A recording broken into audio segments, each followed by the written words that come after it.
Greetings, my excellent friends, and welcome to the 8th session of our Vampire the Masquerade Chronicle, City of Dread, where we never have any technical issues whatsoever, and if we do, then they get deleted in the saved highlights so nobody ever knows that they happened. Don't know what I'm talking about? Good! With me tonight are our 4 vampires as usual. In the top left, looking confused by something, we have Snip as Nulai typing off into the distance. You're You not don't want supposed to tell them that. But we can see you with our eyes. Fuck! You can do that on your own time. In the bottom left, we have Blue Moon Empress as Katya, who does not appear to be up to anything secretive and clandestine tonight. So, you know.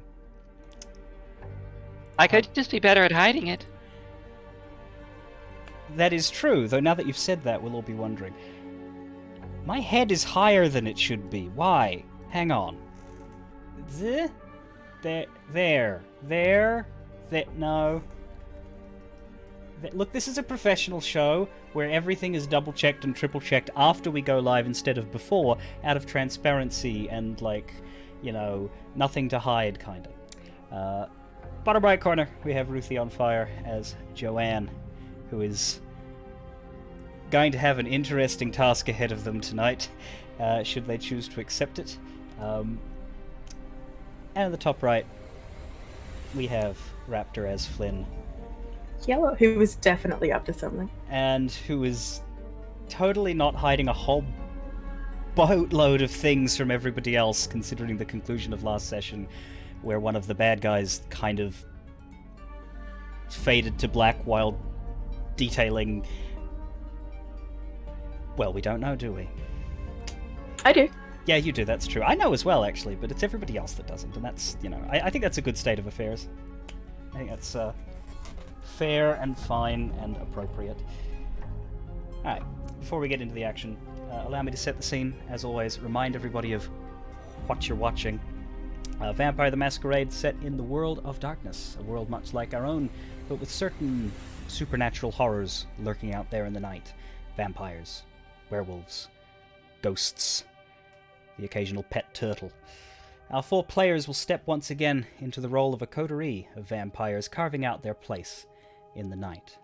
Now, our player coterie work for the Camarilla, which is a kind of secret vampire government, the kind of thing that a tinfoil hat-wearing conspiracy theorist would dream up and actually be right about in this universe. The Camarilla, they set up in a city led by a prince, which is a gender-neutral term as far as the kindred are concerned. In fact, the prince in our story is female. The prince and her court keep the vampires, or kindred as they call themselves, to be a bit more subtle. They keep the kindred in line for the sake of survival and safety. The number one rule that they enforce is the Masquerade, which is to keep hidden from mortals at all costs. If the mortals, as a society, become fully aware that vampires are out there hiding among them, drinking from their necks, messing with their minds, running their governments occasionally, well, with the aid of modern technology and warfare, they would no doubt be able to wipe them out. Flamethrowers were the invention of flamethrowers were a bad day in the existence of the kindred, let me tell you. Our game is set in Shadeport, which is a fictional city that could technically exist in any nation, or in none of them. Shadeport's Camarilla is new and small, with little control over the city as a whole. Prince Juliet Hammersley and her sheriff, Mikhail, they work hard night by night to establish themselves as the city's greatest power. And our coterie do some of that work on their behalf. Directly they work for Mikhail, and they also work for Juliet, with Joanne, in fact, being Juliet's own child, in the bit you and turns you into a vampire sense, not the more human mortal sense. Tonight will be a very big night for Shadeport's Camarilla. It is the time for their first Elysium, which is a grand social gathering hosted by a Camarilla prince, in which all are guaranteed safety from both physical and magical threats. At Elysium, kindred are free to speak their mind, to negotiate, to make new friends, to maneuver against their enemies. Elysium is a place where no weapons may be brought, no violence may be done, vampiric powers must not be used, so long as no one catches you. Previously, our coterie had assisted the prince and her herald, whose job it is to make these sorts of announcements, by passing out some invitations to the Elysium. But tonight, the party itself will occur. It'll be in a specially prepared room in the Shadeport Museum. At night, obviously, so the place is technically closed to the public. No one will know that this is happening. All the Camarilla kindred shall gather, dressed to kill, though hopefully not expecting to kill. This Elysium is particularly unusual, as they've invited Anarchs to attend. Anarchs being non-Camarilla vampires. They reject the idea of being ruled from the shadows. They want their freedom. They still like the Masquerade on account of the fact that nobody likes to get hunted down and murdered, but other than that, they don't really like the Camarillas' tight-fisted, tyrannical oversight, as they would call it. The group in question is the West Shadeport Collective, which is a kind of union of sorts, comprising several different Anarch groups, most of whom the Camarilla has yet to meet or really understand the scope of. But they protect one another. The Camarilla has met their de facto spokesman and overall leader, the imposing Theodore Church, a scary gangrel who can turn into a lion when he needs to beat people up. Many kindred consider that cheating, but he's quite happy with it. The intention here is for the collective and the Camarilla to reach a peaceful understanding. It's not really what anyone wants. Both sides would much prefer it if the others didn't exist, but they can't afford to descend into a war. They can't afford to descend into chaos. Nobody would win that. The mortals will notice that amount of violence and noise, and, well, certain government agents who are well aware of the existence of the vampire menace would then see that as a reason to send in all of their troops and start hunting. The party's not started yet, though. There's a few items to take care of first. We'll flash back a little to the preceding week, cross a couple of T's, dot a couple of I's, just get the last of the ducks in a row before we head on into it.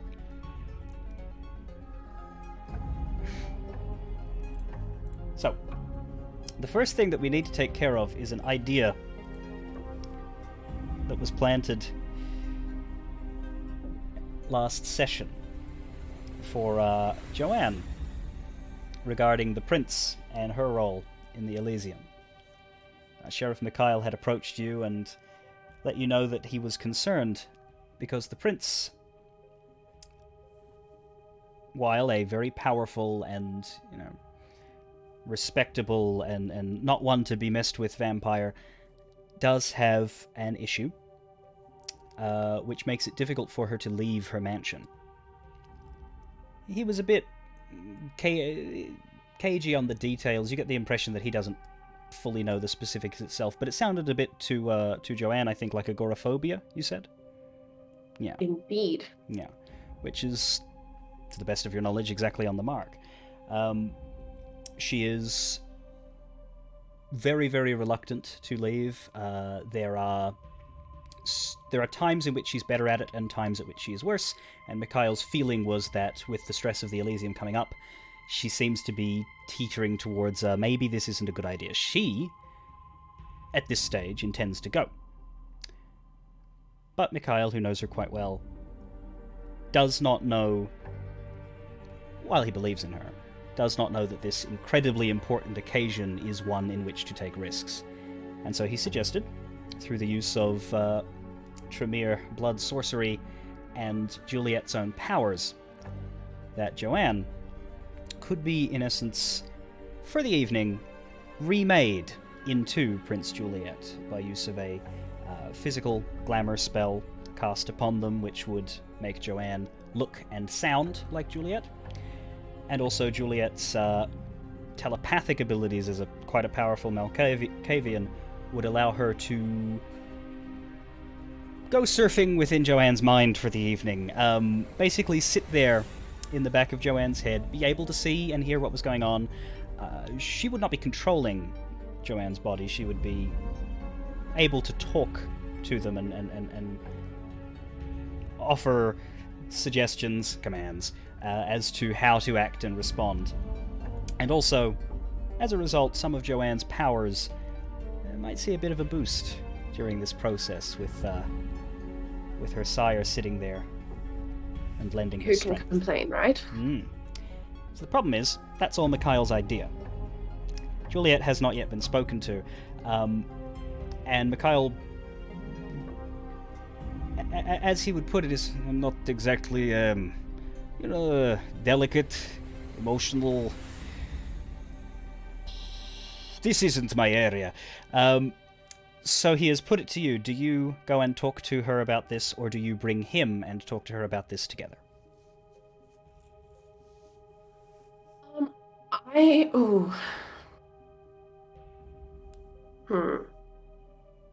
He's happy to go there, he just doesn't want to do it alone. I understand his worry there, because but I think if it's the two of us, it's a united front. You know, we both have sort of her best interests in heart. So I'll go with him. Let's go together. Okay. He sort of follows you somewhat sheepishly, less confident that Mikhail is usually like the picture of confidence and calmness, but when it comes to his prince and perhaps something that she might not like to hear, he's just a little bit less boisterous. So he follows behind, shoulders hunched a bit. And Juliet is, of course, in her office, and you guys are basically the only ones that are allowed to just walk in, politely, of course, you knock. You don't need to go through the servants and ask when she's available. It's just, hey, we need to talk now, and that's fine. So she looks up. Yes. She seems a little stressed, as it would be. The Elysium's in a couple of days. How can I help you? I look at Mikhail and you go first, I guess. Juliet looks at his little display. What is it? Well, might as well bite the bullet then. So, Mikhail and I have been thinking, with the Elysium coming up. Yeah, I know, right? Nothing good could come of this. Well, there's a lot to worry about. This is the first time we're doing something like this in Shadeport, but it's potentially a very, very, very, very long time. There's a lot at stake, and there's a lot of risk. And one of the things that's been uppermost on my mind, as well as Mikhail's, is your safety. If you were to actually be present at the Elysium, if anybody did have ill will towards you, well, we wouldn't want that. I'm perfectly capable of deporting myself as is required of a prince in such a proper setting. What if I went as you as me? Something like that. You get what I mean. She sort of looks at Mikhail. And you. Has my sheriff been telling you some stories about me? Well, what your sheriff has been doing is telling me that he wants to keep you as safe as possible, and I agree. I owe you a great deal. So you would have me lie in wait here and... I think I can see the details. It can be done. But is it really just a matter of my safety from outside threats that concerns you here?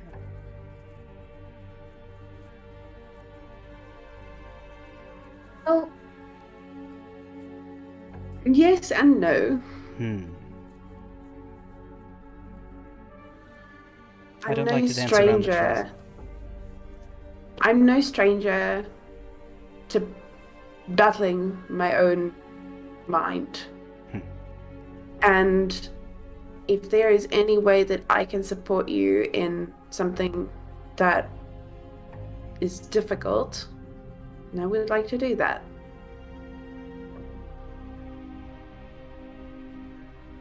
The prince needs to be at an event like this.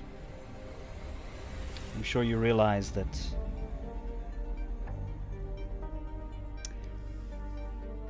she's sort of is referencing the leaping into your brain thing. I'm sure if Mikhail has thought this is through as well as I'm sure he has, that he's told you how that would work for your... He has. I'm perfectly willing. Not at all.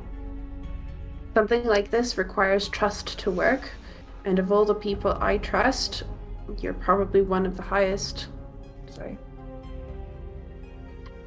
This isn't to say that I can't do this more myself. Couldn't possess my height, so... This isn't to say that I can't do this. Just... rather that I don't have to. Exactly. You can tell it's bothering her a little.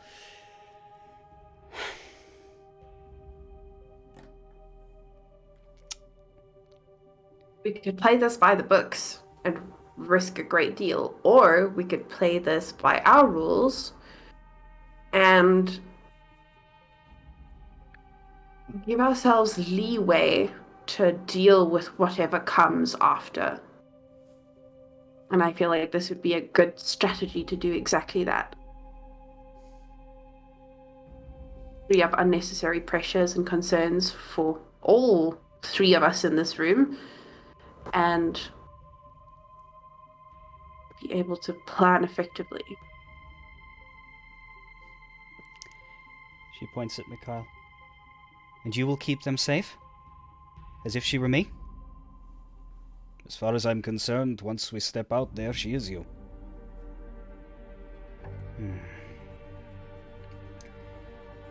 Okay. We can make these arrangements. I'm not going to speak with your voice. I don't do that. But if I tell you to say something, don't say something different.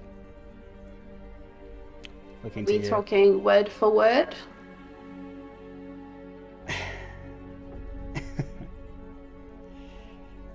There is some leeway, but don't make any diplomatic statements using my mouth that I do not support. That seems like a fair request. I could honor that. And if something goes wrong, you all run. You get out of there and we deal with what comes next.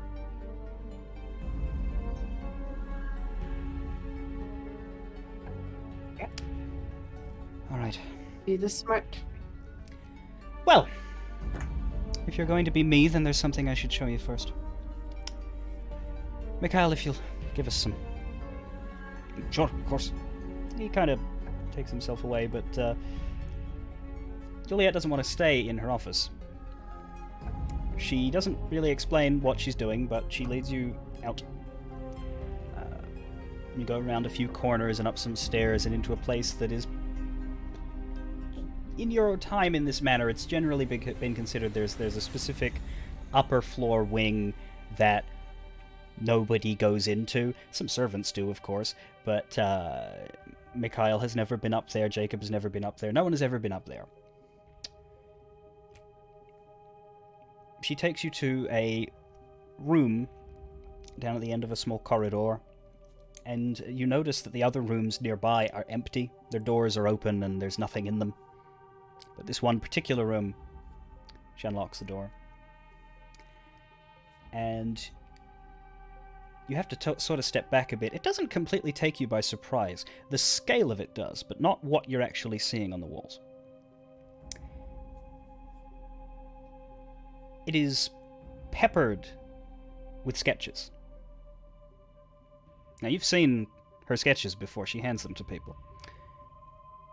But you've seen the ones that she's taken out and handed to people. There are hundreds on this wall. And they are all very good, very detailed, usually depicting a person or more than one person. You would have to be in here for hours in order to look through them all, but like, off the top of your head, you see a few faces you recognize here and there, a lot that you don't. Faces you've never seen in Shadeport. You wonder, you don't know how old Juliet is, you don't know how long she's been doing these, but, you might see look out of the corner of your eye, you might say, oh yeah, there's Maximilian looking like a douche, or there's Gwendolyn at a party, or there's Katya and Pasha walking down a street at night, looking like they're up to no good. Different ones here and there. Just do a would it be wits and awareness, shall we say? Just to see if you notice a specific one or if you don't. If you wits and awareness. This is In not the going to be game? an easy one.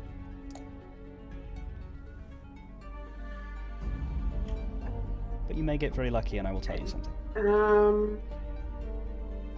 It's awareness with wits, right? That I always forget how sorry about that. works. You click the button for awareness, and then you can add your wits. You just can't add it in reverse, or it's Oof. Never mind. Ouch. Just one quick second.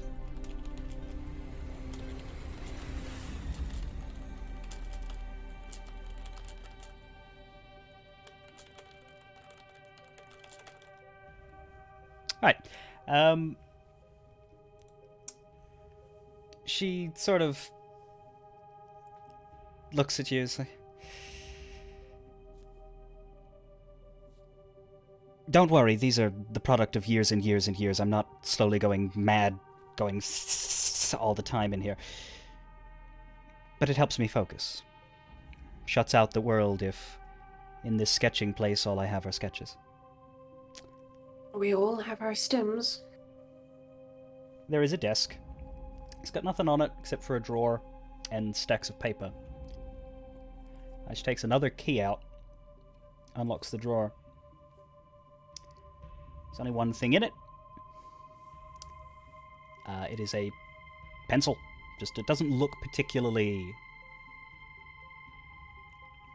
distinct. It is. It's not like, it's one of those where it looks like a pen, but it's actually a pencil. Like if you look at the actual part that draws. So it's nice, it's pretty, but it's not, garish, or it's not gold plated or anything. It's this black sort of pen looking pencil. She hands it to her and she says, "Sit down at the desk. Take a sheet. Hold that. Think of a person. Anyone in the city."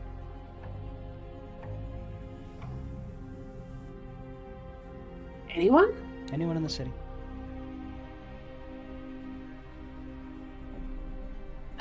What's that guy?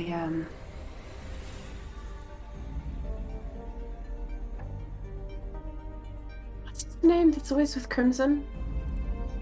It's Crimson's bodyguard. The right-hand man. Yeah. But God, have you heard his name? You don't need his name, really. You can think of that fellow.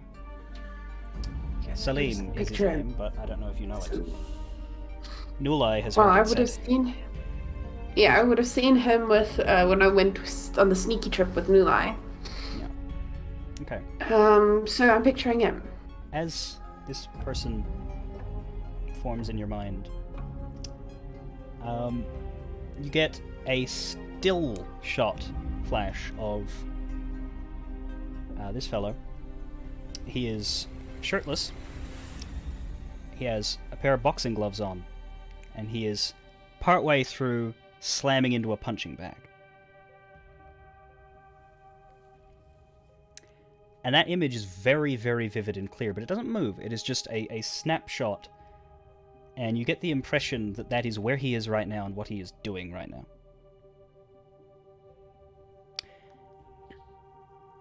Now,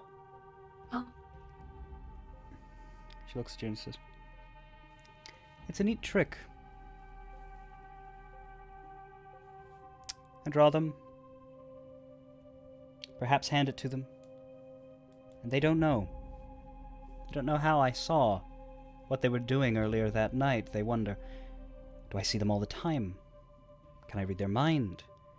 Do I know exactly what they're up to, what they're planning? I don't.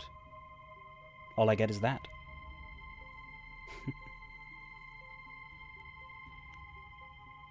Doesn't help with the drawing, though. That's all me.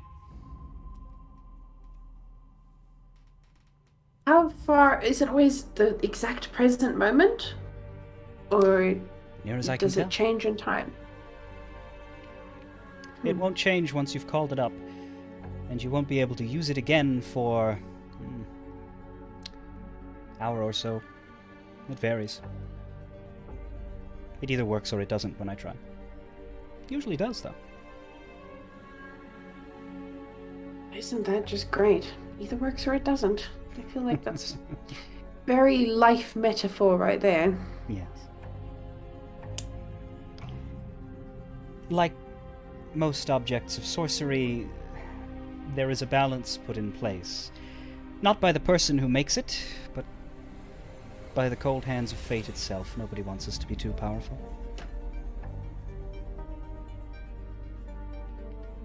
I'm not giving that to you, by the way. But it's there. Nobody will ask, because nobody knows the truth of what I can do, but if you're going to be me, I feel it is important that you understand the limit. I may give you one or two of those to hand to people at the Elysium. Act mysterious, it's what I do. Mysterious, doable. Yes. She takes the pen back, unless you're... presuming that you're willing to give it. I am always.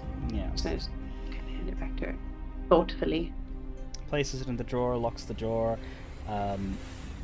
She makes a move to leave the room and says she'll have to lock it. Do you simply follow her, or do you attempt to linger in any way to examine the wall or the floor? They're on the floor as well, sort of loosely. You just have to step carefully so as to not to scatter paper everywhere. As we're walking out, I kind of try to glance over parts of the wall that I haven't really looked at yet, because I've been looking around all the time and I haven't seen anything that's grabbed my attention specifically. But could I potentially roll an investigation? Yes. To maybe look at the one that's the wall that is where she would be looking at from her desk.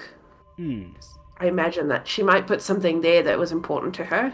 You could absolutely be, because the door is in that direction, so you could be taking that in as you walk and sort of make it look a little subtle.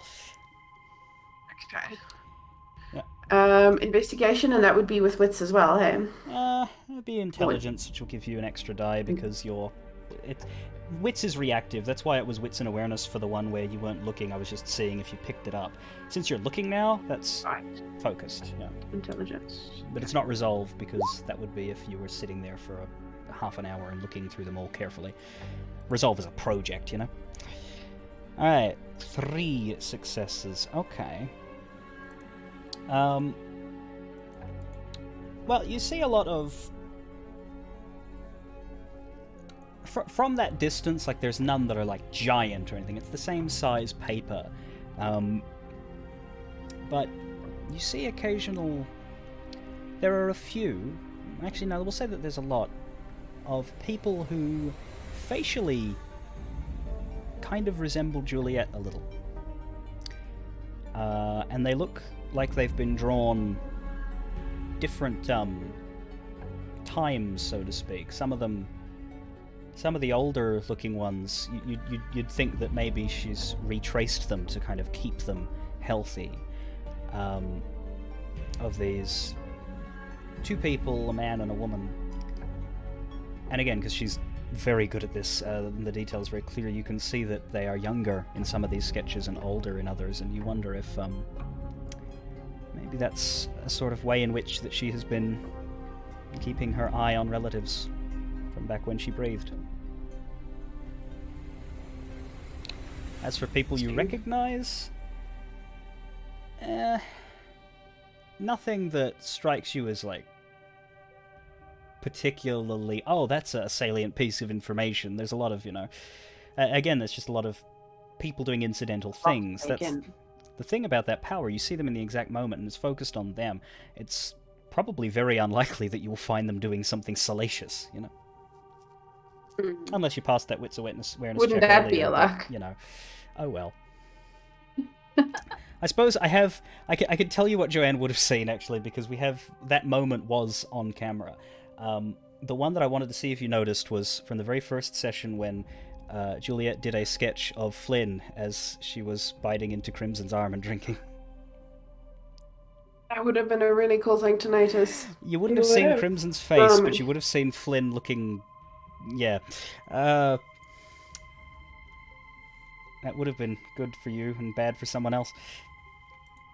Dun dun dun. But, no such luck. Alright. I just wanted to do that to sort of extrapolate and elaborate on the sketch stuff, but that's about all I need from that scene, unless there's anything from you.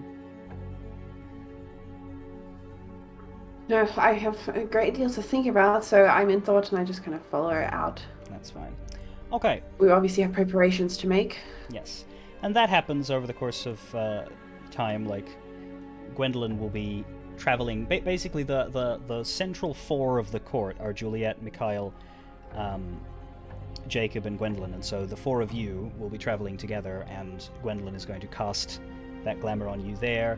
Juliet will basically be meditating in her office, and it'll be like she's there anyway, except she'll be in a cocoon of safety through you, which does make her feel better, much as she's loath to admit it.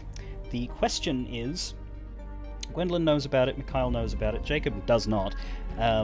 Juliet, of course, knows about it. You are free to inform or not inform the rest of your party at your leisure. So, just as a...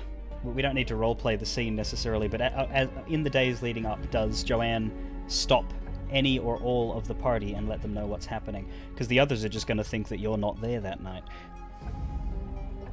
I've actually thought about this a great deal. Cool.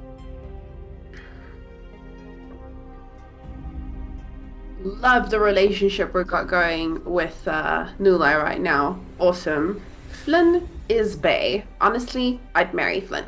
However, they're both a bit of a wild card, so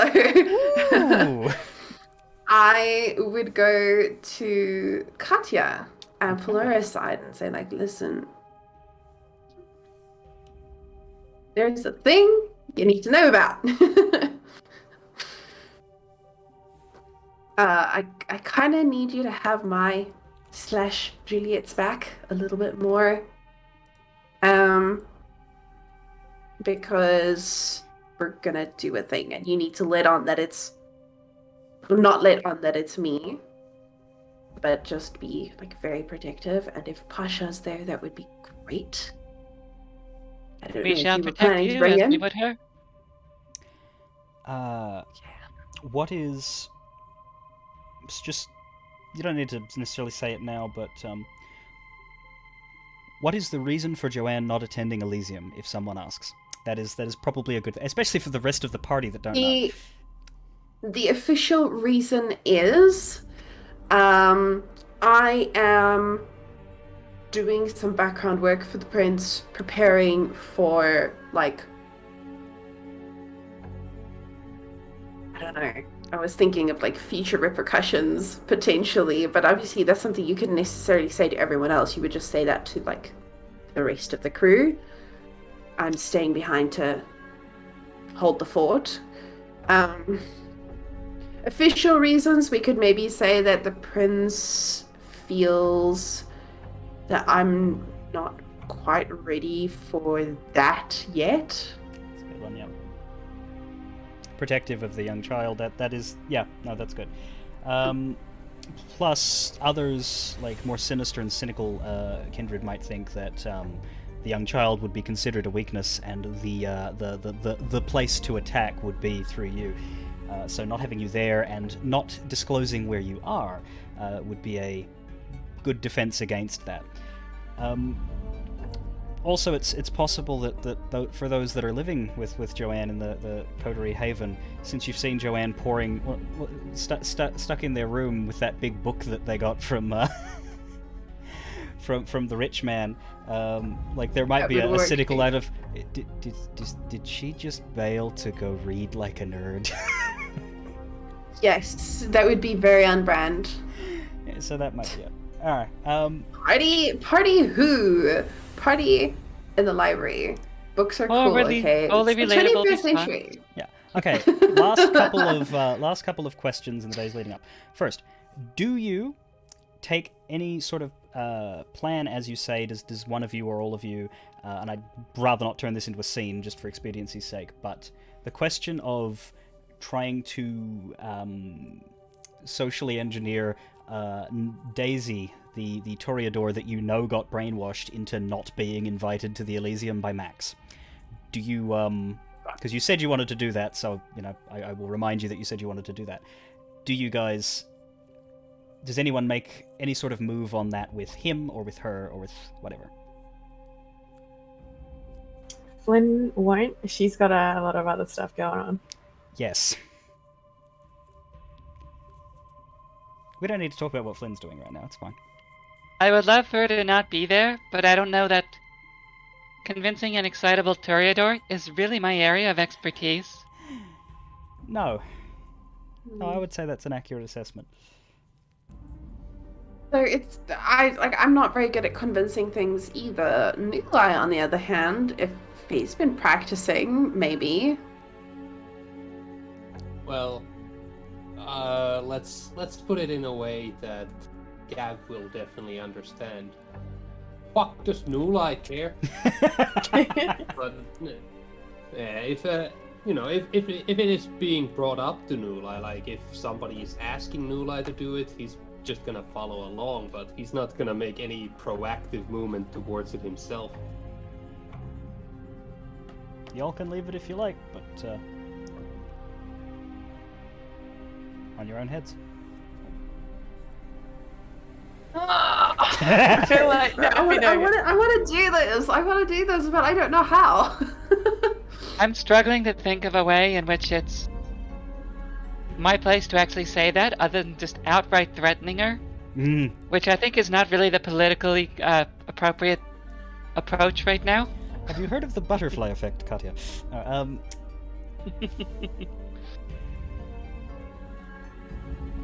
We can move past it if no one's confident with an idea. Max is all about image, right? Oh yeah. What if we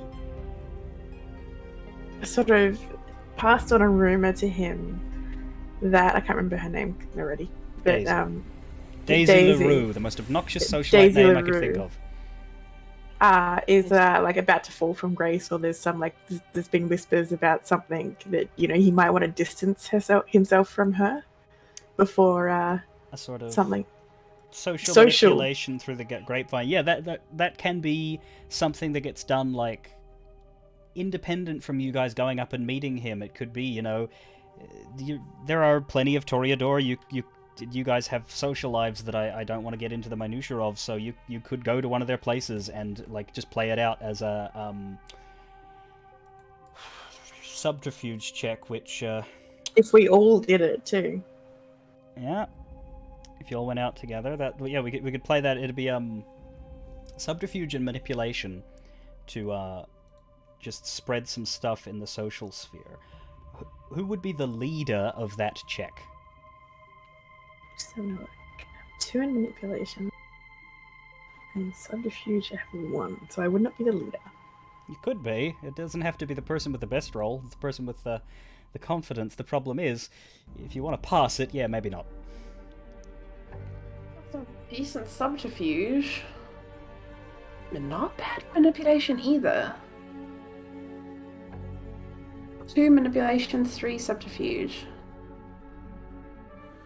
What do you think, Flynn? I think maybe you should go for it. Okay. Is that what we're happy with? Okay. So, okay, cool. So I would roll a subterfuge with the manipulation. 2, 6. Oh, actually, I should have said.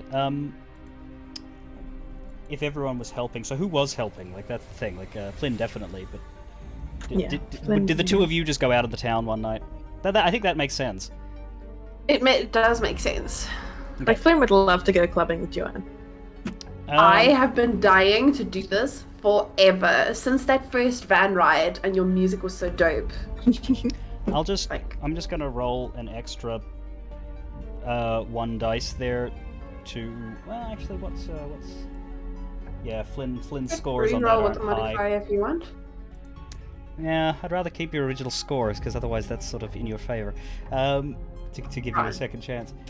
Let's see if that's a pass. That is not. Okay, so it doesn't change it. Doesn't change the result. But like you will get the 1 support die from it being a duo effort. You put it out there.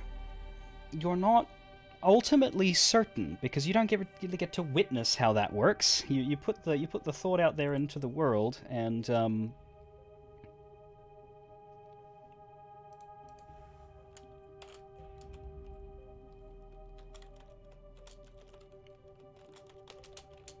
one sec.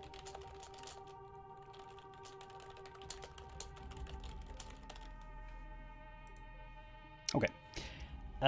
Yeah, you put the thought out there into the world, but like, unless you sort of go spy on Max, you'll know when he shows up with or without her at the Elysium. That's the best you can do. But it was it doesn't feel like everyone was throwing it in your face. Some people were like, "What? No, she's better than ever." But other people were like, "Oh yeah, I know that she's just such a mess. I mean, my God." It's inevitable, isn't it? So it's a very mixed response. Hard to say. Okay. Right. Anyway.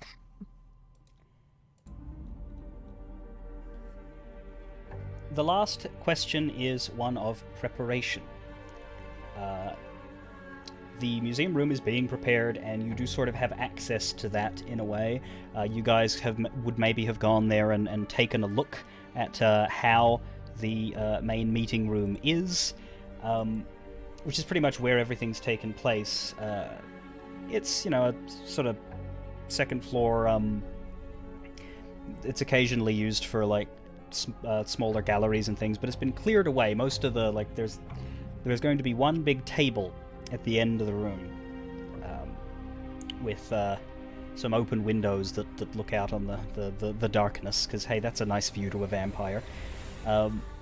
With enough chairs for the central court, the 4, which is not you 4, but it will be Joanne, and 3 seats for the Anarchs, which is Church, and whichever 2 he deems important enough to sit down. Everyone else will have standing room.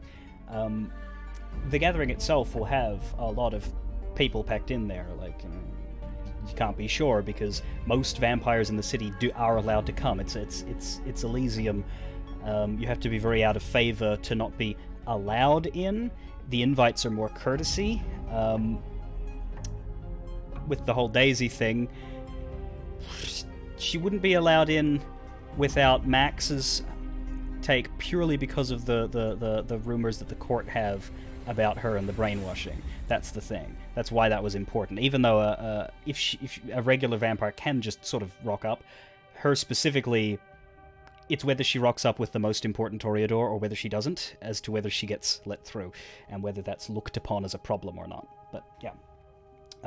As for the room itself, there's a lot of entrances, a lot of doors on 3 sides, that many of which will be closed but not locked. It's meant to be open and friendly.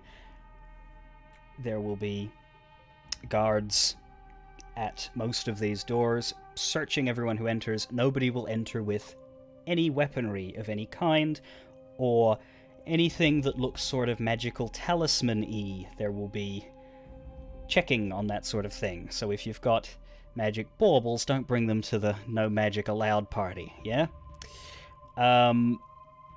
Except for the fact that you have access to this room before the party. So that table has a cloth over the side, and nobody's going to be rude enough to check under the cloth. Alternatively, there are other, perhaps more subtle ways that you could think up, but that's the obvious one. So the question is, to the four of you, are attempts made to store things with the understanding that you won't be stopped, really, because you're kind of, you're on the host's side here. You're pretty sure Mikhail has a stash, so, It's up to you. Flynn won't. No. I will not. Any weapon I hide is conceivably a weapon someone else could find and use. Mm-hmm. You never know what else the attendees might be up to. You know that meme of like the guy that's like pulling all weapons out of everywhere and just laying them on the table? I imagine that's Katya. Like when asked to on a normal day, perhaps. Okay, do Joanne or Nulai... Well, Nulai's not exactly a weapons man, but do Joanne or Nulai hide anything in the room?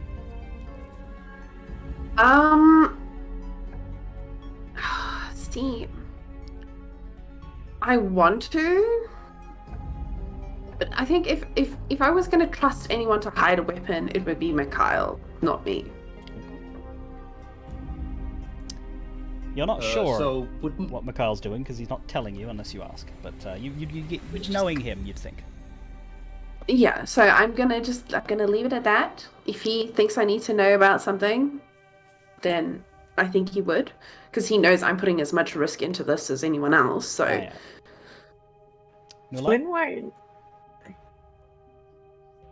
Nulai? So you said that, you shouldn't be trying to bring in any sort of, magical baubles or anything, but would Nulai actually, be informed of this? Like, would it be safe for Nulai to just simply assume that it's a regular frisking and not, magical object frisking? I imagine that there would be a briefing for the newer vampires because they would know that you would perhaps not be fully on the rules. So it's probably been mentioned to you, yeah? In that case, Nulai will probably stash the not really a magical mystery bauble, but the meditation stone that he possesses. Okay. That's true, actually. You never did give it back to Juliet, and Crimson didn't actually seem to want it all in the end. He was like, this was a test, you failed, fuck you. He didn't say fuck you, he said good night and have a nice evening, but, you got the impression of damn it. So yeah, no, you'd still have that. I was thinking about, like, do you still have that? Yeah, alright, fine, you still have that, it's fine. It's fun. You can keep it. It was a dummy one anyway that Juliet gave you, so she never said give it back. Alright. In that case... Flynn? Yeah. I mean, for all Juliet knows, I successfully gave it back to Crimson. Flynn? Flynn will talk to Mikhail. Oh, okay. Mikhail, and she'll say, she'll actually give him her knife. And be like, if there was a stash that somebody had to happen to have in this room, you would know where it is, and perhaps you could put this with it. It looks like it would hurt going in. Oh, you mean like, okay. Well, I don't know what you're talking about in terms of that. No, I don't know what I'm talking about either. Yeah, halfway through the sentence, your knife's gone. Yeah. You will get that back. Yep. Okay.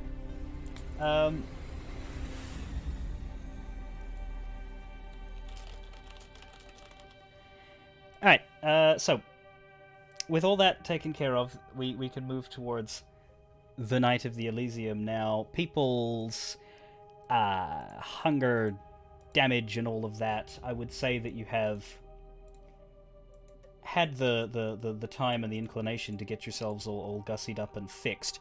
However, there will be the starting rouse check for the evening as to whether you just happen to get unlucky and get a little hungry there at the beginning. Does everybody have Does this cover aggravated willpower damage? Ooh. Or is that still out? Did you take aggravated willpower damage? I did at some point, I think at the hospital. Maybe. That looks like superficial. Or did you... Oh, whatever. I forgot what the slash meant. That's aggravated if you're looking at it now. But if all you took was a slash one side, then that's that's superficial. I think you either used it to reroll something, or when you got whammied by that guy's spell. All right. I am the hunger. You are the hunger. Fantastic. Let me see. Flynn succeeded. Nulai succeeded. That's rare. Joanne succeeded. Katia didn't. So Katia's at 2, and everyone else can set their hunger to 1. I will do that if I don't see you doing that. And yeah, your health and willpower should be full, except I believe. No, I think we healed Nulai's aggravated will, didn't we? You had a win. You had a good moment. Yeah, we did. Yeah. You got a really good roll, and I was like, hey, so yeah, you feel good about yourself for once. Hang on to it. It's a big rarity for you. For Nulai, I mean. For me as well. Okay. Cool.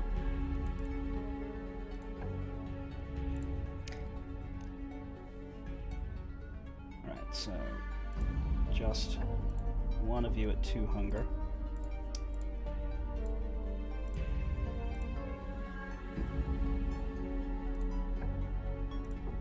Katia wanted to share something with Mikhail. I am reading there. What is that before we start? That there's someone in the city who may have an interest in killing me. Oh yeah, it's nothing. It's fine. Nothing major, just FYI. Cool. Okay. Just Mikhail. Do you talk to the prince as well, or do you just speak with him? I assume that he will pass it on to her if he feels it's important information. All right, you make time to talk to him, and you just basically flat out tell him that there is someone out here you think is trying to kill you. How do you phrase it? I would tell him that I need to report a possible security risk. Oh, fun! I like those. Go on. Me? Interesting. Do we need to fight now? I will win. It will be close, but I will win. There's someone in the city who may have an interest in killing me. I do not know whether or not they will be present, but I felt it would be remiss in not informing you. Who is this person? Now, remind me, Gav. Yeah. I had a name was given to me from or just a number. Is a number all that I had? You were given a phone number, and then they called you, and they spoke in a way where you recognize who it is, but you never actually learned this person's name. So I don't have a name. Okay. The time, and at the time, they were young. Mm-hmm. You know that if you were them, you would probably want to murder the shit out of you and your sire. Mm-hmm. But all you got from them was a phone call in which they actually said, I don't care. I'm here, and I'm letting you know that I'm here, but I'm not actually here to kill you. I'm here on business. Mm-hmm. Which is strange, because you don't know how they got a hold of you. Mm-hmm. Yeah, that raises as many questions as it answers. Exactly. You can tell that story, and you can tell Mikhail the story of what happened in your past, or you can leave. I would tell Mikhail the whole story. Okay. I can refresh it if you'd rather not. Essentially, in the early days of Katia's unlife as a vampire, when she was still traveling with her sire, who she has not seen in quite a while now, They were being persistently hunted by a duo of independent vampire hunters, the more traditional hardline religious type. A husband and wife, actually. And this went on for a while. They would, one would catch the other. After a while, the two of you were basically hunting them because it was like, okay, we need these two to fucking go away because they won't leave us alone, and they keep trying to burn down everywhere we fucking sleep. So, eventually you got them. I believe Katia ended up killing the man, and the sire killed the wife. Or was it? Yeah, it was. Yeah. Mm-hmm. However, there was the small problem of the 12-year-old daughter of this vampire hunter couple, who had been raised as a vampire hunting child, complete with pretty good weaponry talents for someone of that age. Katia being a fresher vampire and possessed of a smaller amount of ruthlessness than her sire, was of the mind of, hey, let's not kill a kid. But the sire was like, yeah, if we don't do that, the kid will go away, become an adult, and then we'll have to deal with this again. So he was less inclined to leave the child alive, and in the end, I believe the resultant disagreement and argument, it didn't destroy your relationship with him. That was, that was fine for then. But the girl whose name you never learned got away.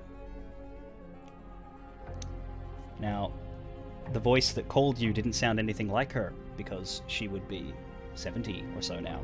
But the voice did sound about that old. And the voice spoke in such a way that I believe she said her parents were reckless and foolish.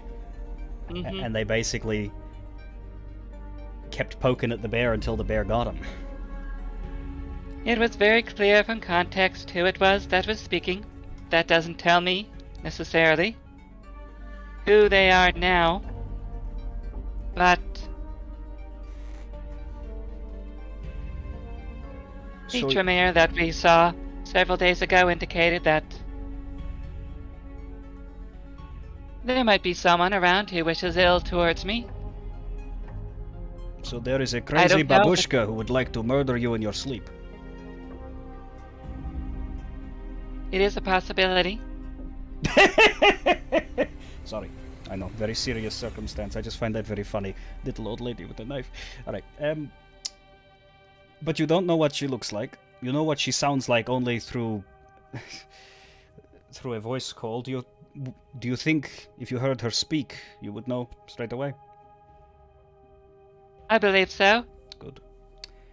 And she says that she is not out to kill you, which, funnily enough, is precisely what somebody out to kill you usually says when they are not immediately attempting to kill you.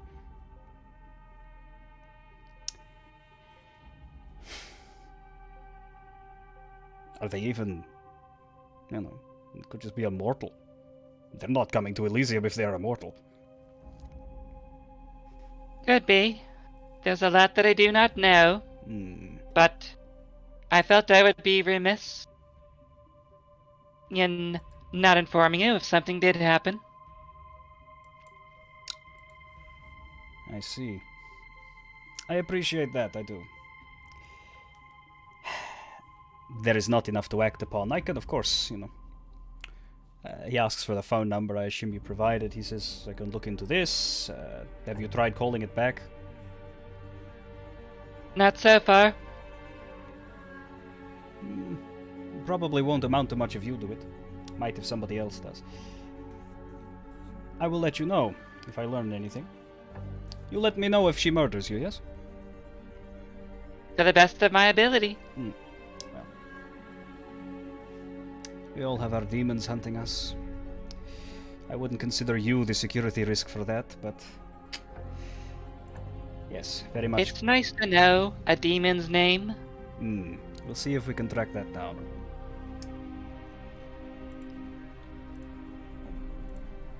That's the problem with trekking through the snows of Siberia, you can get hunted by a husband and wife for like a 6-month period without ever getting any documents regarding them or names or whatever. You don't even know if they know they do who you were. Perhaps they heard rumors of a couple of bitey folks out in the wilderness, and that was all it took. Okay. Well, all they need to know is what we are. Who we are is academic. Yeah. Alright.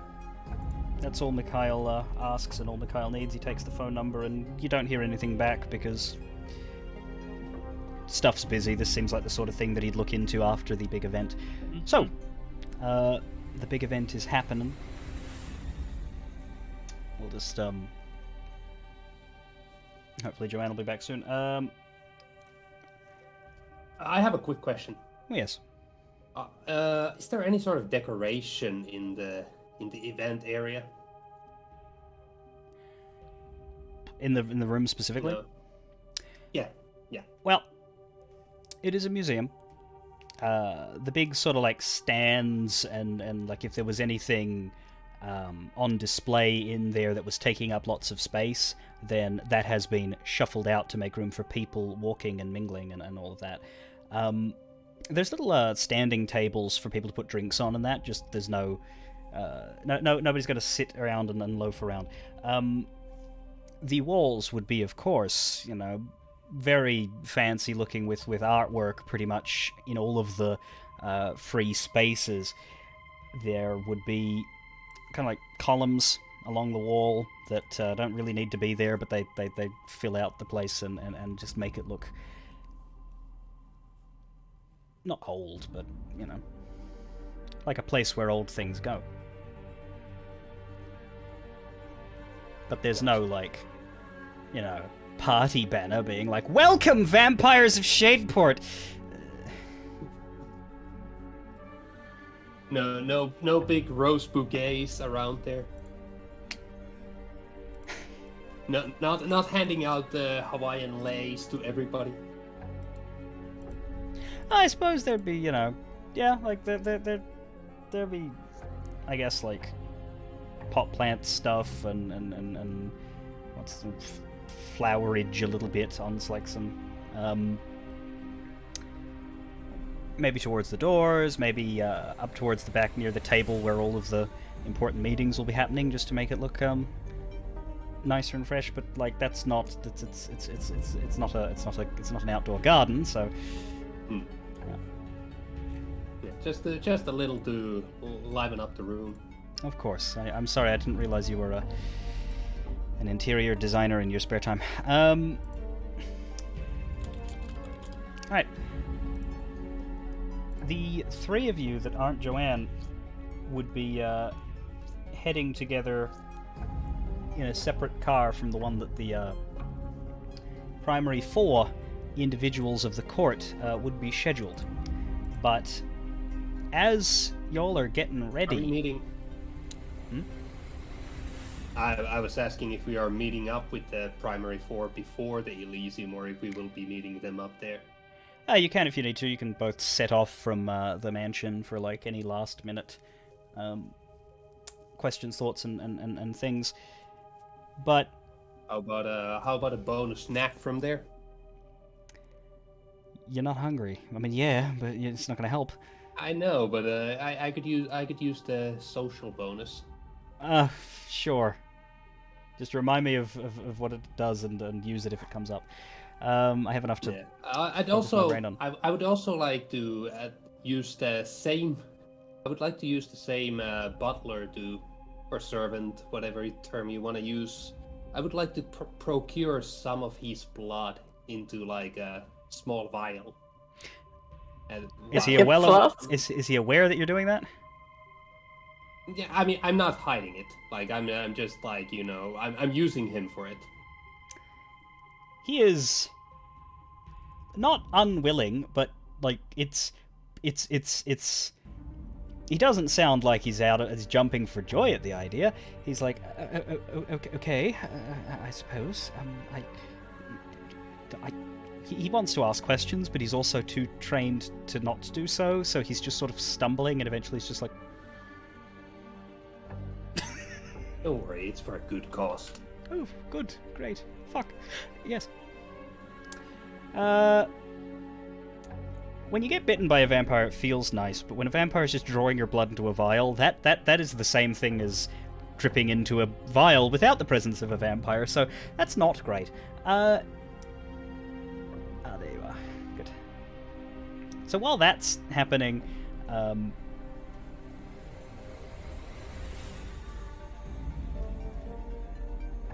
once the headphones go on.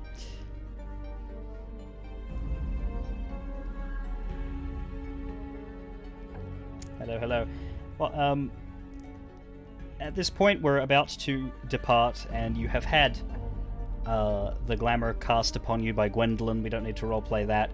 You look like Juliet, and when you talk, Juliet's voice is what comes out, which is very weird when Juliet herself is there next to you, being like, "All right," and you do a little like quick workshop as to like how to sound like her and use the vocal register that she does, so that you're not, speaking obviously weirdly. They can't do much about, I guess, language choice and sort of just the way you guys talk. That's a lot of these people will be meeting you for the first time, or Juliet for the first time. Others know better than to question, really, because you're the goddamn prince, and the only people who really socialize with the prince a lot are the ones that are here in this room now. So that's all done. Gwendolyn is dressed resplendently and looks ready to party. Mikhail is wearing the suit. He doesn't look happy about it. It's actually very similar to if you see Mikhail and Katya next to each other. Both of them are wearing the same sort of like old looking, what was the term you used, mothballed suit that's like, it's like an emergency suit. It's like, I need to look respectable for a couple hours. It's okay if it's several decades old. You get the impression that Mikhail had to smash some glass somewhere to reach in and get it, like break in case of emergency formal occasion. But, he's taking it in stride. Jacob isn't there. Should be. The central four of the court are supposed to be. Jacob's the seneschal. He isn't there, and the time is ticking. Juliet at this point has left and has gone into sort of start her meditation, and has basically said, "You'll be feeling it while you guys are in the car. You'll start to feel the process and deal with that." Jacob is not there, and y'all need to leave. And Mikhail is starting for where is this piece of shit? Does anybody have his number? I do, but I really don't want to talk to him. Joanne Why would. we have his number? Joanne would, but the others would only have it if they got it. Should I call him? Yeah, I'll call him. Okay. I won't sound like Juliet, right? Oh, I will. You do already. You sound like the prince. Fuck. Okay, yeah, so I don't want to do that, because that would blow my cover. Gwendolyn sort of sighs. Oh, very well. Jacob, darling. Yes, we have a question. Can you guess what it is? Where the fuck are you, Jacob? I see. Prince Juliet is right next to me, and she's got that, that face that she wears when you know that consequences shall occur in the future? Yes. Hurry. Okay. Hangs up her phone. He will not be present for our arrival, but he is on his way. Apparently it is very important Camarilla business, and Prince Juliet will know exactly what he's talking about.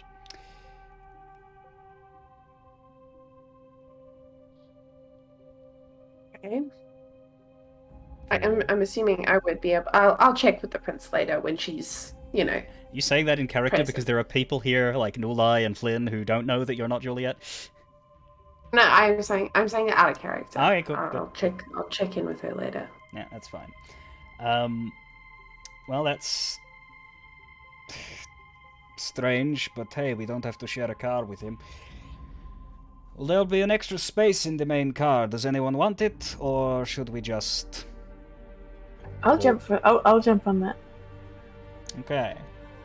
Flynn can join the main crowd, and Katia and Nulai can head in the secondary car.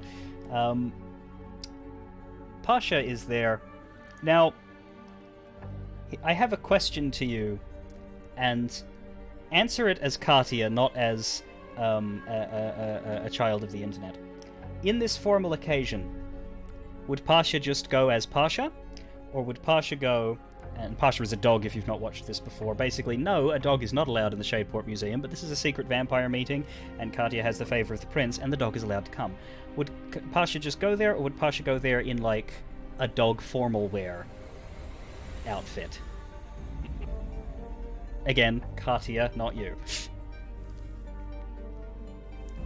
It is enough of a struggle to get a suit onto me. I'm not going to put Pasha through that. Very good. Okay. And something interesting has happened, by the way, which none of the others would necessarily notice, but Katia has developed her abilities with the help of Mikhail recently, and as that sort of thought just crosses through Katia's mind, maybe Gwendolyn suggested it as a joke, that, oh, and I was so looking forward to an adorable doggy tux. Katia hears in her mind...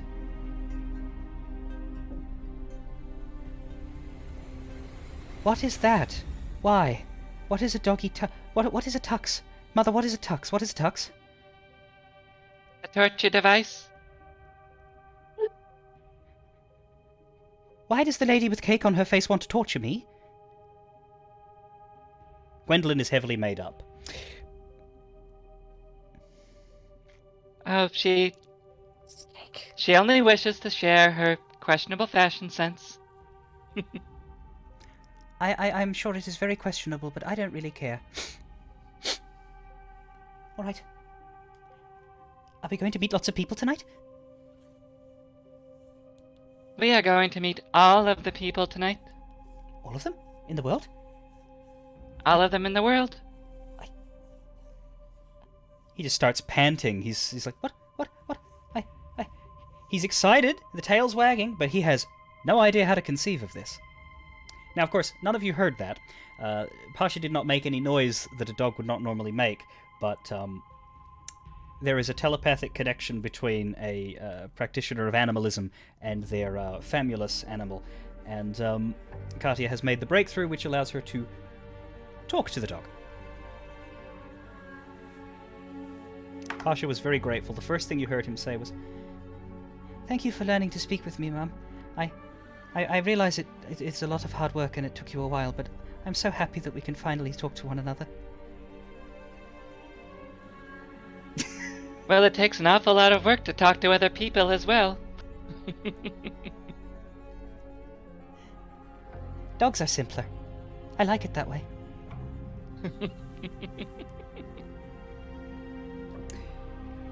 He is a lot smarter than a regular dog, given that he's, been around for a decade and has hopped up on vampire blood, which, sounds worse than it is. He's still picnic baskets. He could if you ordered him to, but it wouldn't be of much use to you. Him, yeah. He asks. Oh yes, he asks. Will there be treats there? Not really, vampires. I think not. But we'll make up for it when we get home. There will be treats later. I'm a good dog. I'll be patient. Okay. Jacob's gone. Cute. I'm dying. Jacob's gone, so Flynn travels with the party. And it's not that interesting because y'all are the first people to arrive. You are the hosts. You need to be there. Let's just move ourselves into some other music. Let's go with this one.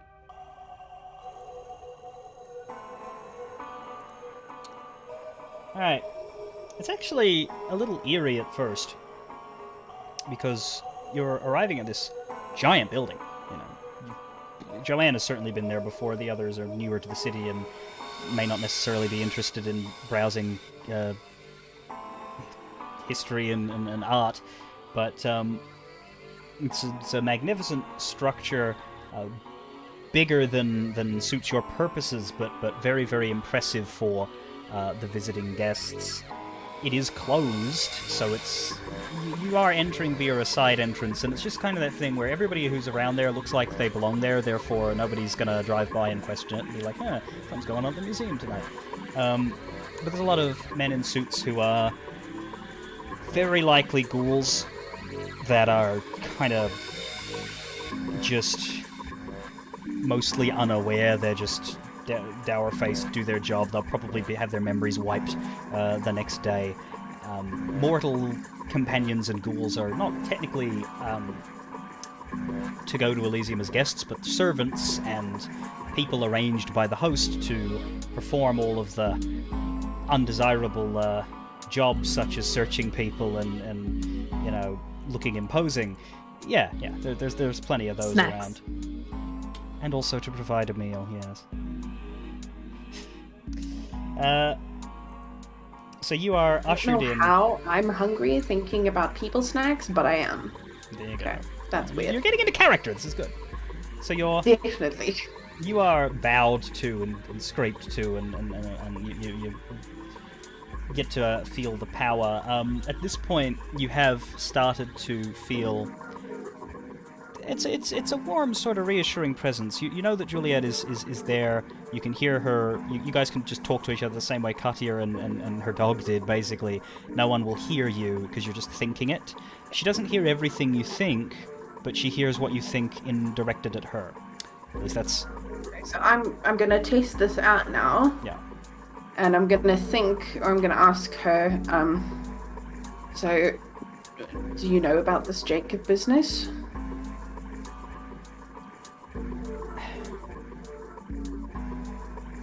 It's possible that he has taken it upon himself to perform any number of his functions and foolishly considers it more important than this occasion. Directly, no. And I would be very unimpressed with him if he pulled that to my face. It is possible he said that to get Gwendolyn off of his back. It is possible that he truly has convinced himself that whatever he's doing, once he told it to me, would be... Oh, yes, sure, of course, Jacob. Please, hold up the peace talks. Make us look bad. Fantastic, wonderful. All for the glory of your checkbook.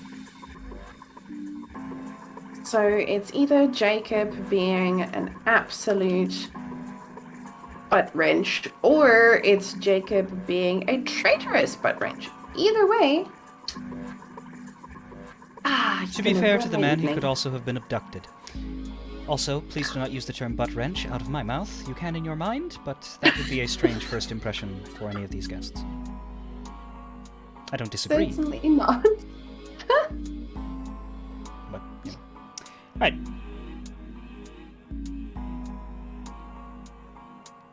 It takes a while for guests to appear, and as they do, the rest of you aren't really required to do anything, but Juliet Joanne, supposedly, with Mikhail by her side,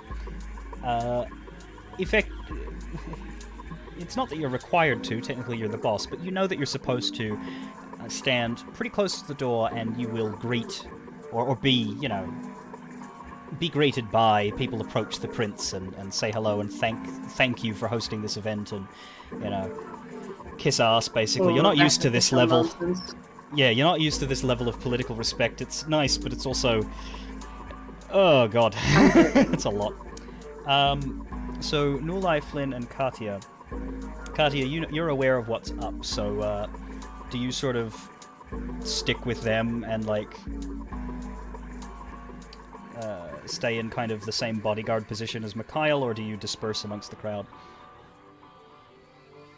Or anything else, really? I suppose I could disperse amongst the crowd and see what else is going on. Keep an eye out for potential threats. Mikhail and Gwendolyn have stuck on either side of the prince. Jacob's absence isn't super obvious when you're just standing there like that. It'll be weird when there's 4 chairs and only 3 of them are occupied. Perhaps something can be done about that, but that's for later. You're not sitting down and doing the announcements yet. The first arrivals, there are a lot of faces that don't matter as much, but some folks show up. Maximilian shows up. He does not have Daisy on his arm. He has another pretty-looking Toreador lady. So you don't know whether that was your influence or whether he simply was not bringing her at all in the beginning. But he, bows elaborately to Juliet and kisses her hand and is, "Oh, my prince, I am so happy to see you again. I really must have you visit my estate sometime. It's blah blah blah blah blah blah blah blah blah." I'd go on, but yikes. The Tremere shows up alone. Selena. She'd said that the other Tremere won't be coming yet because they don't really trust the new court enough to reveal themselves. Not out of disrespect, but out of the fact that the main Tremere that is close to the court is of a different clan ideology than they are. In fact, when Selena appears, Gwendolyn walks away. She just stops standing next to you and sort of goes and makes herself scarce for a bit, which Selena rolls her eyes at.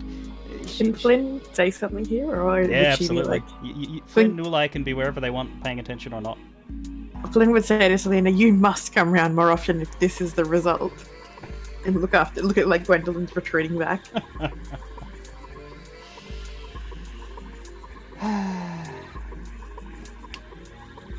I assure you there was no magic in that.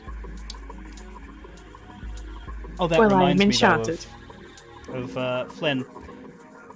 When the searchings learn his power. when the searchings happen, you say you brought the meditation stone, Ulai? Yeah. Oh, you are asked to relinquish that, but it will be given to you upon your exit. All right. Okay. Flynn, Yes. you have what in your hair? I have 2 wooden, like they're sort of like the diameter of chopsticks. They're very sharp at one end. They're twisting my hair up into an elaborate hairdo. Okay. Because you have made an attempt to make that not. Let's see. Let's just call it a Let's call it composure and persuasion, because you're not saying or doing anything. You're just trying to present yourself in such a way that, yeah, this is normal, there's nothing, don't worry about the head, everything's fine. No additional anything? It was a good trick, but, no, oh, Jesus. No. How the fuck do I... Okay. You Suddenly find... the hairstyle just completely explodes. No, Chopsticks go flying just- across the room. As you're being searched by this servant, this mortal, you just start to really think about how kind of offensive that is. Like, you could eat him, and he wouldn't be able to do anything about it. You could eat every mortal in this room, and they wouldn't be able to do anything about it. And it's not really right that this is happening. And as he's assured that this little wand that he uses, it's kind of like it's like a metal detector wand, but it's for magic. He's like, yeah, there's nothing enchanted on you. I don't see any weapons with the pat down. And as he moves up and as he moves towards, he starts to look at your hair a bit. And forgive me for taking control a little bit here, but in your rage, you just snap. You're like, are you done? Can I go? He's like, yes, miss, sorry. You're rattled. And I stalk past him. yeah, you're rattled. Yeah, that Bruja rage is coming out a little, and you feel as though you're social patience is going to be lower for a while, but you got past it. You managed. It's not a bestial failure. It's a messy critical. So the bad ain't as bad. You didn't eat him. Your hunger has not gone up, but you feel as though social situations might be a little harder for you than they would have been if this hadn't have been so annoying. It's not like we're at a massive social gathering or anything. Nah, not. Well, so you got in. Everybody got in. Nobody else tried to hide anything, and they didn't really search Joanne, actually. It wasn't said that they weren't going to do that, but the prince was basically left alone, so technically you could have brought in anything you wanted. But it doesn't matter. Back to people entering. Max came in. Selena came in.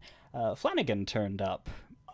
He's not important enough to get an invite, but he arrived. He'd heard about the event. He's, strides in, and he is not wearing this, but he's wearing something that's almost a bit more formal, but it is green and it does have a buckle. It's smaller. It's not it's not a top hat, but it's sort of like unnecessarily Irish. And he says, "Do I have the pleasure of finally meeting this world-renowned famous prince of the Shadeport Camarilla?"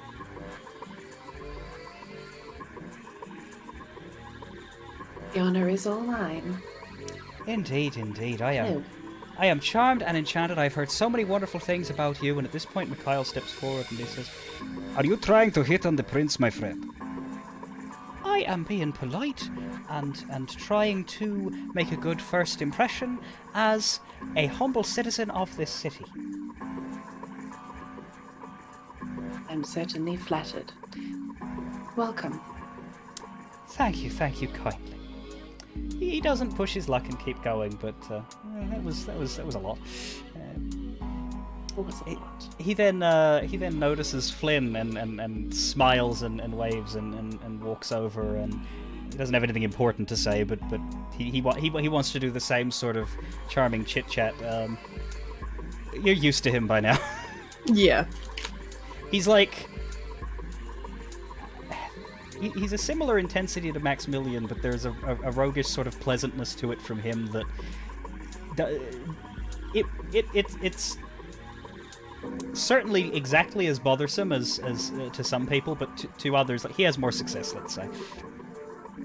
Flynn would give him a lot of leeway, so because it's nice to hear the accent again, and they've got a bit to talk about. The next two people to come in, you find as you're milling about, pretty much all of you notice that a lot of eyes turn when this person enters. Two of them. Joanne, you hear the friendly voice before you turn to see the faces. "Ah, the Shadeport Museum, a fantastic venue if I do say so myself. Prince Hammersley, a pleasure to see you again. Walter Crimson, flanked by the bodyguard Salim, who some of you probably haven't... Well, I think Kati is the only person who's never seen him. He is, serious-faced and looking very alert, and he seems to be doing that military assessment of the room thing, Katia, that I imagine if you don't do it, you certainly know it, but you probably do it. Where he just seems to be taking in every face and looking at the exits and the doorways, which you've probably done by now as well. Not because he thinks there's trouble, but because he does that whenever he enters a room with his boss. One recognizes correct protocol. Crimson holds out his hand for the three of the court to shake: Mikhail, Gwendolyn, and of course Juliet Joanne. Do you take his hand to shake? Oh, I've had some bad encounters with him, but if I don't, that's gonna be weird. Will he see through the glass? I don't. You do not shake his hand? No. Okay. I'd instead, sort of bow graciously and Crimson, pleasure to have you this evening. Indeed. He smiles. sure tonight's proceedings will be very interesting. To peace! And he moves along.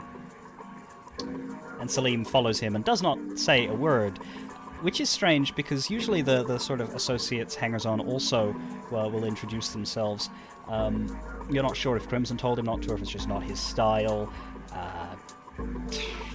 Mikhail almost looks like he's going to walk over and be like, "Excuse you," but he's like, "Oh god, I'm not with that guy. I can't be bothered with whatever the hell's going to happen." But yeah, Salim is just the invisible bodyguard, so to speak.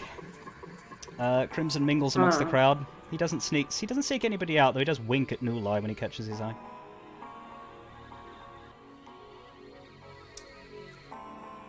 Lastly, and this one also causes most of the eyes in the room, and by this point there's like well over 50 kindred, many of whom are faces that you sort of know, but that we've not properly introduced to the campaign because we have too many NPCs as it is. Many whom you've never seen before, that could be, just regular citizens who are in the Camarilla, but they don't do anything or hang out with anyone. They keep themselves and just pay respects, but they go to Elysium. You have not yet seen Daisy. Other than Daisy, Jacob's probably the only person you've ever met who isn't there. But Daisy's not there. Still either. not there. Jacob is not there. And finally, the Anarch Contingent arrives. And there's a good 12 to 15 of them. You could probably get an exact head count if you sat there, but like at the door, they're sort of hastening in. As they walk in, you notice that they seem to be segregated in a way into groups of similarly dressed people that you can sort of tell, okay, so these are the branches of this collective. We'll get to them in order, but Church, of course, leads the pack, so to speak, with Sapphire at his shoulder. He has this wonderful cane, this silver cane that just... He looks... He looks like he's about to like break into like an old-timey sort of dance routine almost, with the tuxedo and the cane. Like, he doesn't have the hat, and the dreadlocks don't really suit that vibe, but the cane does, and the suit does. But yeah, he nods his head. He does not bow. He nods his head and he says, "It is my pleasure to finally make the acquaintance of the prince I have heard so much about."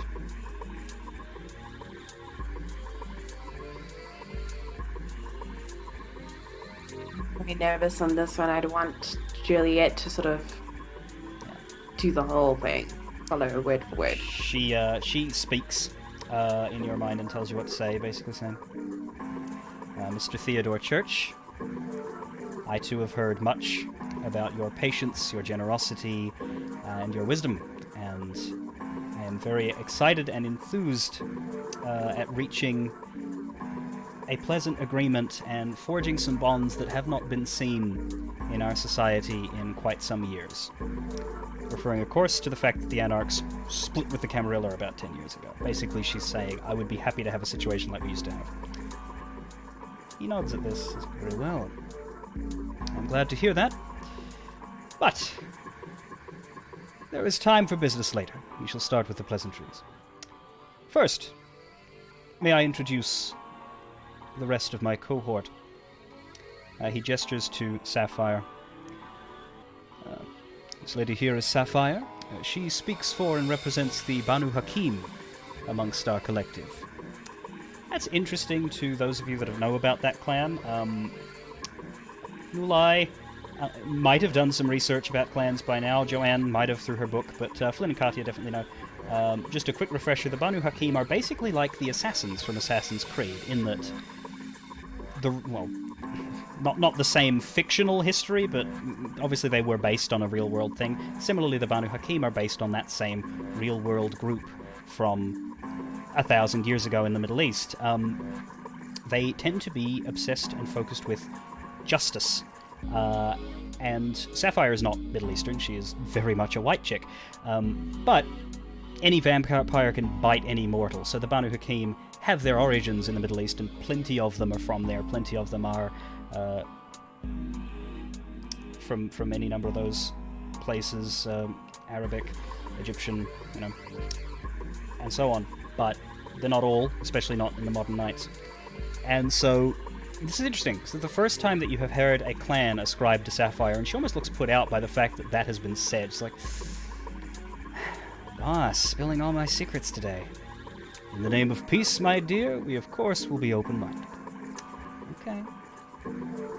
But, she is polite, and she trots off and allows Church to introduce the rest of his leaders. And he points out specific leaders. You see Derek, who you've met before, the angry idiot bastard from the West Bank boys, introduces him.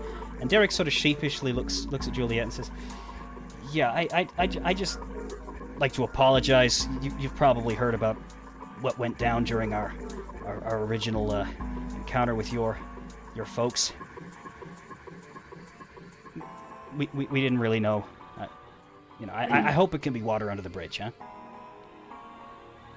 There's always room for improvement. Okay. Flynn waves at him madly from behind Juliet. He looks up, identifies you. A little jump. And then he, once he's finished his introductions, he walks in the opposite direction to where Flynn is. Back out the door. No, he goes into the crowd. Then Church moves on to the people you have not met. First, he points to a sharply dressed, white hair old fella. He is in a tuxedo, and he looks very, his hair is long and sort of wild, but otherwise he looks sort of... It's weird. If you chopped his head off and put a more clean-cut head on instead, then he would be just the picture of an upper-class, business type, but the hair seems a bit wilder. And he says, "This is Mr. Addison. He represents the free-thinking businessmen of Shadeport." To which Mikhail says, "Ventru anarchs! They have been known to happen. We welcome all sorts, Sheriff." Mr. Addison doesn't say much. Charmed, I'm sure.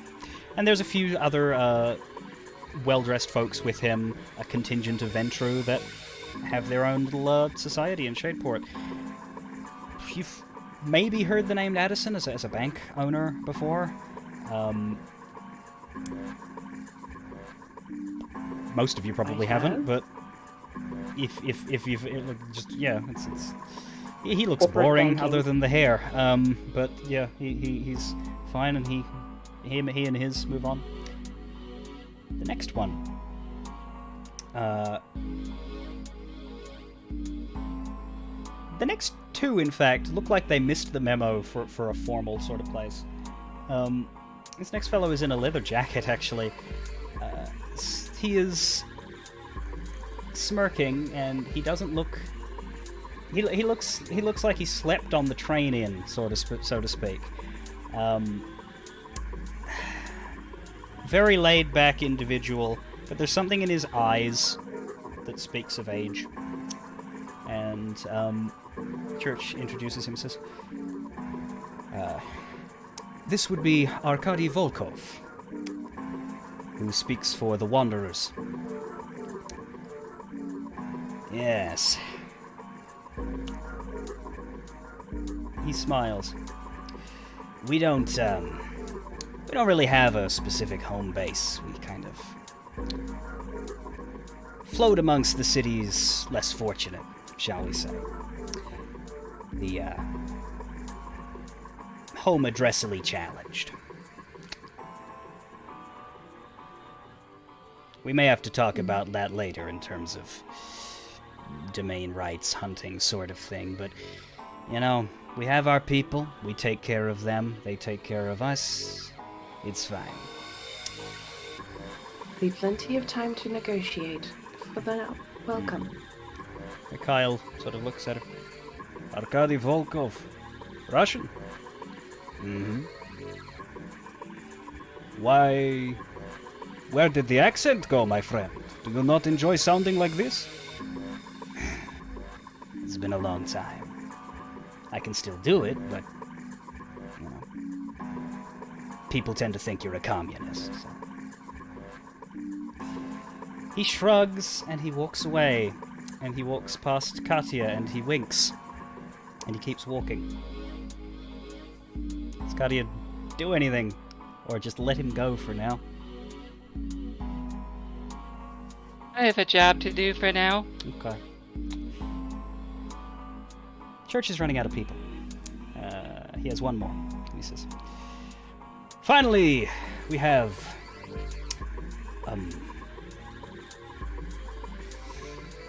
Sapphire has wandered back at this point, now that she's not standing in the way of the people entering the room.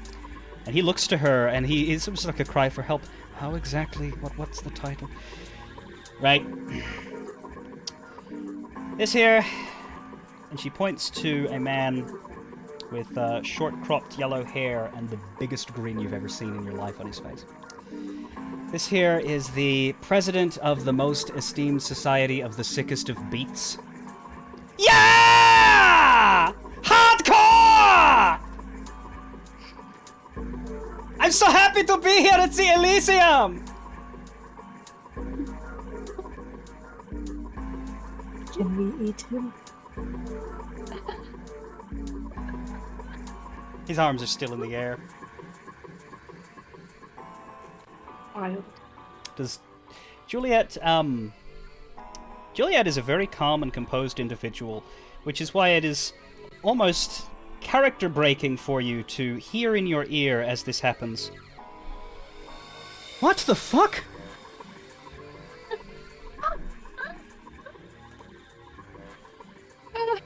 The man is standing with some similar-looking folks. They look like ravers, which is weird in a formal Elysium. There's a guy with a mohawk. A name was not given for this individual, just the president of the most esteemed society of the sickest of beats. That was what was told. He does not offer to shake hands, he's just doing this. There's no music, he's just doing this and shouting things. And after he says hello, he goes away doing this into the crowd along with his friends. His friends aren't dancing, just he is. As he goes away... Yeah. I wish I could have that music in my head. Mine tends to be much more boring. As he walks away, Church sort of looks at Prince and says, "I believe he is of your clan."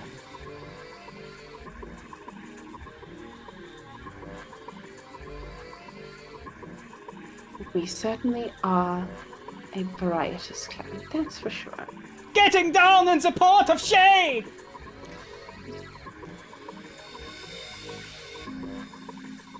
I would probably giggle at this point. I wouldn't be able to stop myself. Church also giggles. Mikhail also just... not giggle, that's not suitable for him, but he's like...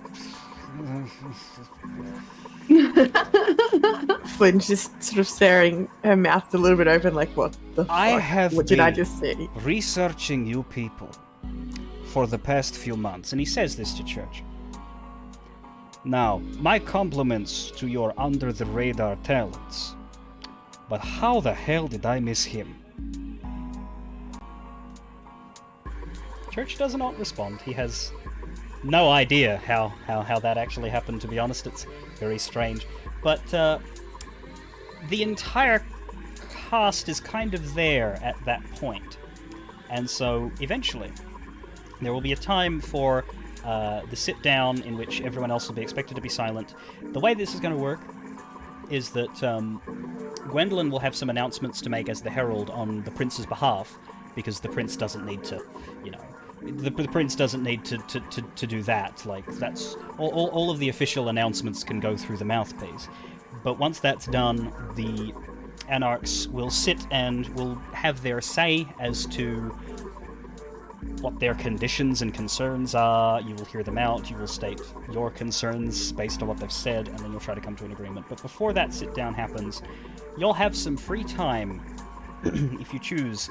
Well, I mean, if you choose, you can stand in a corner, but the four of you are effectively free. Joanne, you'll have trouble with this as Juliet. Obviously, all the eyes are on you, so wherever you go and whatever you do, yeah, you don't have the invisibility that the other three have, but there are a lot of people here. Some of them may wish to talk to you, and I'll let you know if that happens, but you may wish to speak with anyone at all, and you just need to tell me. I wanted to hear from Juliet who she wanted me to give things to. Yes, you have a couple of sketches in your pocket. You haven't really studied them, but there are three. The first one is for Maximilian,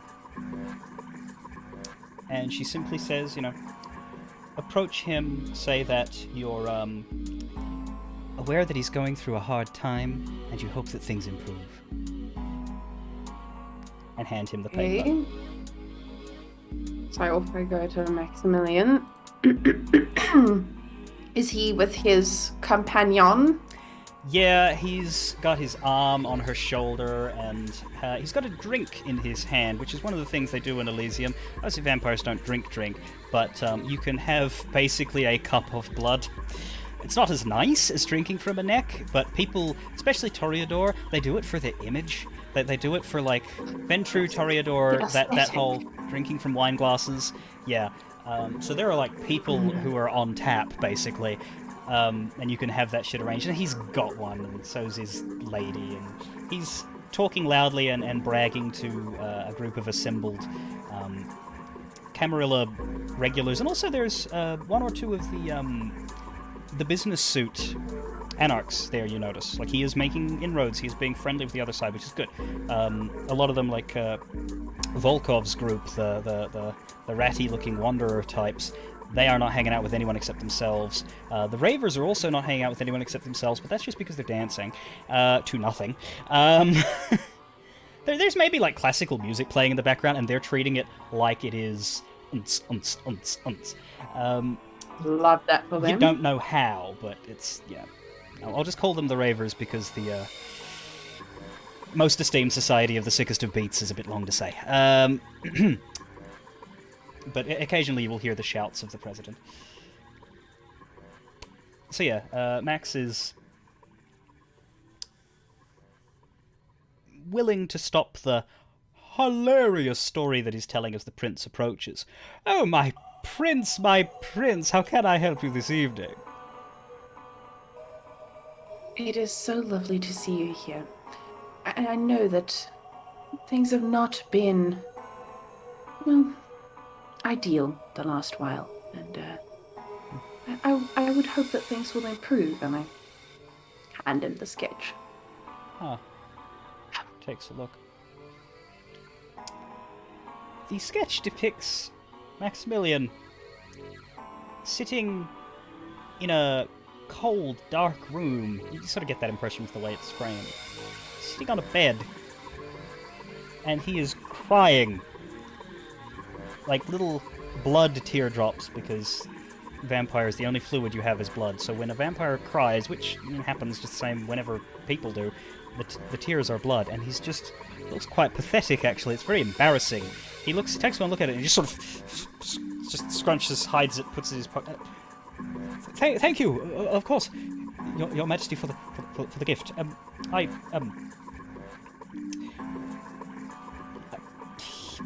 He looks like he wants to be anywhere but there, but... Is there something I could help you with?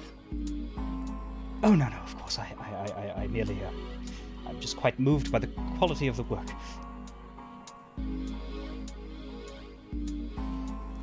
I hope you have a lovely evening. I'm sure I will. To better things. Indeed, he clinks his blood glass against the air, because... or do you have one? Would you have gone for that? I don't have one, and so I kind of knew he would do the clink thing, so, you know. Yeah, you did the air one. Okay, cool. Yeah. He is confident that his crowd that he's trying to impress didn't really get to see it. They only just got to see him looking very awkward, and he didn't scrunch it up. He was trying not to be disrespectful to the gift, but he very much made it disappear as soon as he could into a pocket. Lol. Yeah. Shame, poor chap. The second one... Hang on, let me see where I put them. Okay. The second one is for Selena, and you looked at it before. It is a picture of her. It seems fairly mundane. She's having a conversation with a few other people who are in frame. But she says, simply take this to her and say that we are grateful that she came here today, and she hopes that we can find common understanding with the other representatives of her clan soon. All we want is to get along well. Off we go. Yeah. Is she with anyone? She's having a polite, quiet conversation with a smaller group of folks. Some that you recognize from Toreador, Ventru. Same sort of upper class group, but they're a lot more subdued. They're the shall we say, the more respectable ones, just hanging out like normal people. She's gravitated towards the not dickheads. Nice, good to know. She's not leading the discussion either, she's just politely listening. So she actually, as you approach her, she tries to take you aside and not disturb the rest of the conversation, but of course, when everyone sees it's the prince, they'll stop and listen. Well, because she tries to take me aside, I would say, well, would you like to step off here and have a quick chat? Oh, of course, my prince. I'd be happy to do that. And then they are polite enough to get the message and not listen in. Openly. Okay, so all I've got in my head now is the last part of the speech. But I would essentially say what Juliet said, and then, that we thank her for coming this evening, and a little token of a trust, hopefully a bond building between us, and I give her a sketch. She looks at it, she raises an eyebrow.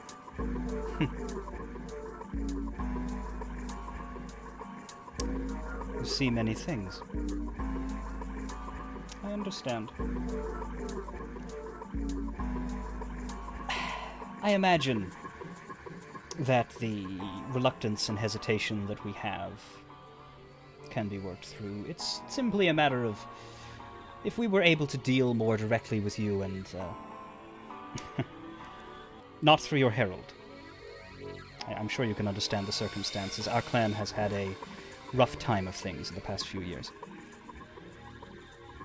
Yes, quite understandable. Thank you for expressing this so openly to me. Juliet sort of reminds you in your head that the main issue is that there are loyalist, hardcore Tremere who are sticking to the old traditions, and then there are Tremere who are rebelling, and while she's not privy to the insights of Tremere's traditions, Gwendolyn is a hardliner and Selena's crew are free-spirited, and so they don't feel welcome. It seems like having Gwendolyn around means that Juliet has made a statement, so she's trying to make a statement that, no, I'm staying out of your stuff. We're you're welcome, they're welcome, the clan is welcome. Your inner politics is not for us to delve into. Worry. So you can say something to that effect, or you can leave it with, I would sort of give a gist of what Juliet wants to convey without going into too much detail. Yeah, Selena is you said receptive. we had one more? There is one more. She said she didn't really know who this person was until recently. And she's not sure why she has this one. It just came to her, but please, hand it over. And you look at it, and it is the president of the most esteemed society of the sickest of beats. And the position he is in is a very familiar one. He's doing this.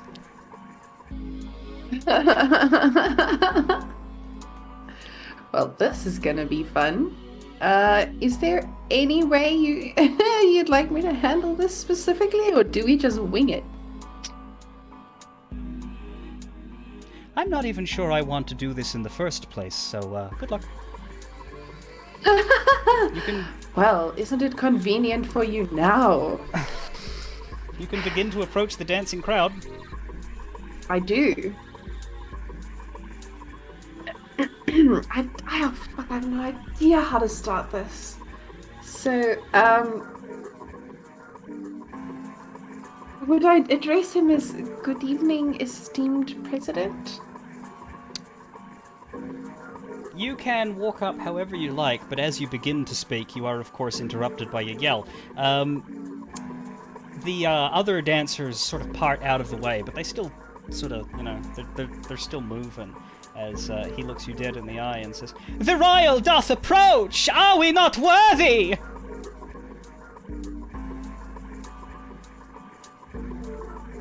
I would pause a little and then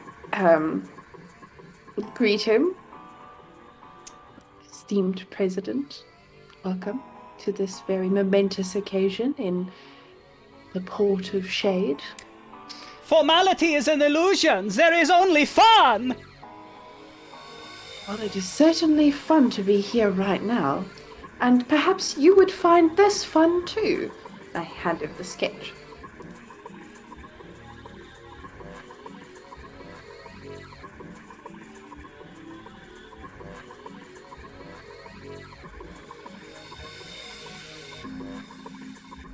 From my clan to yours.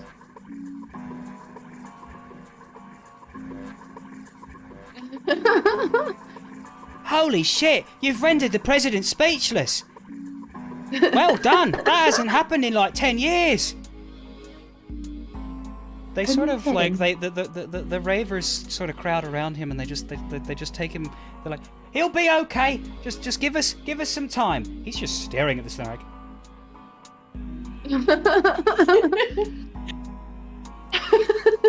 But his dancing companions shuffle him off, and they thank you profusely, and they apologize that he can't respond, but they just go and put him somewhere where he can come back to himself, and it's all, you find yourself wondering why that happened, and Julia's, I don't know, but I think it needed to. I have no clue. Yes. So that's your sort of 3 little tasks there. Other than that, you can mingle as you like, but for the sake of the others, Nulai, what are you up to in all of this party mingling? With the precious blood drink in hand, after, a couple of sips, little taste testing there. Is this the one you took from the butler? No. The ones that I assume this is being offered around, just generally. Yeah, you can have a cup of person. Yep. Yeah. Love it. Nula approaches Flynn.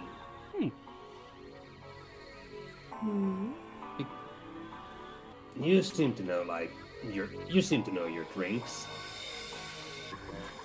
right? I mean, the millionaire party, or billionaire party that at least showed me some sort of clue towards that region. Oh, if it's in a glass in front of me, I'll certainly give it a go. I've been known to drink a few different tipples. Right. Do you think these are blood? It tastes kind of like blood, but and from what I understood, blood is basically all we can drink. So I just want to be sure. Is there another glass, like a waiter walking past with a sort of tray of glasses on it, or? There would be if you flag one down, but they're not everywhere because not everyone is partaking. It's the kind of thing where it's sort of just all being done behind the scenes. You can see occasionally people slipping in and out of side doors, so that there's always going to be, we'll say 2, which isn't enough for everybody, but yeah. It's like that, but it's not like as you have that conversation, one will walk past you and they're everywhere. Okay. You'd have to be in order to get one. Alright, in that case, Flynn will sort of just make a sort of pass it here motion to Nilai's glass. And she'll look like a wine connoisseur and like swirl it and give it a bit of a sniff and be like, yep, Shadow to Matthew. Here you go. It's blood. It's good. It's not as good. It's fresh enough. Like you know that it doesn't take long for it to just turn to very boring and useless. You feel as though this person, you can no longer get a sense of how they were feeling. It's kind of deadened in that way. But you know that it is not from like a blood bag. You know that this was taken from a person today. And it tastes like blood. You don't think it makes you feel better, or that it's enough to slake any hunger. A lot of that would be that your hunger is at 1, but even if it wasn't, you think that would be not enough. But you don't feel bothered. It's not poisonous, if that was Nulai's concern. It's definitely blood. Yeah, Flynn will also say, look, it's never as good secondhand as it is fresh Second from vein. second vein. But it won't hurt you. It'll be fine.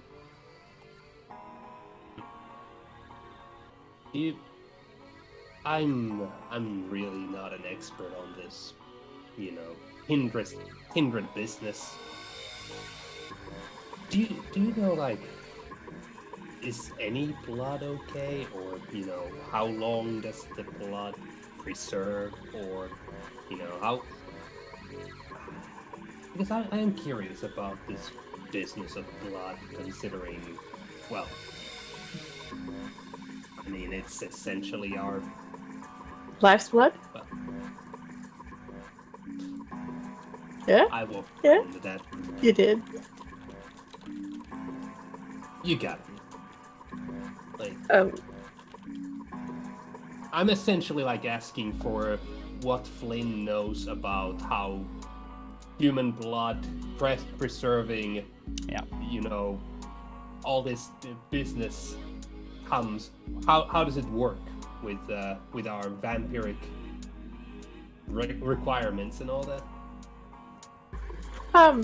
Cold blood for the younger in us, or younger of us, is still quite effective. It's not as it's less tasty. Yeah, so it's not as satisfying. Like, gives you what you need, but it's not like it's not something you'd seek out. But like, it'll do in a pinch. It'll do in a pinch. You can at the lowest. It's a mechanics wise, it's a blood potency thing. Not necessarily age, but in game you don't speak in those terms. So younger is the best you can do. But yeah, the concept of subsisting off of preserved blood works just fine. There's a certain point where it becomes half as effective as regular blood, and then there's another certain point where it stops being effective at all. And that's your blood potency level. I think everyone here has a blood potency of 1 except for Joanne, because of that high-octane prince blood that you've got. So I think Joanne might not do so well with the preserved stuff as everyone else, though still be able to take it. Where do we see our blood potency? That is on the Blood and XP tab, I imagine, on the sheet. Yes. How could you? It is. Yeah, it's a tracker, and there's a bunch of things in the book which will tell you what it affects if you want to. I won't be rattling them off of my head myself, but it affects a lot of minutia rolls that thankfully we don't have to do too much of. Page. Yeah. Flynn will sort of she'll impart this to Nulai, and she'll sort of give sort of the benefit of her own experience, like, don't drink from addicts, or if they look like they're sick, kind of thing. It's, you might get a bit high, or you might not, feel great, but it won't kill you. But it's still not desirable. Well, Nulai has his own experience with the smoking blood and all that. Yeah. Yeah, I know what you mean by that. Well, to some degree, certain people definitely have that taste that you can't get from others. Yeah. It fulfills the craving. You seem to know a lot about blood. You seem to know your blood. Is that just a perk of being a vampire long enough? Possibly. I mean, it's all we eat at this point. I did have medical training before, and she sort of gestures to herself and then flicks a tooth, and all this happened. Medical training? What do you mean? I worked as a nurse before I was doing. I happen to be a doctor. Just the other day.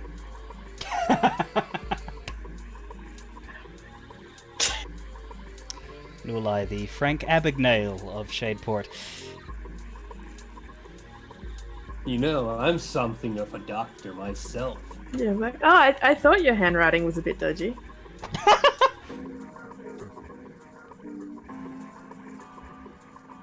That was good. You get the ideas.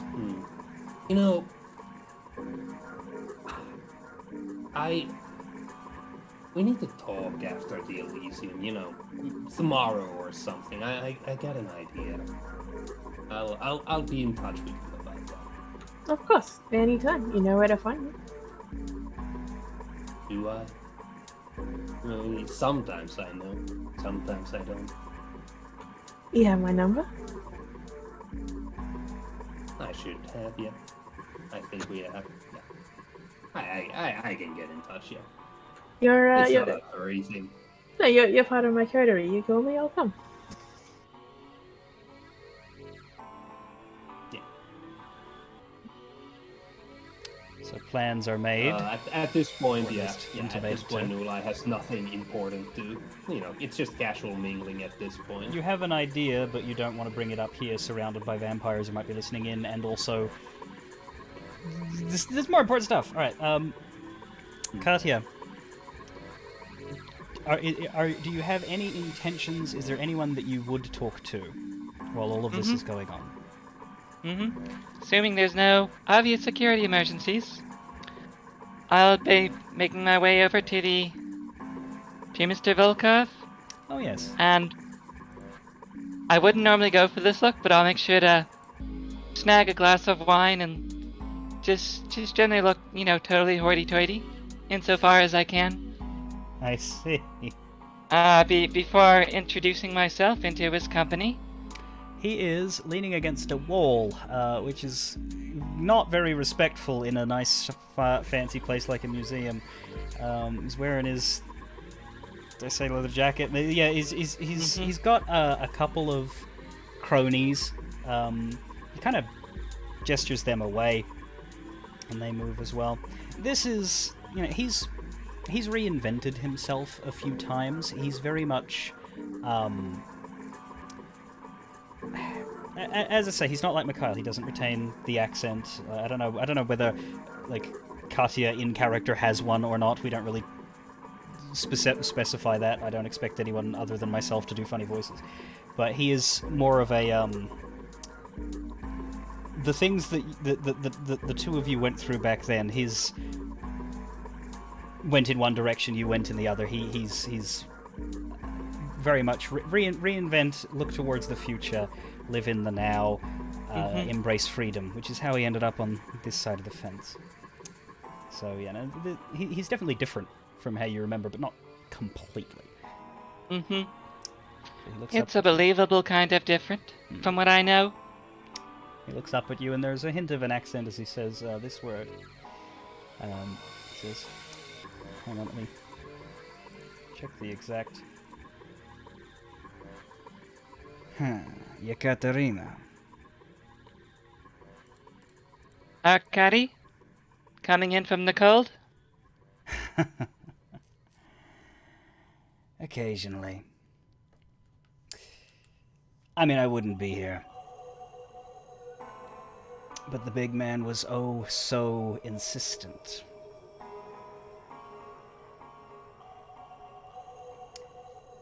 They told me you were here. I mean, they didn't, you know. They don't know anything. But they told me that there was a Katya who looked kind of gangrely amongst the Camarilla gang. Well, that narrows it down, doesn't it? There aren't too many of us these days. What the hell brings you to a place like this? I'm working.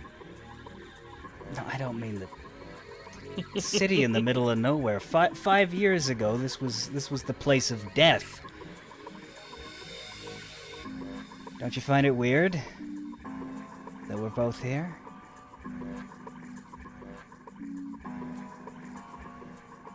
I don't find it strange that I'm here.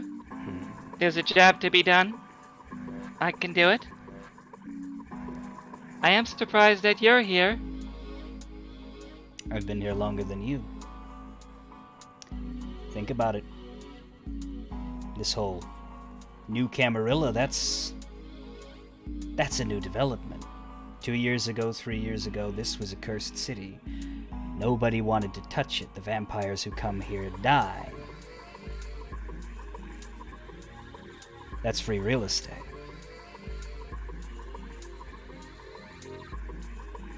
Is that your game these days? You're a real estate investor?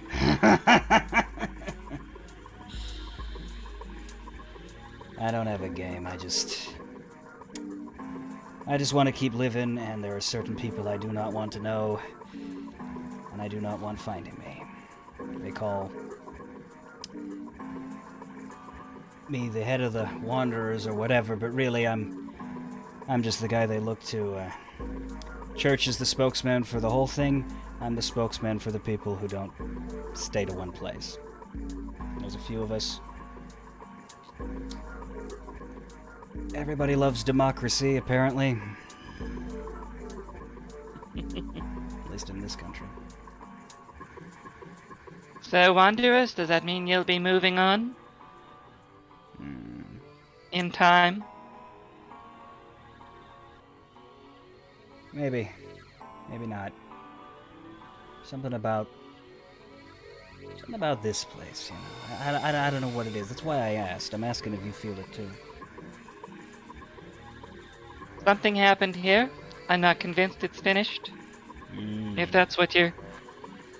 If that's the picture you're painting. Maybe. We've all got our reasons. But we don't always know what they are. I'm here because I feel like I'm supposed to be. And that hasn't changed yet. It scares me.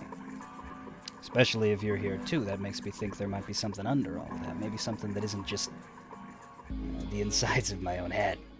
But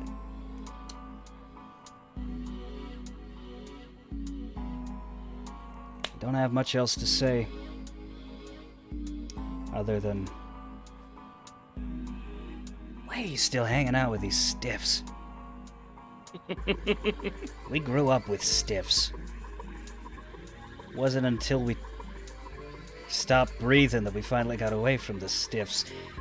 And you just went right on back to more stiffs. Feels a bit like home, doesn't it? Yeah, that's the fucking problem.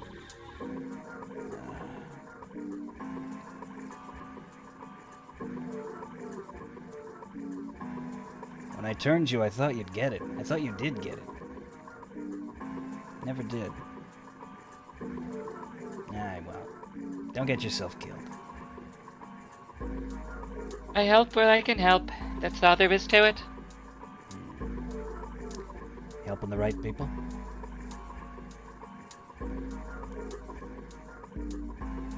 As I see it, helping all of us. Well,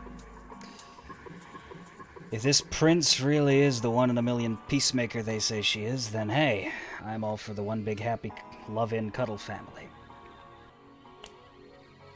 But I've been burned before. And he has. The scars aren't on his face, but you know where they are.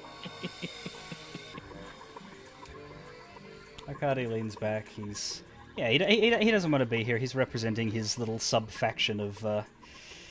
you get the impression that he's the one who's talking for the dregs. All the others are representing solid groups. Even the Ravers have more organization than what he's there for, but... You know, he talks about church a bit, says that, you know, the guy's an idealist. He has the lion thing, but, like, he's never actually seen him tear someone apart. Doesn't even know if the guy has it in him. But he also wouldn't, you know, presume that far and take the man lightly. Neither would I suggest you do so, from what I have seen. He's got that bearing of a man in his cups, even though he doesn't have anything.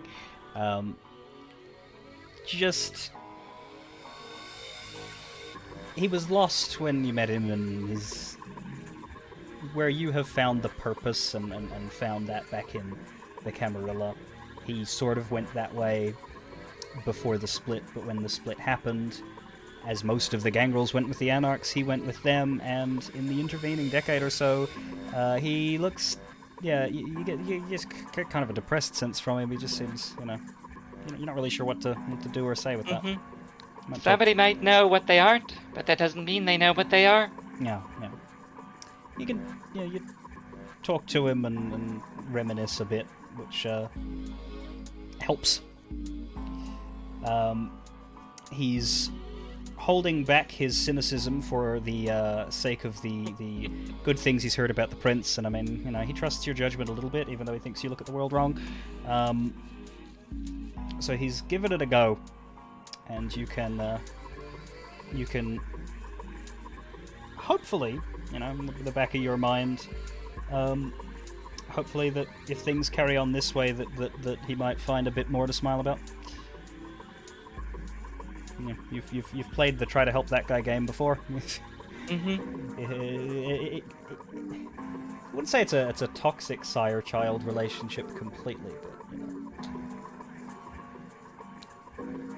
there's a reason why some people need time to sort themselves out, and sometimes there's nothing you can do to make it faster. Yeah. You're still grateful to him because in turning you, you know, the path you've led, you feel like you've got jobs to do, and that works. So, you know, you don't know where you'd be if it wasn't for him, but you also don't know how to get that sense of purpose into him.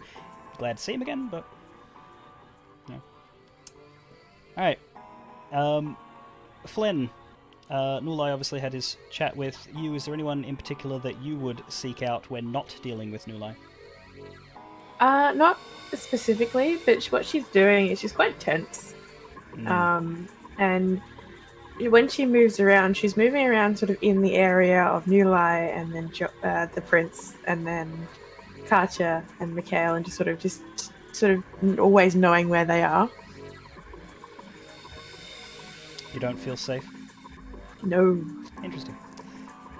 There comes a point, and we can get, I guess, awareness checks from... We'll say that you're nearer to Nulai, because that's who you were talking to before. Nulai, if you could get a wits and awareness check to see if you notice as Crimson kind of falls in behind Flynn and grabs her for a quick word. Did I get my +1 from this? Why not?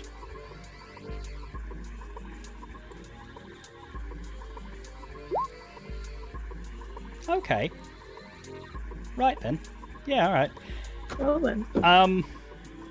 As a crit, not only are you well aware that Crimson has approached Flynn, but you are able to put yourself in a position where you can listen to the conversation in its entirety, if you so desire, without being noticed. That's the critical part of it. I wasn't going to be this nice otherwise. 6 successes crit. My God. All right.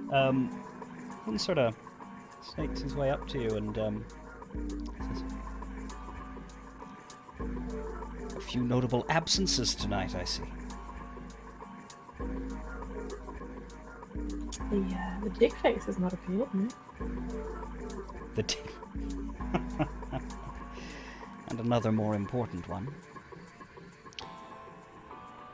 Who? Oh, it's Joanne. Not quite so trusted by the top, are you? Joanne is here.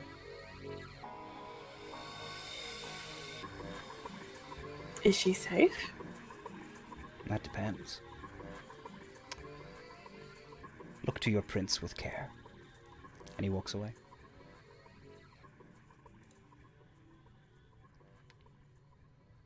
Flynn looks over at the prince, like really looks, like just studies her. Yes. Does she pick up anything? That would be a roll. Let's make this a contest. Flynn, you are... Would it be investigation or insight? You're reading a person, so I think it'd be insight. It'd be insight and intelligence for Flynn, and it would be... Am I allowed to do the same roll? Yeah, now you heard it. Yeah, and it would probably... But we'll have Joanne make the same contest roll against you both. It's a pretty good roll for them. It'll be composure and subterfuge. Because it's a bluff, it is a lie, and it is about staying in control of No social state. modifiers? None. Insight and what? Insight and intelligence.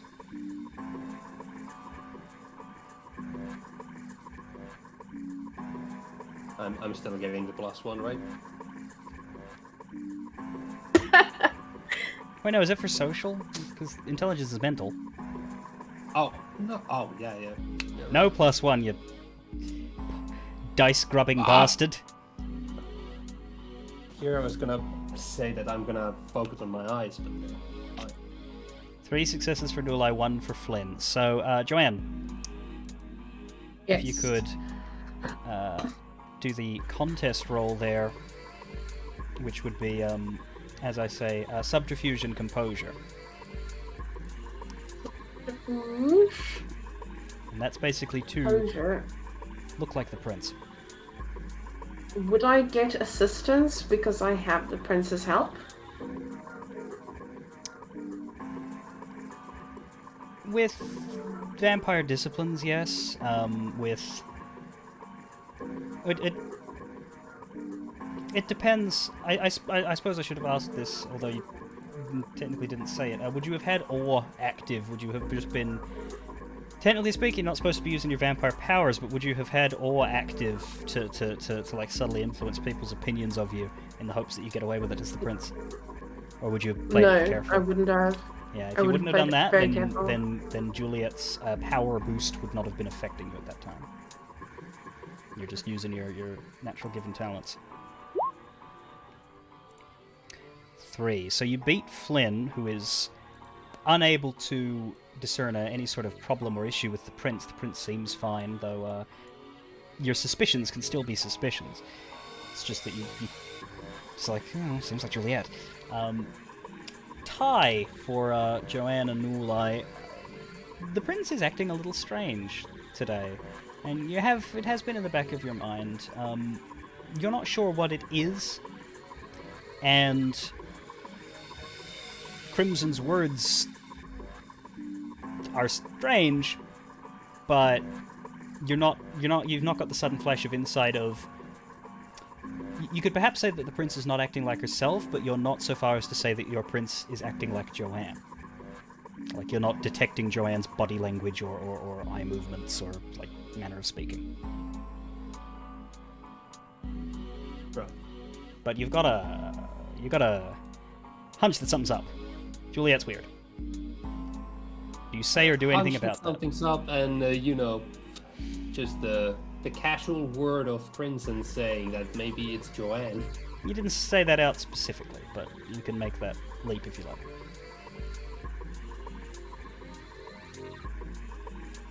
Well, after a short moment, not immediately just walking over to the prince. Yeah. Immediately after hearing this, I would like to tag the so-called prince to a bit of a somewhere more quiet. Flag Joanne down. Okay. Yeah. I am going to take a quick 3-minute break before we do that. Just pee break and fill my water.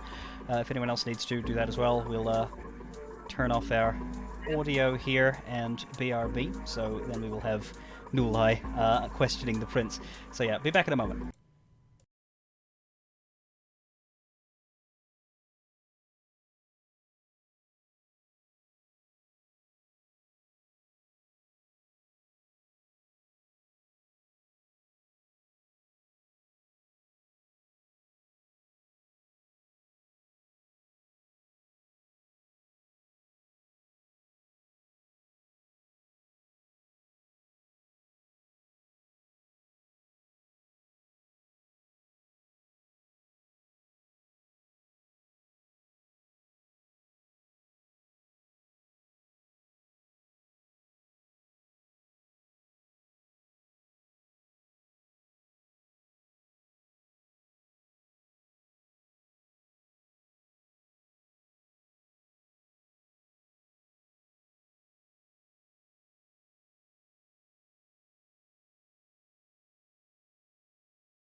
Okay, we are back. We are all here.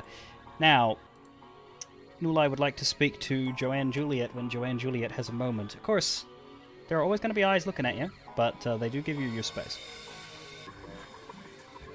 Yeah, mostly Nula is waiting for, nobody, specifically Crimson not to notice it. Like, that's like the opportunity, mostly waiting for, like, Yeah. Nula is still going to be pulling Joanne from a casual conversation to, talk one by one. You find a time where Crimson's like on the other side of the room, talking happily with people you don't know or care about. You don't know if that means he can't hear you, but doesn't look like he can. Is there like? There we go. I wouldn't know why he's calling me over, so we'll just take it as it goes. Yeah, again, can I talk to you for a second? Just privately. Certainly, no lie. After walking to a slightly quieter spot, something doesn't seem quite right, and I think, the thing that's rotten in here, no offense, but I think it's you. That is a very blunt way to address your prince. Especially at such an event where everything is highly strung. The situation is tense. There's a great deal at stake. You must be very confident in this accusation. It would be a confident accusation if I was talking to my prince. Oh, for But Christ's I sake. think I'm not. You hear that in your head, Joanne. Just tell the smartass.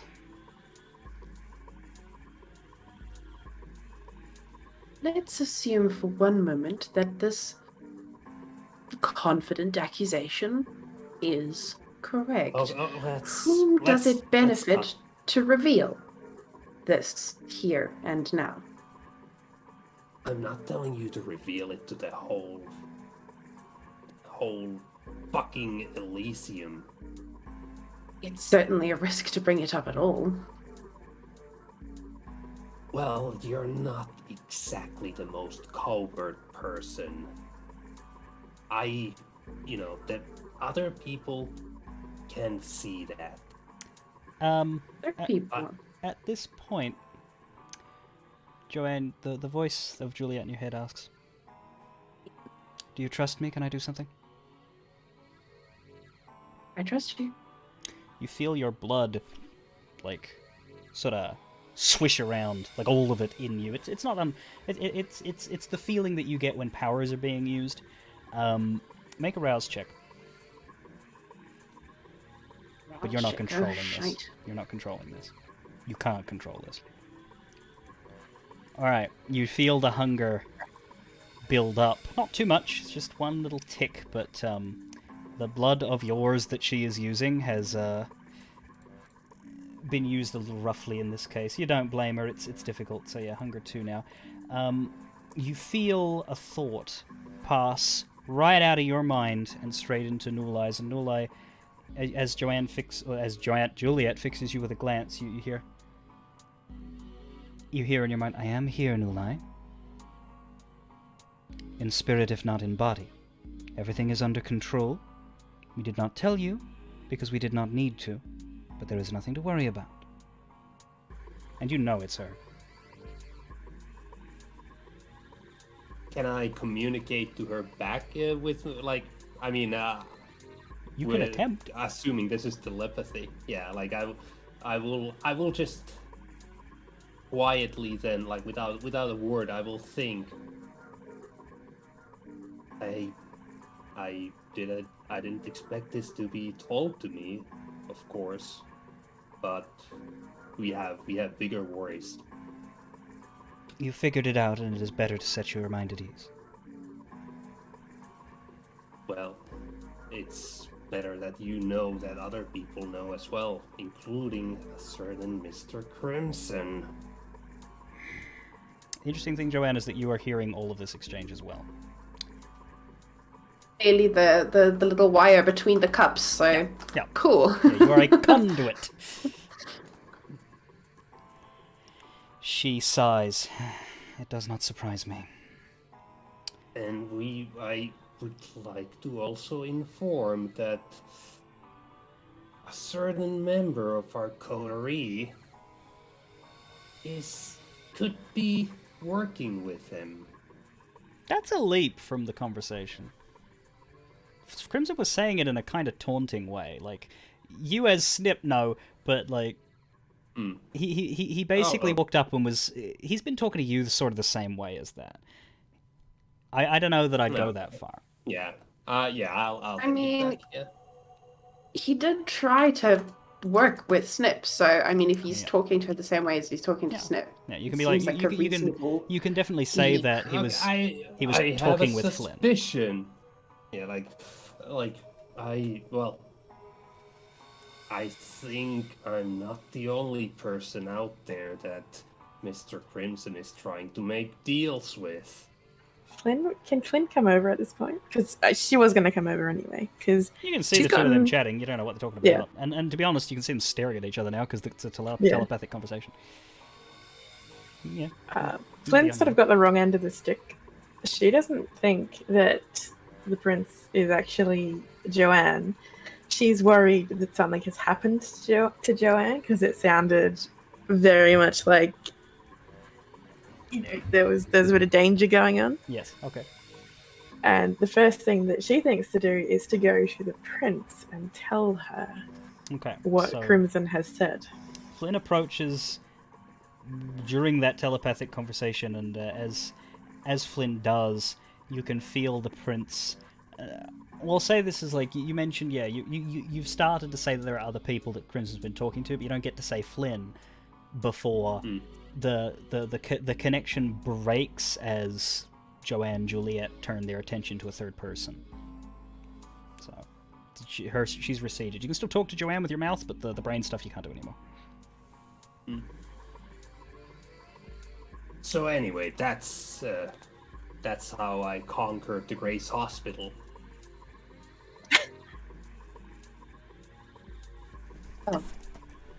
I'm certainly glad that you made out of that in one piece, no lie. Flynn will just sort of interject at this point because she doesn't mind Nulai overhearing. In fact, she would, if he goes to move, she'll ask him to stay. And she'll relate what Crimson had said to her and said, I'm concerned that something has happened to Joanne. I know she's not here, and I know we were given reasons, but I'm concerned. Snap. Can I just be the wire between the cups again? Like, let Juliet do her thing. She'd rather She's not. better with calming. She'd rather speak through you than rouse your blood again, and like she will if you're insistent. But you know, it's a rouse check for you. Ah, fuck. Okay, no, we'll do it the normal way. We'll do it the normal With the way. mouth talking. Yes. With the mouth talking.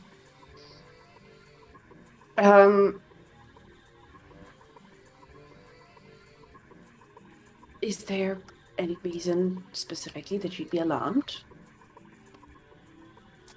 He said, we know that Joanne isn't here, but he said that Joanne was here and to look to you. I'm concerned there's some sort of plot that Joanne might have been brought here to be used against you. I don't know how he would know this, but he certainly he was very taunting with it, but he passed on this information. Okay, do we tell her? I would ask Juliet. I mean, this is Crimson we're talking about, so I'm not. Yeah, so at this point she's super... like, she's that solves things faster. Go on. Those things faster, I tell her. Yeah. And Crimson, oh God, he knows already, but he doesn't need to know. Like, we don't want to confirm it for him, do we? You're not telling Crimson, though. You're telling... Yeah. Yeah. Okay, so... well... let's just say that in the interest of security and to allow us more room to plan, Joanne and I came to an arrangement. So she is safe? I'm And she's... safe. And then I wink at her. And Flynn sort of takes a moment and then grins and says, "It would be completely out of, break all decorum and all rules if I gave you a massive hug right now, wouldn't it?" It may be a little suspicious, but we could definitely have that hug later. I I'm might glad. need it after all this. I'm glad you are safe. It worries me why Crimson had seemed to have this information, but I'm glad you are safe. It worries me a little too. Thank you for your discretion. Okay. It seems like the questions have been answered and the dilemma has been solved. So, it doesn't take much longer from there that attention is called by Gwendolyn, whose job it is to sort of run the social side of things. You know, it's, If I could have the attention of everyone in the room, please, may the leading parties of both of our wonderful factions please assemble at the main table, and could everyone else kindly direct their full, undivided attention to our very important announcements, followed by, of course, the negotiation.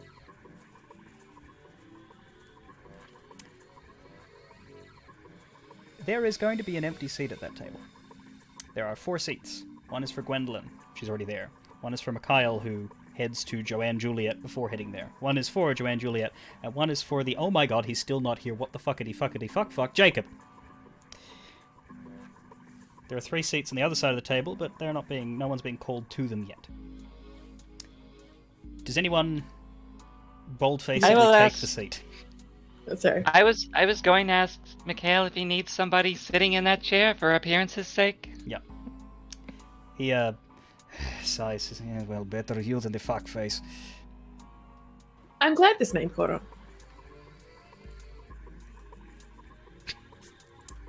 So yes, you can sit at the big boys' table if you like. Your job at first is to let Gwendolyn be the social mouthpiece, host, announcer, so you can sit regally at the table and look impressive as everybody looks towards you. Gwendolyn continues to stand at her seating place as she welcomes everyone and thanks them for their loyalty. Speaking specifically to the Camarilla, she says, you know, this Elysium has been a long time coming. We are aware that a lot of important positions within our court have yet to be filled, and we will begin to do that tonight. This is the beginning of a new start for this city, and we're all very excited and happy that we have such a wonderful group of kindred here. And she begins to announce names for the Primogen Council, which are the representatives of given clans. Now, these clans have to have enough of a presence in the Camarilla to be announced such, and it's not really it's officially the prince's choice, and Juliet and Gwendolyn went through this. You know what's coming, or at least she does, but it's also kind of a will of the people sort of thing. Like, Maximilian is named the Toreador Primogen. Nobody wants that amongst the court, but he gets it because the Toreador look to him, and that's the only choice. Selena is named the Tremere Primogen, because she's the only Tremere in the room other than Gwendolyn, and Gwendolyn says that with a bit of a bite, but, you know, she names Selena, and Selena nods, and whereas Maximilian went on a fucking speech, she just nods and says thank you. She names a few others for other clans that are of less importance to our narrative, so we don't really need to go through all of them. And then she says, and Joanne, you are taken by surprise by this, but Juliet, you hear like soothing, this is fine, this is what we were doing, this is fine. As she announces that, as the primogen for Clan La Sombra, we shall have Mr. Walter Crimson. He raises a blood glass. He does. I thank you for your indulgence, my prince. I realize that my associate and I, pointing to Salim, are for now the only representatives of my clan in this city, but that will soon change. We do feel welcome here, and we are glad to be of service. He bows. A few other things are mentioned. There are people petition the prince for like frivolous things. Like there are a pair of Malkavians who are arguing over a turtle. One of them is like, this turtle is our pet, and the other one is like, this turtle, I'd like to drink his blood. And it's like King Solomon. Like you kind of want to break the turtle in half. Do you have a response for the turtle people? Juliet says, "Oh my God, just get them off of the stage." I give them the directions to the local pet shop. The Malkavian who wanted to eat the turtle is like, I hadn't thought of that. There are more turtles. My prince, I must take my leave. At that point you hear a shout from another corner of the room. He's going to eat the turtles! It's going to be fun! Let's all not be shellfish! God. Yeah! And they continue to dance.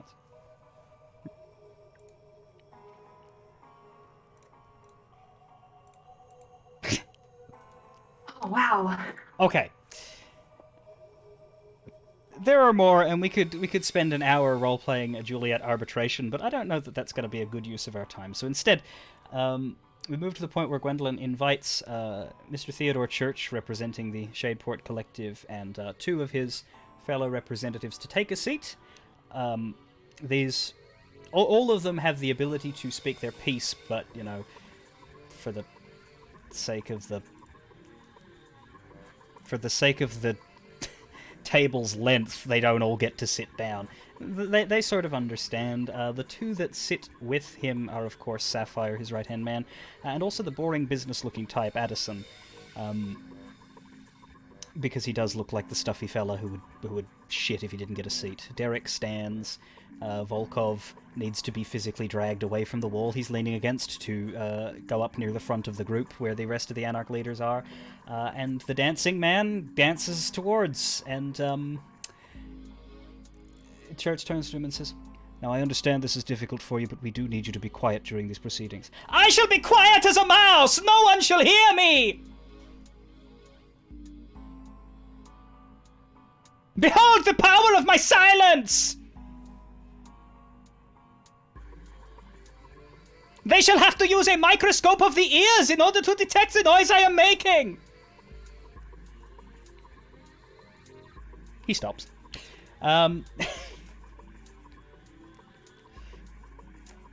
I think everyone in the party except for Ruthie gets the reference I'm making with this character, but you know what? You're blessed without the context, I think. You know, it's fine.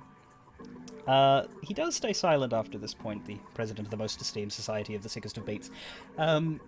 And the negotiations begin. Church cedes the floor to his people. They all have their individual grievances.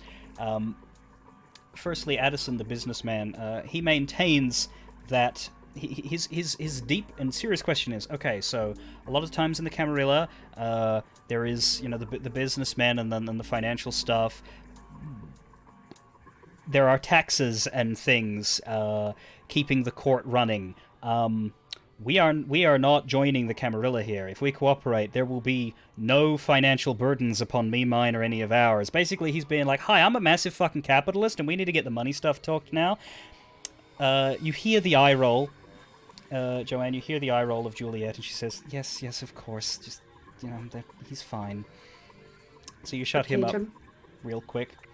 Volkov steps forward, and he mentions what he said before. He says, he knows that the Camarilla tends to divide domain by location. And hell, that's what the Anarchs are doing as well. Except for his group, they kind of just roam throughout the city. They hang out with homeless people and drink from them. That's what they do. They don't... They're the guys hanging around under the bridge with the flaming trash can. You know what I mean? Like, that's their people. That's what they do. And they could be anywhere. And there's like, I need assurance. I need assurance. Now, I'm not saying that we're the only people who can drink from them. We're not territorial like you guys. I mean, like some Camarilla have traditionally been. But we're not going to get run off.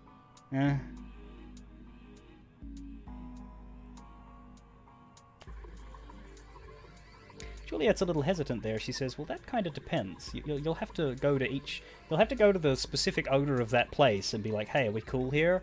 You can't just show up and expect to be, pay courtesy and it'll be fine. Assuming we're all gathered here, and the representatives are hearing what he has to say, could a arrangement be brokered now? I'm gonna ask that. Just sort of ask the crowd. Be like, does anyone have objections to what he is saying? Yeah. There are some stuffy toreador. Maximilian steps forward. He's like, I don't particularly approve of, homeless types hanging around my neighborhood. To which one of his fellow toreadors says, yes, but Max, they never come here anyway. This gentleman states that he and his go where the homeless go, and if they don't come to our neighborhood in the first place, then we'll never have to worry. You make a good point. You make a good point indeed, Charles. Very well. And that complaint is withdrawn. It seems like it's all right. And there's other little, things, different ones. The ravers do actually have a question. They're asked if they have a question or a concern, and the raver simply asks, "The question is, what is the question?" And he looks you dead in the eye, Joanne Juliet, and he wants an answer. He wants an answer. The question is, are you having fun? Hardcore! Yeah! But is it, though?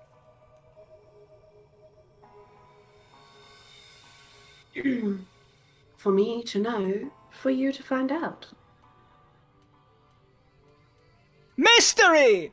Intrigue! Hardcore! He seems satisfied. And you get to church. And church is pleased and happy that you've been so amenable. He says, this isn't normal for the Camarilla, and he understands this is a tough position for you to be in, and that, so far signs point to good, everything points to fantastic. And he offers your hand to shake. Do you take this hand? I do. Is there any way, I want Juliet to do her thing. She's not going to do that. If there's... She won't? She doesn't want to show him what's going on. I have a feeling he's going to know, but okay. You take his hand, and, the glamour, your hands and Juliet's hands, it's not... Oh, wow, I'm, these are ghost hands. What's happening? It's not that, detailed. It kind of melds in a way where, yeah, he is shaking your hand, but your hands and hers aren't so different as for that to be a serious concern. If it was, then something else would have been done to deal with that. He's never met her. No, so he wouldn't necessarily... He doesn't seem to have twigged. Yeah. He doesn't seem to have a problem. He takes your hand and he says, well, in that case, let's consider this deal. And then you hear, as he is halfway through that sentence, the slamming open of a door. And you hear a familiar voice shouting, "Wait!" King Jacob. As everyone looks, turns. The double doors at the very back of the room, the very entrance. You know, as I said, there's a bunch of side doors on pretty much all three sides except for the one with the table. You've got your back to windows. He has... Who's played Ace Attorney?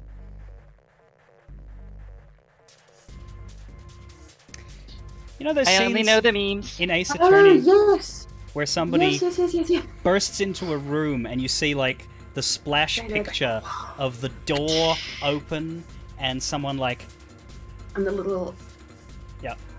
He's doing that, but he's not alone. My friends! You are all being deceived. That is not Prince Juliet Hammersley. This is Prince Juliet. And Juliet walks into the room wearing the same dress that you're wearing and looking very angry. And as that occurs, Joanne, you hear the voice in your head, sudden panic, that's not me. That's not me. Okay. And the first thing you hear out of this Juliet's mouth, and it sounds like you. Everybody's too stunned to do anything, but you hear... They're too stunned, but you are hearing, like this buzz. And then you just hear her shout in a voice that is hers, but harsher tone than you've ever heard from your prince, really. You just hear, "Silence!" And that word flows through the room like a wave. Can't see it, but people are, like, shuddering, like in sort of da-da-da. And as it hits you, I need everybody to roll intelligence plus resolve. Just intelligence plus resolve. I know that's two traits and not skills, but that's the one. How would we... 2 successes for Nulai.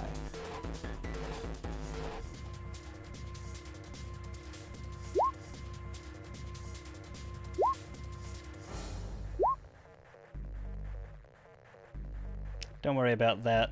You got a 5 and a crit, and it's not a messy crit. The thing that says the beast is because you rolled a 1 on the hunger die, which means if the whole roll fails, you're buggered. Okay. So that's 2 for Katya, 4 for Flynn, 5 for Joanne, 2 for Nulai. Nulai and Katya, you are taken by this, basically. It's not just the command to silence. You know dominate well enough, Nulai. You know that you can't talk, but you also just feel frozen in a way. Like you're staring at this figure that has entered, and it's Juliet, it's not Juliet, it's scary and it's horrifying and you don't want to move. Katya, you're pissed at yourself that you also feel that way because, you know, threat, action, that's you. But right now you are just sort of, you're caught, you're mesmerized. Flynn, it is less powerful on you. You feel like you need to be quiet and listen, but you also feel like you could get up if need be. You have enough of yourself ready.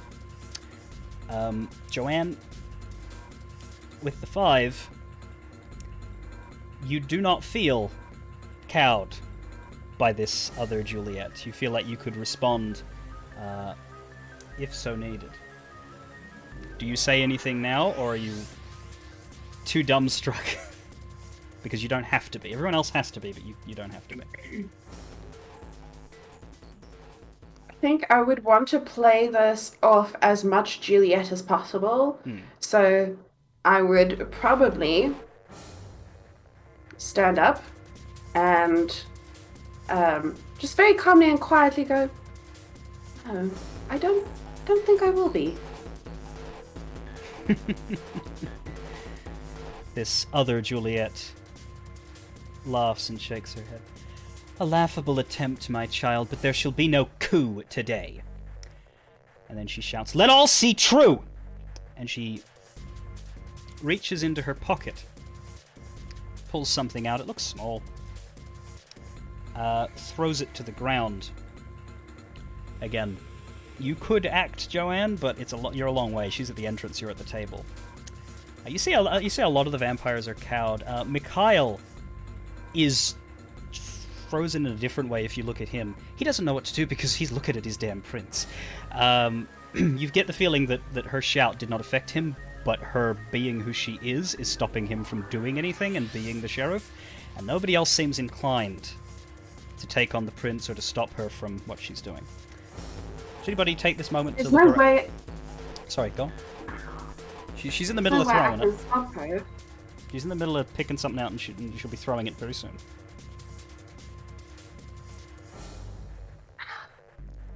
Can Juliet speak to Mikhail?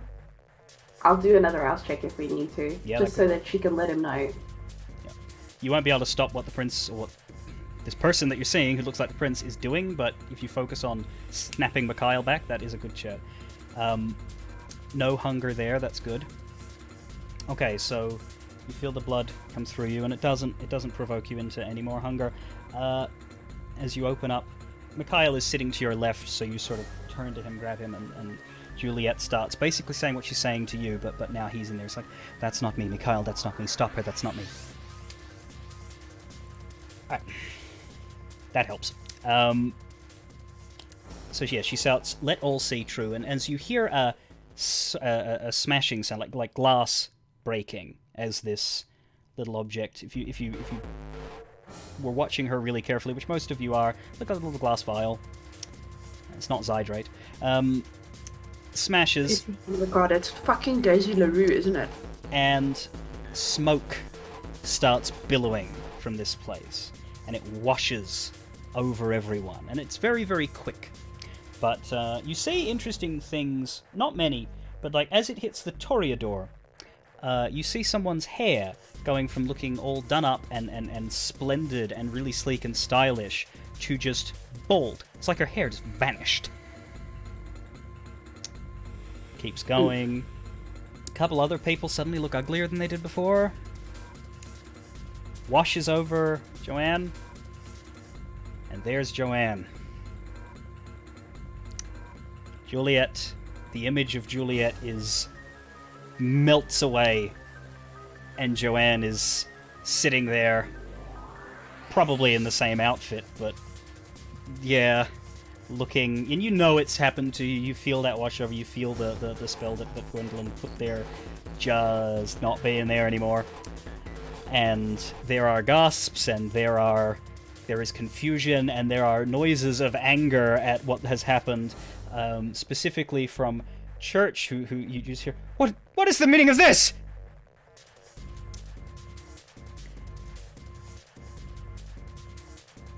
Mikhail, at this point, has been snapped out of it, but at the same time, he looks at the dispelled glamour. Is Flynn able to... Sorry. Flynn is caught. Nulai is caught. Well, no, Flynn. Yeah, yeah, that's true. Actually, you can't really talk, but you could move if you have something you want to do. I just want to move to stand next to Joanne. Okay, you can move closer to Joanne there. Katya, you're seated nearby. Nulai, you're kind of frozen in the part of the crowd that you are. You're not too far from the table. You guys are fairly close, so you could get there very easily, as Flynn could. Are you looking at... Yeah, Nulai, are you just focused on the main event, or are you looking around at anybody else? Katya, same thing. Am I still frozen? Yeah. It's not that you can't move at all. You can sort of look around a bit, but where's your focus, basically? On whoever came in with this imposter? Like, is she alone, or does she have a mob with her? She's with Jacob, and just Jacob.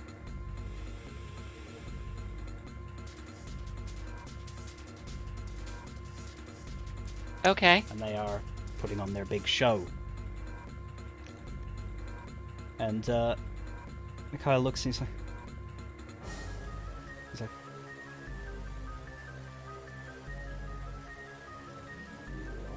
It takes him a second to think up his reaction. He doesn't. You can tell that he sort of just wants to leap over, but he can't do that. So he just shouts, "My prince, why do you use magic at the Elysium?" That's his, I guess, best idea of how to question this one. He's sort of ignoring the fact that Joanne also kind of did that, but he's putting the onus onto her. Like, she just threw something, it just did a thing. That's not how you're supposed to do things. What the fuck? This fake prince shakes her head. "I simply do what is necessary to reveal the deception, Sheriff. Do any of you truly support this peace? We have already profaned the sacred tradition of Elysium by inviting such creatures under our hospitality." Any chime-ins, or does she continue? Well, I can say that I want to throw a chair at her, but I don't know that that's a great idea. We'll, you can... Somebody's got to do something. I mean, she can't just stand there and blab.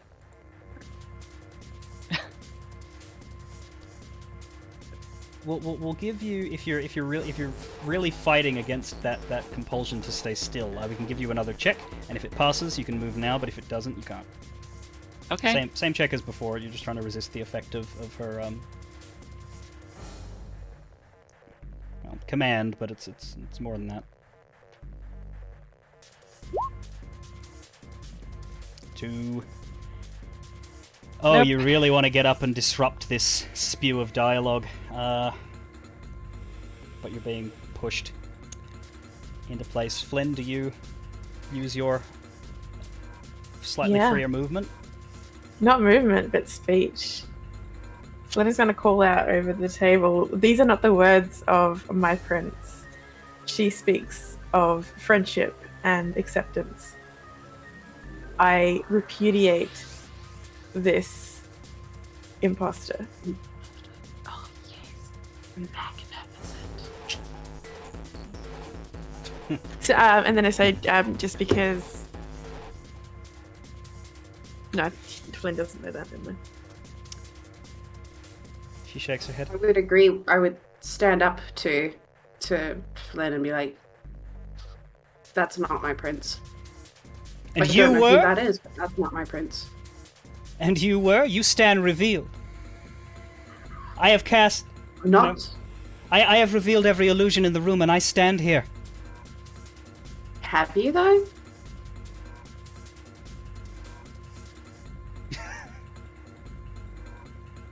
Jacob just sort of tuts and said, "Always was a willful child, but I did not imagine you would stoop to this level." Jacob, funny you running your mouth here when you were late, disappointing and disobeying our prince, and making a spectacle of yourself, and I don't know who this embarrassment is with you. I was You with ought to our be prince ashamed and of yourself. saving our court from this travesty. Sure, that's not what she says, but okay. I am Keep right talking. here, and I say it. Incriminate yourself further. The chatter starts to build again as more people are sort of shaking off that, quiet down command, and there's a lot of confusion and panic, and except for the dancing guy who is just like, 1, 2, princes stand before you! Which one is real now? Which is really not good for the mood and the tenseness. Like, it's funny for maybe him and his boys, but everybody else is like, dude, shush, we're having a crisis here. Anyway, so yeah, there's questions being being asked, like, what should we do, my prince? And most of them are looking towards the Juliet who looks like Juliet. The optics are not in your favor. Do we have anything that can sense the unseen, so we can try and unnerve this person in some way? If you want to use your sense the unseen to try and look through this person and see if you can see who that actually is, you can roll that. I was waiting for you to bring it up. No, I've been meaning to learn it and add it to my skills for 3 sessions now, and I keep forgetting. Oh, do you not have it?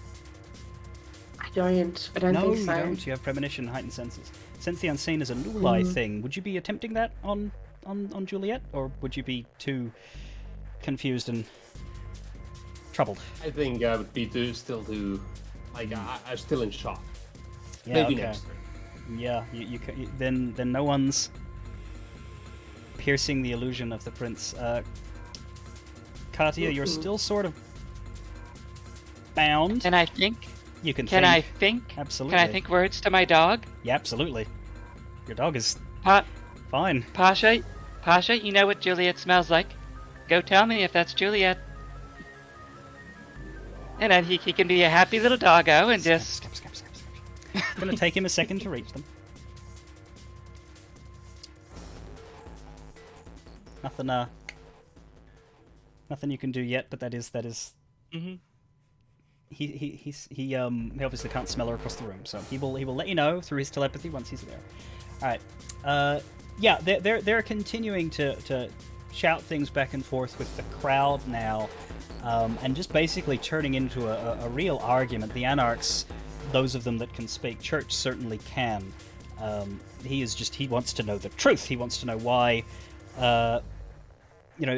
Like have we been lured into a trap? He's starting to, he's turned around. He sort of looks back at you occasionally, but he's more focused on this prince, and he looks kind of ready to break the decorum if need be, because the prince, she's saying she hasn't fully said it, but she said horrible things about the Anarchs, that we invite such creatures under our hospitality. We are profaning the Elysium by even having them here. Does anyone else do anything before the dog gets there? Say anything? I would turn to Church, and say, just sort of under my breath,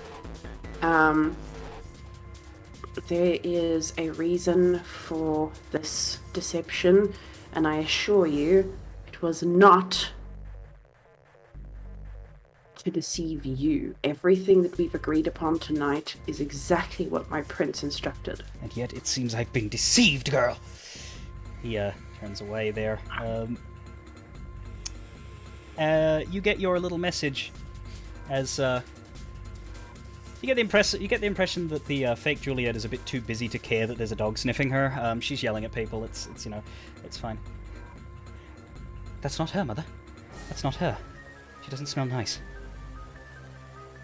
Cat. Okay, can I want to send back... Okay, can you tell?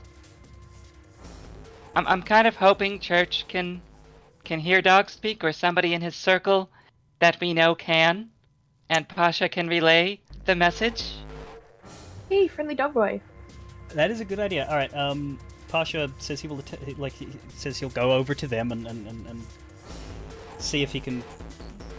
The thing is, the vampire has to sort of activate it, but if he, so Pasha is going to essentially start going and see if anyone bites, but he can't force someone to open that channel. As much as we can do. Yeah. If a bird wants to talk to you, the bird will fly around your head until you open that conduit. But that sort of thing. Although a real bird would not think to try and talk to a person. Maybe.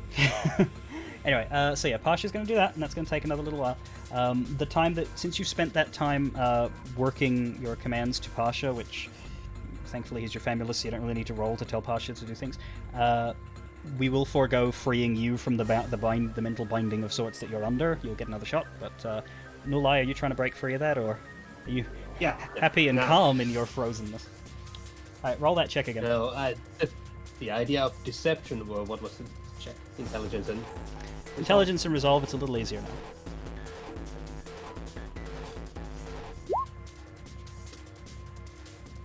Not that easy. Oh wow. That is. Hey, no bestial failure, so you're not gonna frenzy while frozen. You're not completely frozen. It's just more of the actions, like you're breathing. You can move your head around. Okay. So many ideas, so little time. Yeah. Flynn, do you continue to try and argue the court in favor of this is not the prince? No, I sort of I make sure to stay near to Joanne because I'm concerned that somebody might attack. And also, I look around to see if I can spot anybody. Well, see if I can spot Crimson in the crowd. You see Crimson and Salim. They do not look happy. They look very... They don't look affected at all. Neither one of them looks affected by the fact that, like, as I said, some of them are coming out, so they might have been affected at first. But there's still a lot of vampires that are, like, stock still and stunned. They are near a door, but they're not leaving. They're just near a door and they look ready for something. You don't know what. Maybe you do, but we don't need to talk. Yeah. They're there, and they're alert, and they look in their full faculties. So, yeah, at this point, the shouting is going back and forth. Mikhail is trying to, like, back Flynn and Joanne up, being like, I don't believe you are my prince, and they're responding with, well, you're the one whose glamour was dispelled. I am... You are the traitors essentially trying to usurp me. Jacob is saying, like, you accused him of being late. He was like, I was saving our prince. The back and forth is really getting into a mess here.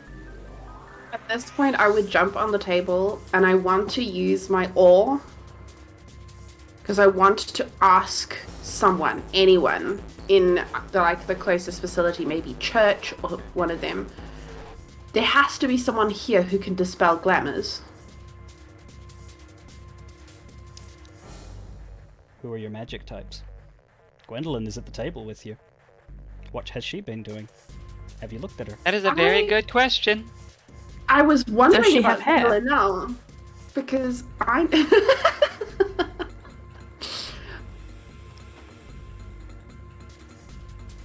I need to know if Gwendolyn is the one that cast the other glamour, because it would have to be someone that knows the prince really well, right? Or someone powerful enough to gain that knowledge without personal knowledge.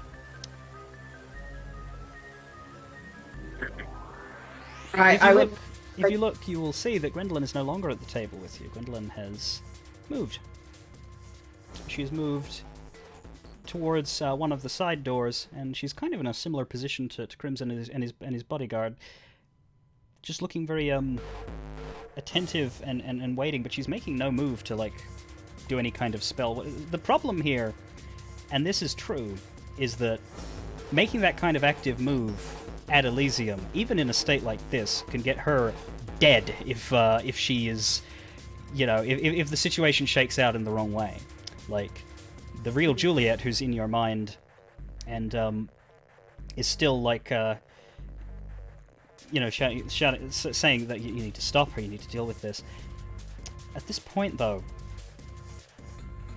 it's starting, the connection with her, she went quiet for a bit, and then she comes back,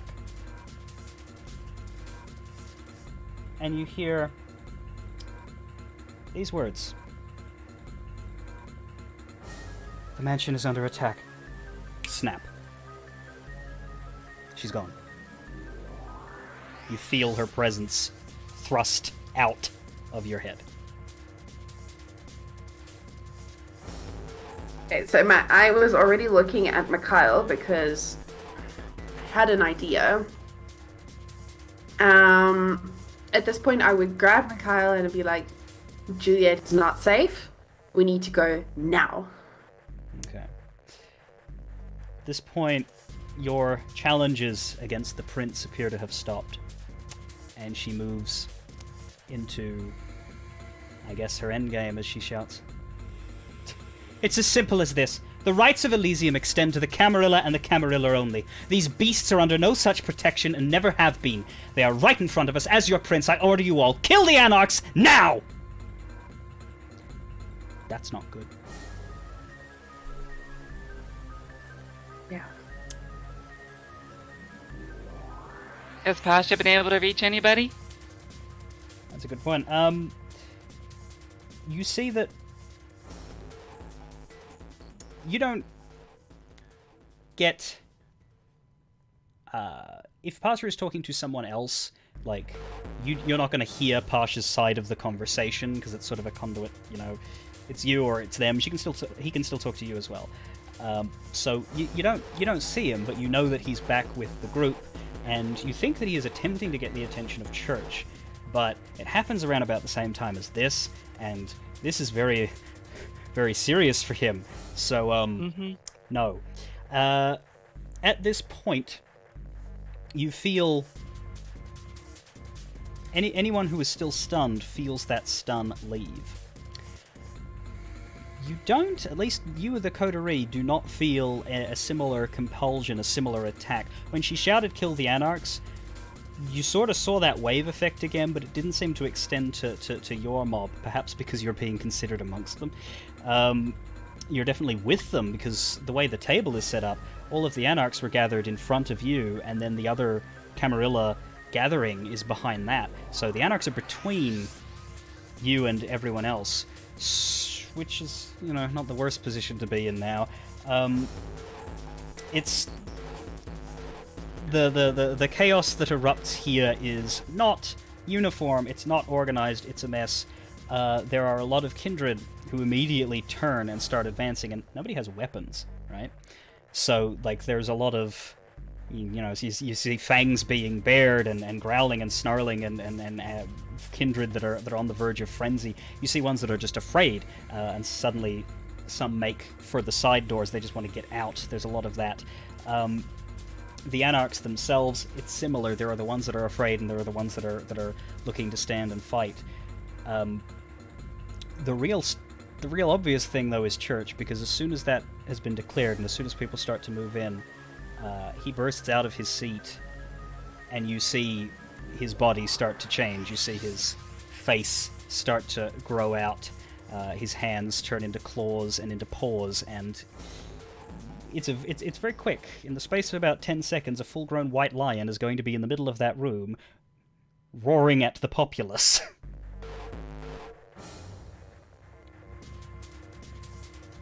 So you've grabbed Mikhail and you've said that we need to go, the prince is in danger. Go on. Yeah. Okay. Nulai, you can move again, and you're feeling you might want to. You are muted too. Thanks. Yeah. Yeah, I want to do Sense the Unseen now. Okay. On the prince? On, yeah. Right. On the fake prince. That's an active. These little battles be out of the system now. Yeah, we'll hope so. As I recall, there's a Wits version and a Resolve version. If it's active, it should be Resolve. Wits is when you're... Yeah, it's set this Resolve for me. Yeah. I would have given you no modifiers? Not really. Like, you're pretty sure something's up, but that doesn't give you any magical help.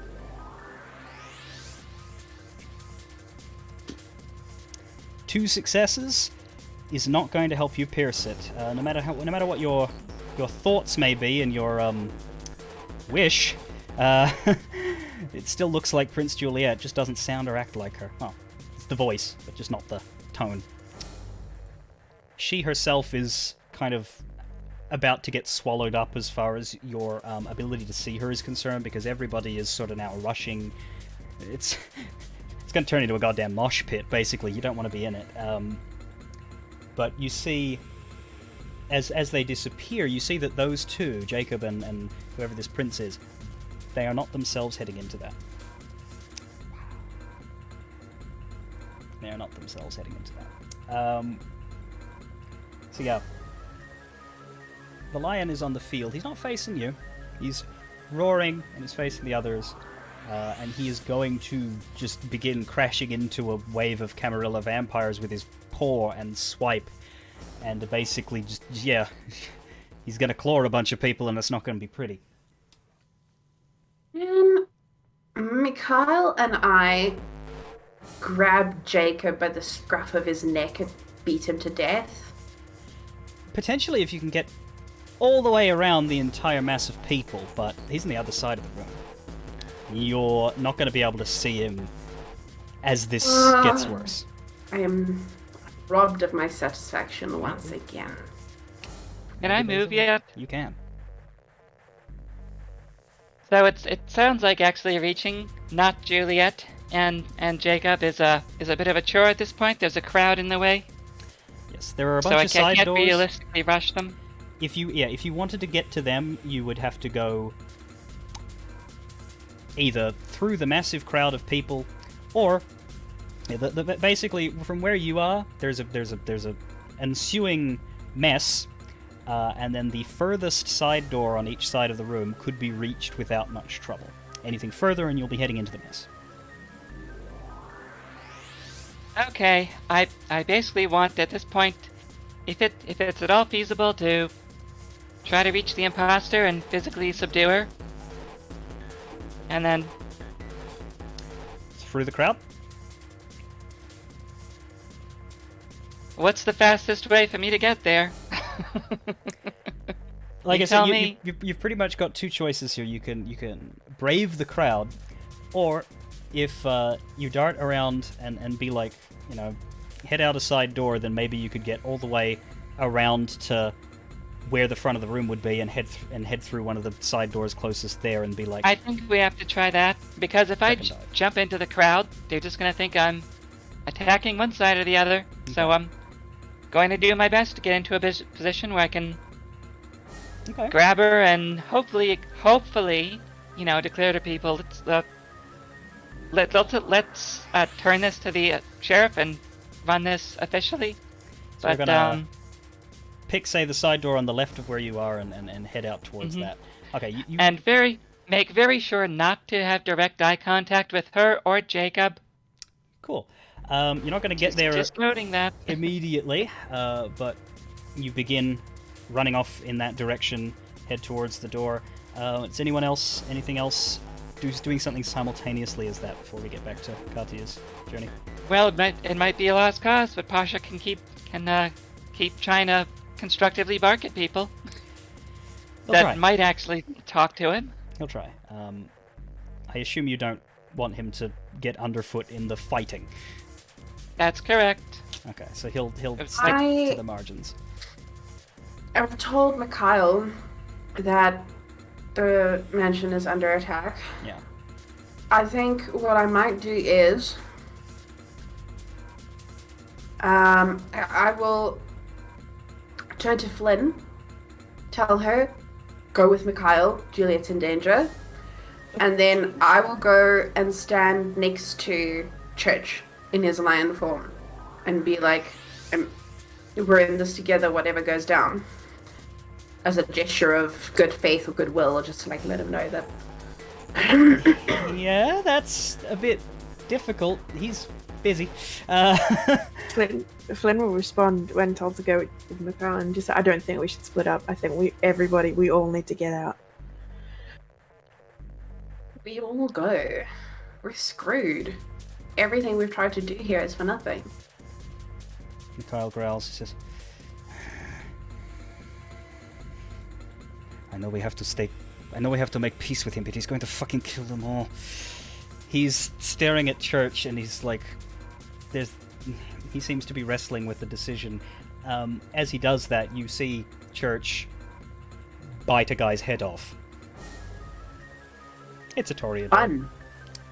Just Is it Max? That is the important question. look. The head is in the lion's mouth. You didn't get that chance. Oh damn. Mikhail just sort of shakes his head, fist on the table. He says, "No. Get to her." He just says, "Get to her. Just run." And he himself leaps, like supernaturally so. He launches into the air, over the crowd, and Church, when I say he's crashed into the middle of the fighting crowd at this point, so if you had tried to reach him, that would have been difficult. He lands, Mikhail does, on the lion's back as he shouts, "Alright, little lion man, I never fucking liked that song anyway!" Digs onto this great beast's shoulders, and with his Nosferatu strength just begins Smack, smack, smack, smack. At which point the lion kind of twists and like takes a sort of fall, and they're basically just scrapping on the ground, which doesn't look particularly safe for the human-sized man. But once they're on the ground, it's a lot harder to see. You can keep watching them, or you can not. I will describe further if I need to. Or you can help. But he seems to have challenged the lion to a wrestling match. Can Flynn do a thing? What is the thing? The thing is awe, I think. What is it? You can turn awe on unless you want daunt, which is the scary one. No, daunt. Okay. She wants daunt. Free. That's no rouse check. You attain an aura of menace, not unlike Cartier in her natural state. And Flynn is going to scream out, "Everybody out! Run! Get out! Leave! It's not safe." Okay. And put as much as she can into this. That's not dominate, so it's more of a. Let me see the specifics of that, since it will be a roll to see who listens, who it affects. Anyone who's in frenzy is not going to listen at all, but it's possible to have some effect. Really clear the crowd a little bit if I get what you're thinking. Yeah, it's It's an intimidation roll, but you get to add the score of your presence as a modifier, which I believe is 2 or 1. You got 2, so you get a +2 to intimidation and it'd be charisma, I suppose, because you're using your force of personality. You're not really lying to them. You're not manipulating them. You're just, screaming, "Get the fuck out."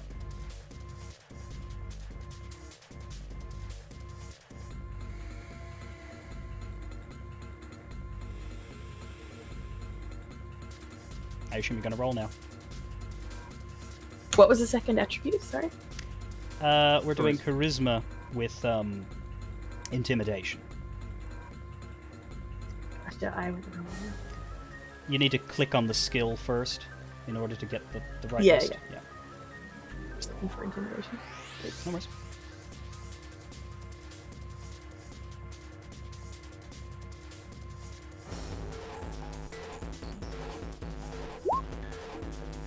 Ooh. That's right. It's, it's not terrible. It's also not, fantastic. You shout as loudly as you can, and you know right as you do so that the chaos of the room is such that only the people that are close enough to you will hear that. You notice that some of the Anarchs turn, and those that were planning on fighting sort of shrink a little, shake their heads, and start moving towards a door. Same thing with some of the Camarilla crowds. As you do that, as you take that in, knowing who you've got your eye out for, you can see that Crimson and Salim, and this still doesn't surprise you,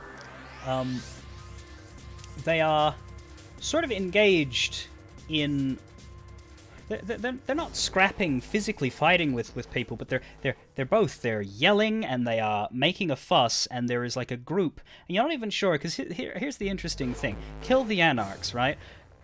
Yeah, the Anarchs were all gathered in one place, but now that the lion's in the middle and everything, you notice people are just fighting each other at this point. There is a lot of, we don't know who's who anymore.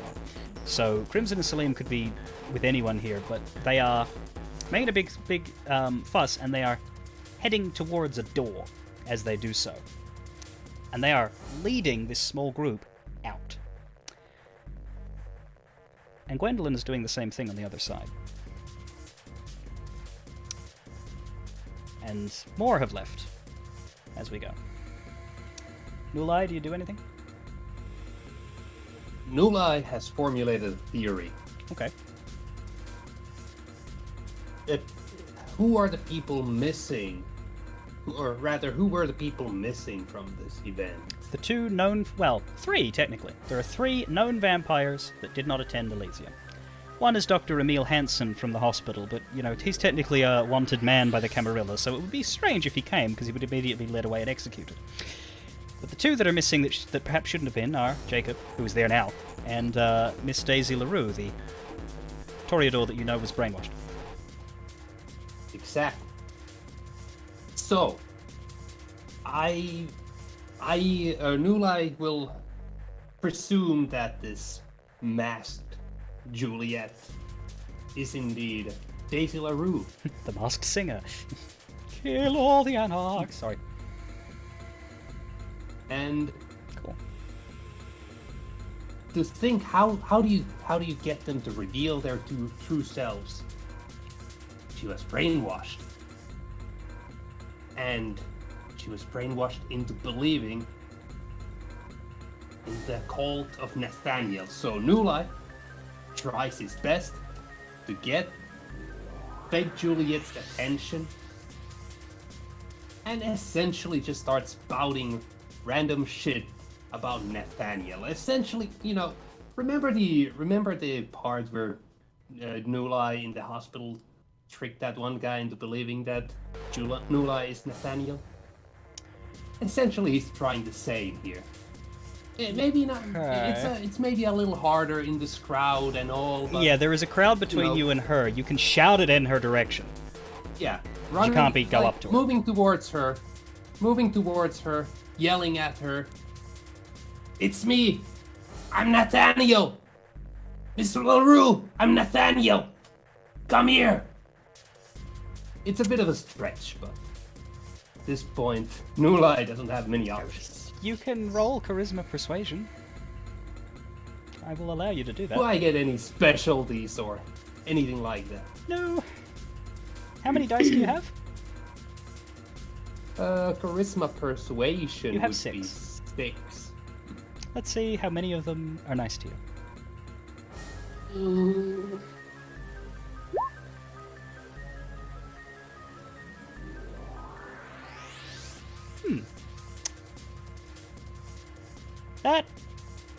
That is not enough successes to save you from the bestial failure. Oh And now I'm no! going insane thinking I am Nathaniel. Yeah, well... You start screaming this, and she looks over to you and just immediately looks away. Like, you do notice that when you say Miss LaRue, she goes... But then she looks away, as though nothing.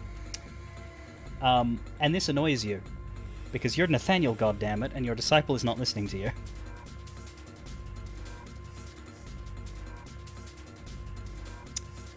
And your commitment to the role is very high here, and you're not sure why she's done this. You're not sure why she's disturbed the peace talks. You wanted to make the world better. You wanted to make the world better. You were supposed to make everybody happy. You're sort of imagining a very well-meaning Nathaniel here, that you are, like, you're just creating a little narrative in your head that the brainwashing, I mean, it's really for people's own good. You're just trying to get rid of the bad thoughts. And now here she is, supposedly a success case, and here she is, being treasonous, disruptive, like, what the hell? This is not what Nathaniel would have wanted, and you know that because you are him, and oh my god, like, just how dare she not be cured?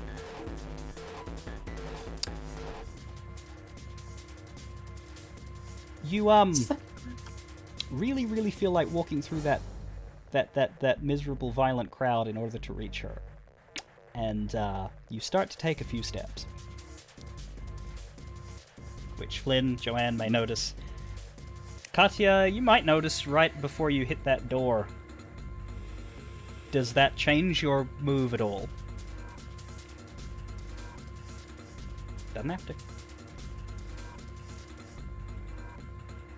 That is a very good question.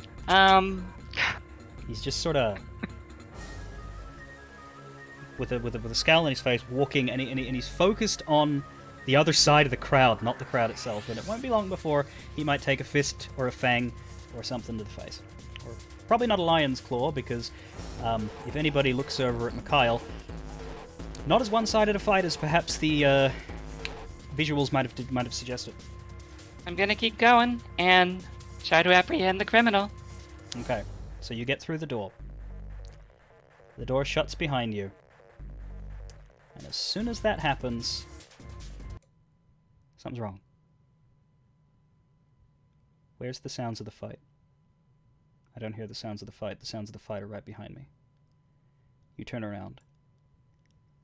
Where's the fucking door? There is a wall. There is a white wall. Similar, like, columns. There might be a painting on it. There's a painting on it. You turn around. You're in a corridor. The corridor just keeps going. You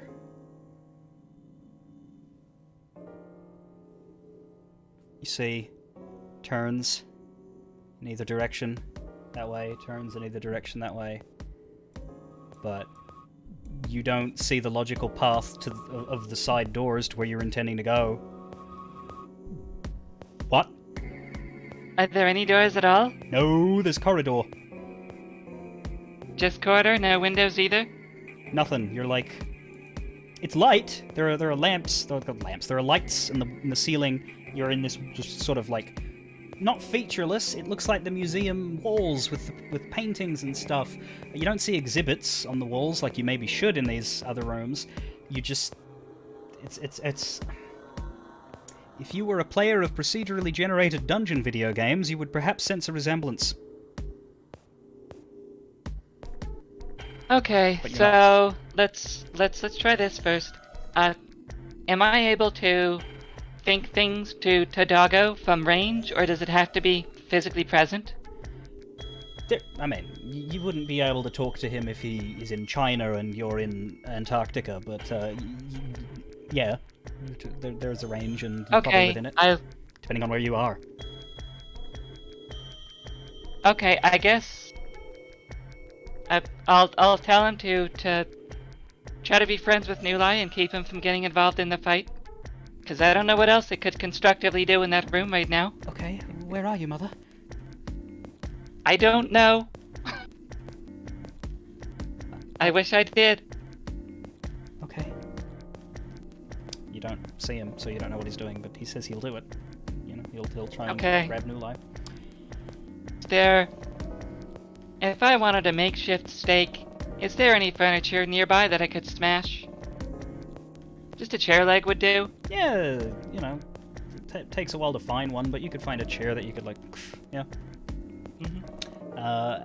But you're sort of stuck in this place for now, so, Joanne, Mikhail has decided to fight a lion. Flynn is screaming at everybody to leave. Nulai appears to be walking into danger. All I can think about is that Juliet is not safe. Yeah. That's kind of like uppermost in my mind at the moment, and I'm not sure that I would be able to, as a character, think of anything else to do.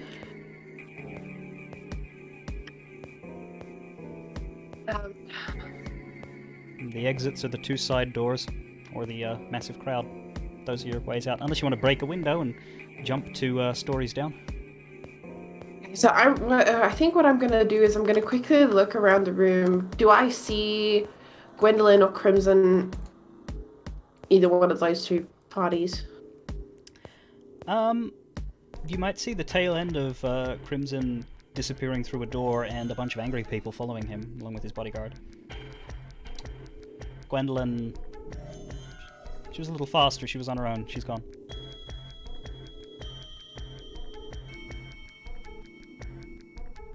Don't want to split up. I should go back to the...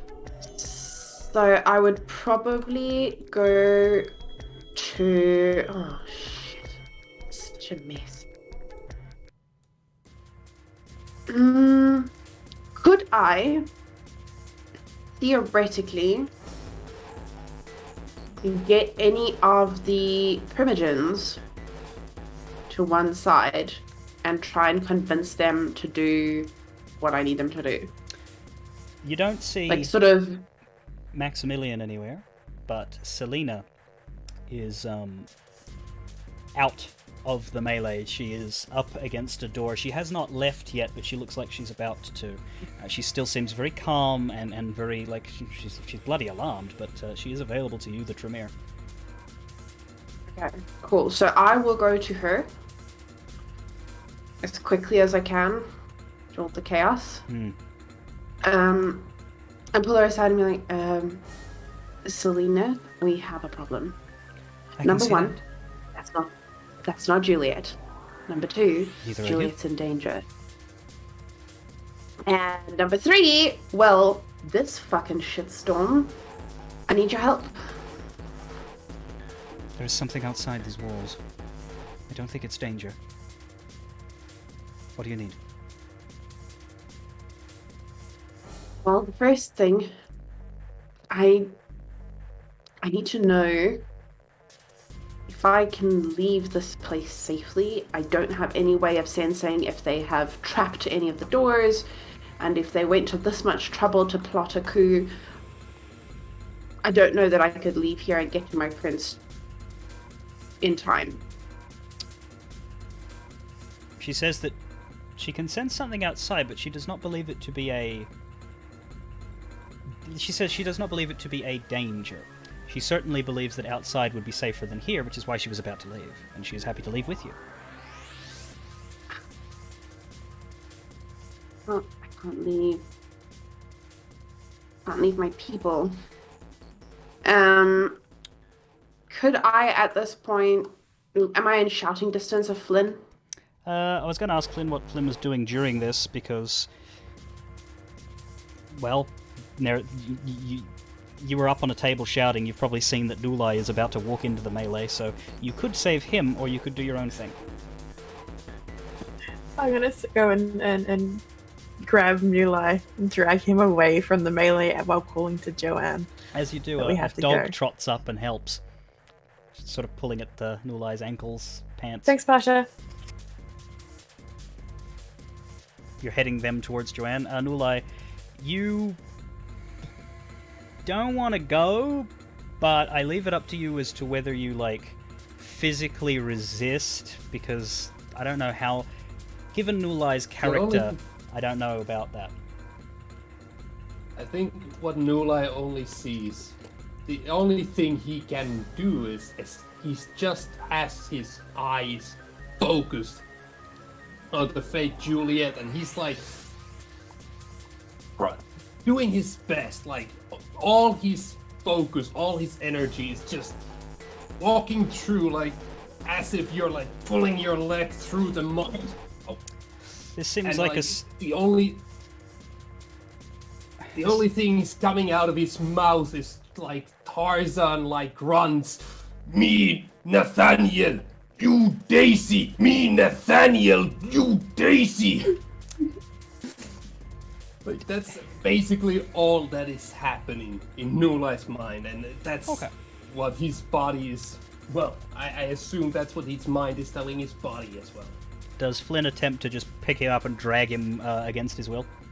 Yes. Okay. This will be a Strength plus Brawl opposition contest. You just both roll your Strength plus Brawl. I will... Nulai's pretty focused, but let's not do the modifier thing. I won't say that your bestial failure. No. Looking at your Strength plus Brawl, I will give you one extra dice, Nulai. Flynn, you have what you have. Okay. Well, I guess I'm glad I gave you one extra dice. Success is 4 on Flynn, the success is 1 Nulai. To be fair, this is probably for Nulai's own good. You are trying your best to pull away from this force that is grabbing you.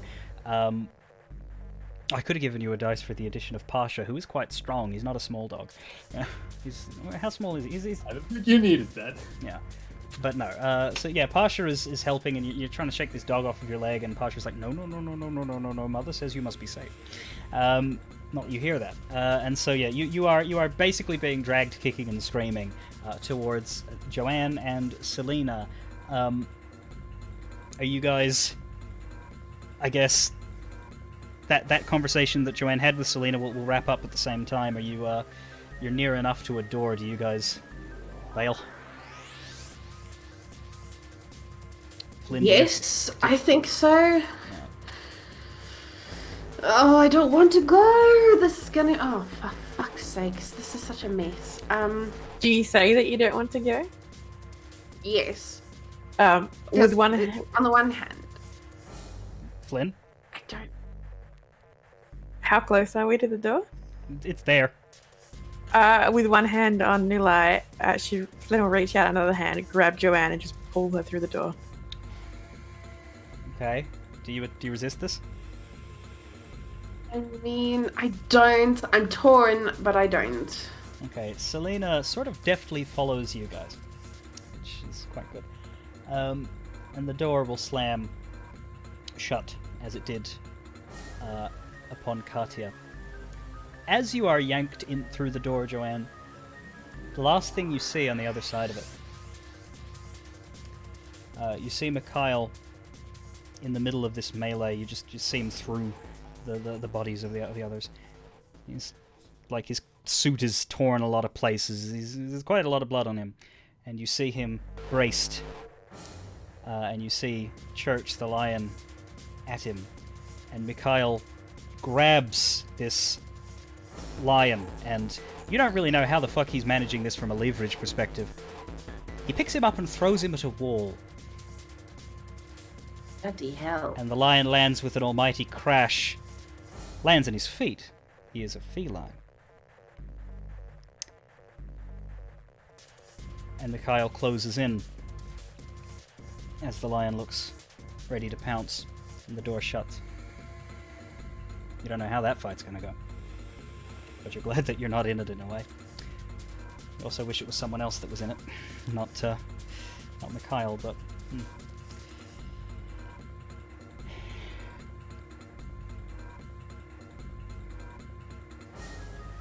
Door shuts, and while you're looking at it, it's there. But as you guys turn around, you see the same thing as Katia. You are alone in this set of corridors. There's more turns for you. It's a bit more busy in this area. And you're all together. You are not separated through this. The door opened, you all went through, the door closed. Joanne, Nulai, Flynn, Pasha, and Selena, standing off to the side and looking around. Fascinating. Katia, you've had a bit. Do you start traveling and trying to find your way through, or are you... What's your approach to this strange place? I think I would have to assume something supernatural is afoot, just because this wasn't the corridor that was here when I went into the courtroom. So I'm not going to be in a hurry to just run off in random directions. I think I would try to close my eyes and focus and see if there's, I don't know, anything I can hear, anything I can smell, or if even just trying to be mentally together can maybe get past some illusion. Okay. Because I don't even know that what's around me is real. You hold still, hold position. Eventually, the next thing you will hear is Pasha, who basically states, "He's out of the crowd, Mother. We left the room, but we're in a strange place now. This isn't..." Do you smell me anywhere? Not from here. But my eyes lie to me, Mother. Mine too. I don't trust them right now. I will stay with the others. Keep them safe. Of course. Flynn. Yes. No lie. How's your little scuffle going? Well, Daisy. Daisy's gone. You're not Nathaniel. You are Nulai. And just like she fully ramps up her, not her ore, her, the scary one. Daunt. Don't. Are you trying to intimidate Nulai into suppressing his urges? Oh god. I don't want to intimidate. Can I, once I've got Daunt going, can I flip it to ore, or is that another? I mean, you can turn Daunt off and turn ore on afterwards. Yeah. You can turn them both on at once, but that tends to be difficult for people. I feel like he has enough things scrambling his mind right now. Okay, so you turn the Daunt off. yeah, turn on the ore It'll and take try a second, but yeah. and try and sort of calm him down and get his attention and sort of bring him back to New Light, not Nathaniel. Okay. Me, not Nathaniel. No, you box boy. Box. Remember the box? Box. Save. No. Bad things in box. No, you were in the box and you are not a bad thing. We took you out of the box. I want back into box. Well, we can put you in a wardrobe.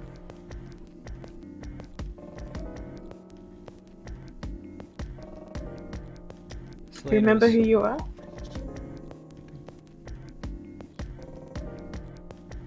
I want box.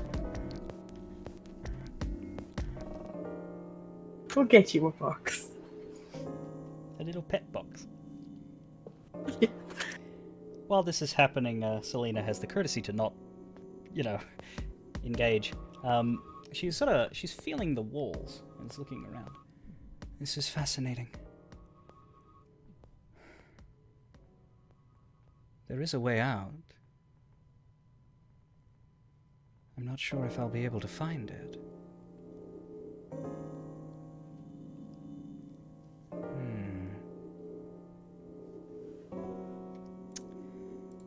She looks to you. We appear to be trapped in a maze. Whether it's for our good or for our ill, I do not know. You really went to a lot of lengths.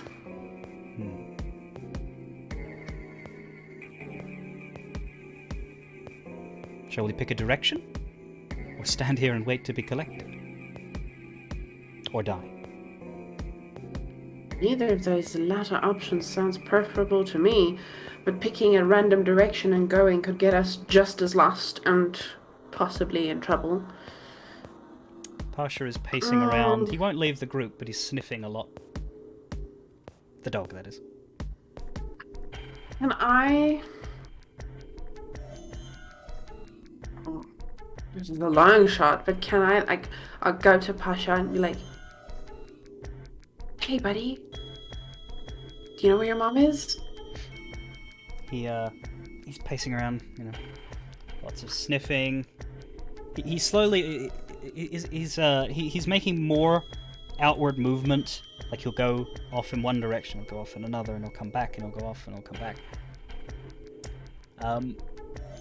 He'll do that for a little bit if everyone is content to wait. If anyone does something while he's off, say now before I continue. I wonder maybe...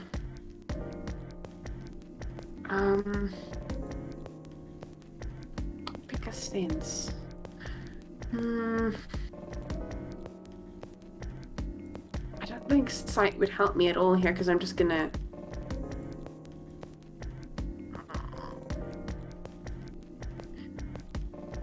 Oh, okay. I'm gonna use my premonition. Okay. God, is that a... I think that's a roll, yeah. Premonition...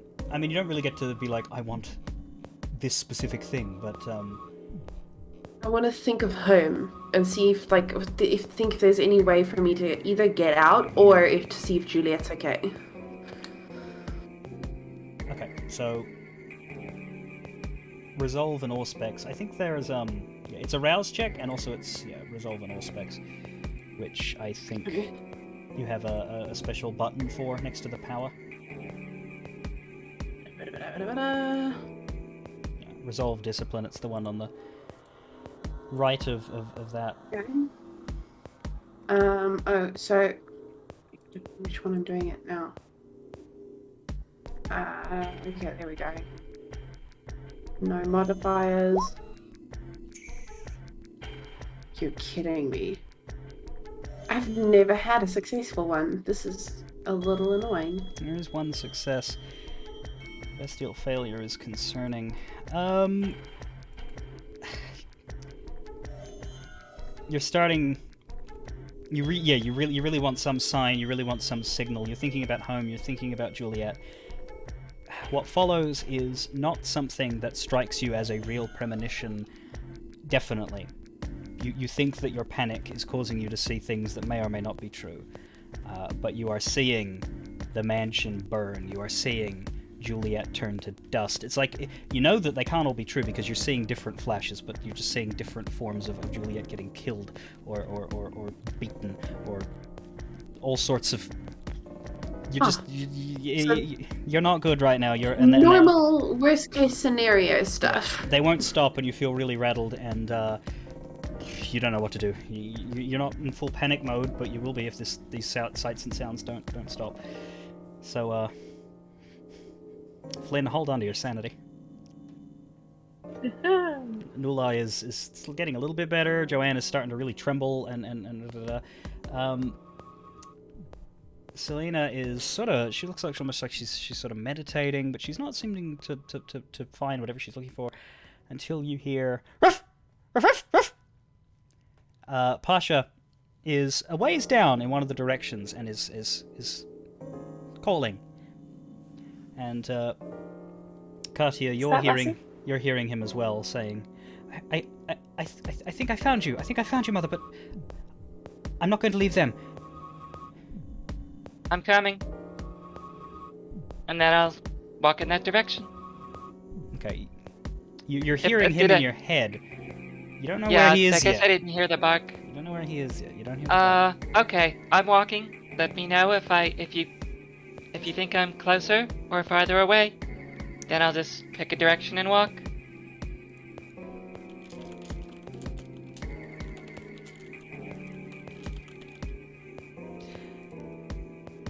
You start. Do the others... How do you react to the barking dog seemingly wanting to go in a direction but not going any further while you're not with him? Well, I assume that we know that Pasha is quite intelligent and that often Pasha works with Katya. And we know that Katya is missing and we saw her go through the door, so hopefully I'm going to put 2 and 2 together and hopefully not get 5 and follow Pasha. Okay. Anybody resist the following of Pasha, or do the brain-fucked members of the group go along without a fuss? I shall just yeet forth. I mean, Flynn is good. Radiating Dom energy right now, so we'll just... Oh yeah, I forgot about that. It's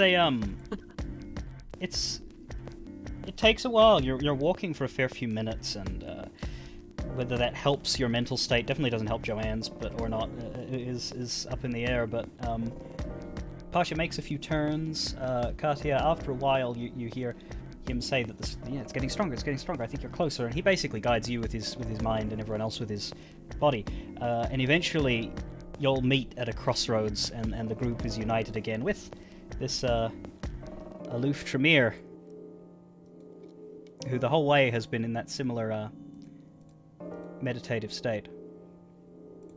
We don't have any treats handy, but we can give Pasha a good pat on the head for his hard work. Oh, I'm so happy to see you again. Oh, this is such a strange place. Oh, thank you. He's dog blabbering. Anyway. Selena is still thinking at this point. It's not long after you reunite that you hear a yell. An angry yell. You! What have you done? What have you done to this place? And you see a very frazzled-looking, alone Jacob walking out towards the whole assembled group with a gun in his hand, pointed at Joanne.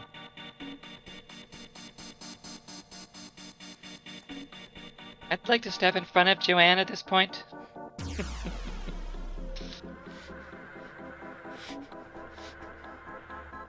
He looks not okay. He looks like close to frenzy. This certainly isn't a very smart move. You don't know how powerful Jacob is, but like there's 5 of you. 6 if you count the dog. He's just... As Katya steps in front, he doesn't care. He'll point it at Katya. Lead me out of here. Lead me out of here now! So don't put her hands up behind her head, sort of like in a, just so she looks non-threatening. Mm. Her hands are like right next to the wooden stakes, though. Yes. And she's gonna say, "Look, we are in the same situation that you are in. Clearly, there has been some subterfuge. It has not been on our behalf. We are worried that you were perhaps being taken in by this. Perhaps we were taken in by this. We all need to get out. Come with us and we'll be safe. I'm gonna roll something. We have safety in numbers." And she'll take a step towards him. With her... Oh, she's still got her thing rolling. Yeah. It's a little bit to close the distance. Okay, you've got awe on. I do. Charisma persuasion roll to make it sound like you think he's a victim in this and you just want to help him, and yeah, everything's fine. And you can add your presence to that. Yeah, +2 on the modifier. Thank you. 4. Success is 4. His brows furrow. Sort of shakes his hand with the gun and says, Yes, that's precisely what happened. You always seemed, I mean, we might have gotten on, but you've always seemed loyal to the prince. His hand's starting to shake. You get closer. He seems to be calming.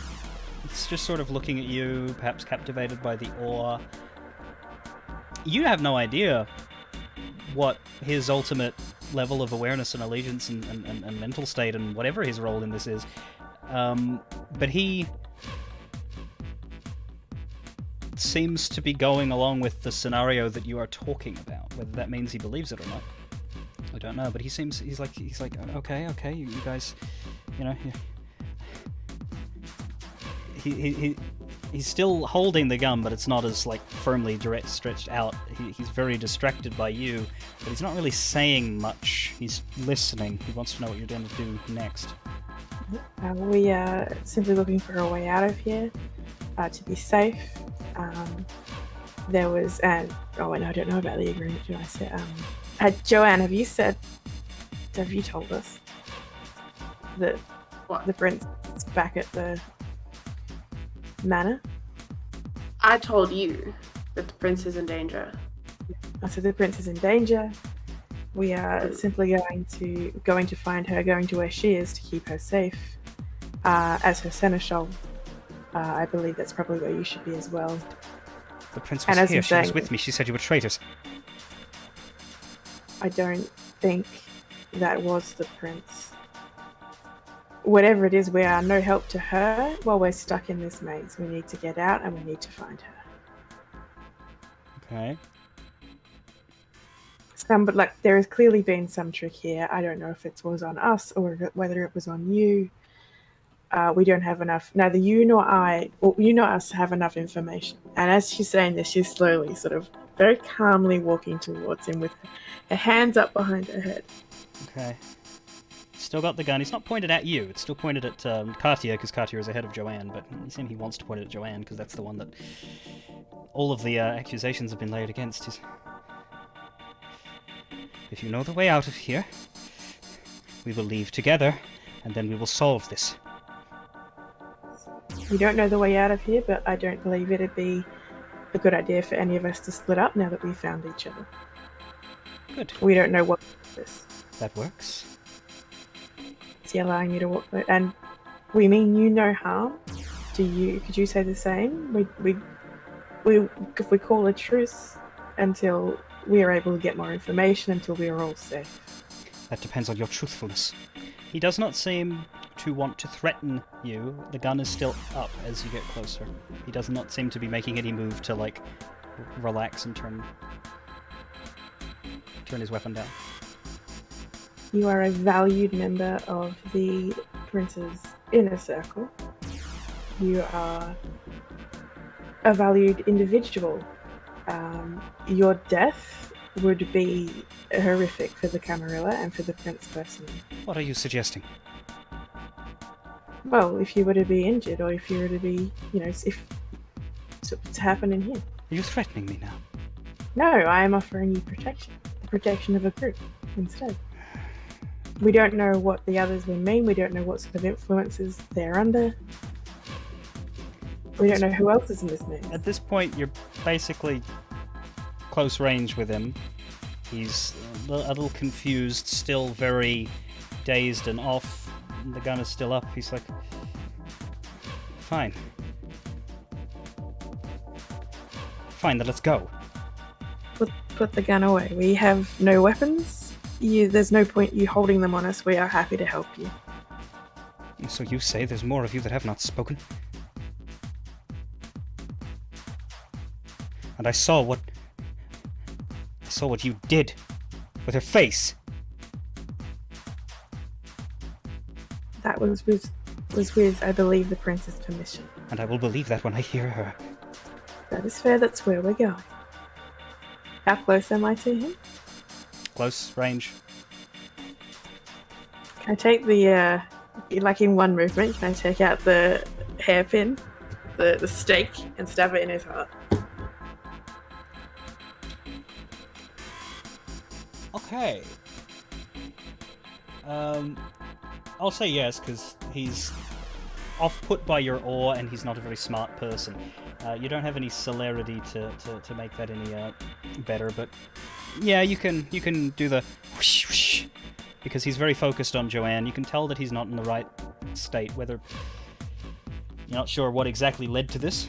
He seemed certainly very confident when he was screaming at you before, but okay. What's the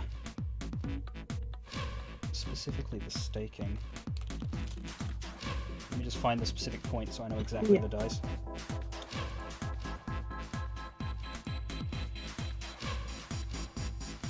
Yeah, try that blood surge thing if I need to. Absolutely. Yeah. That's a combat staking. This isn't really a combat staking. He's surprised by it.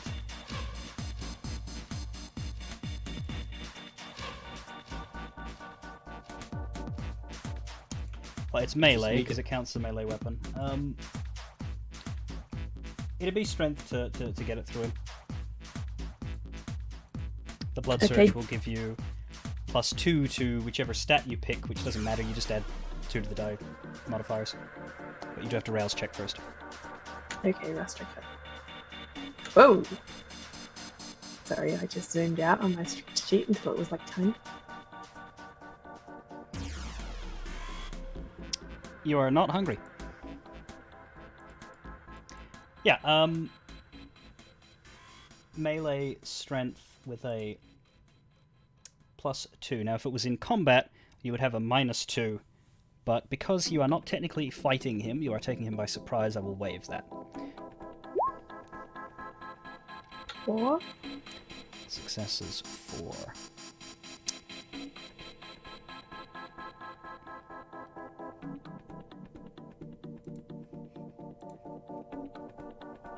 And we'll roll something for him in the background.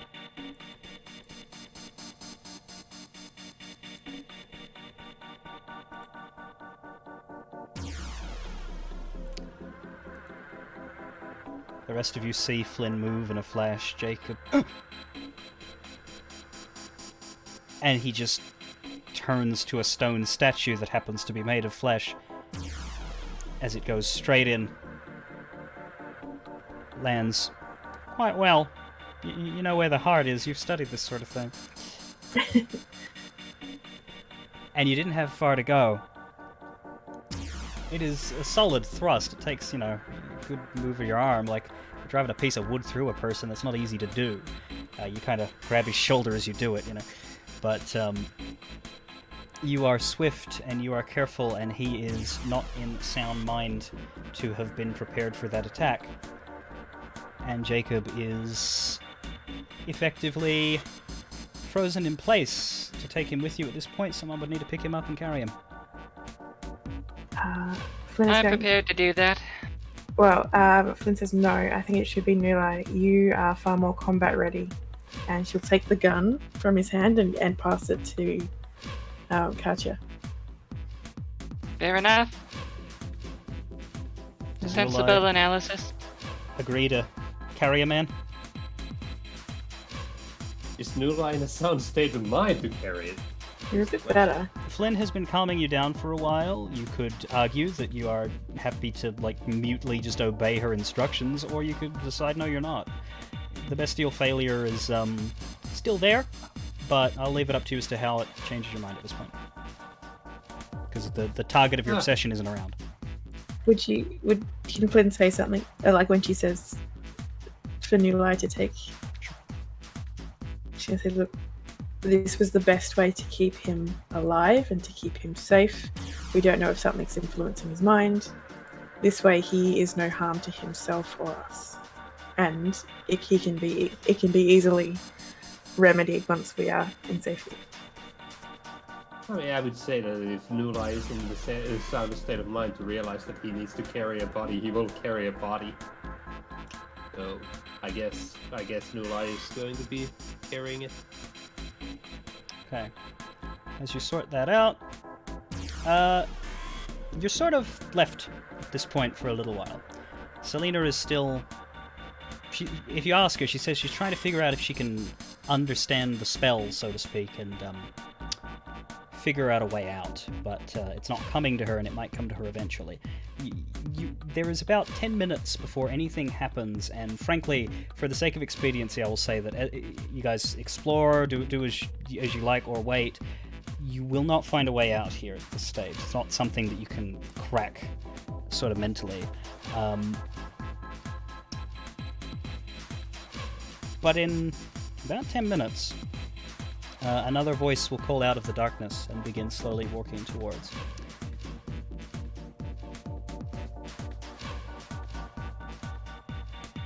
Am I correct that this is the Princess Child's party?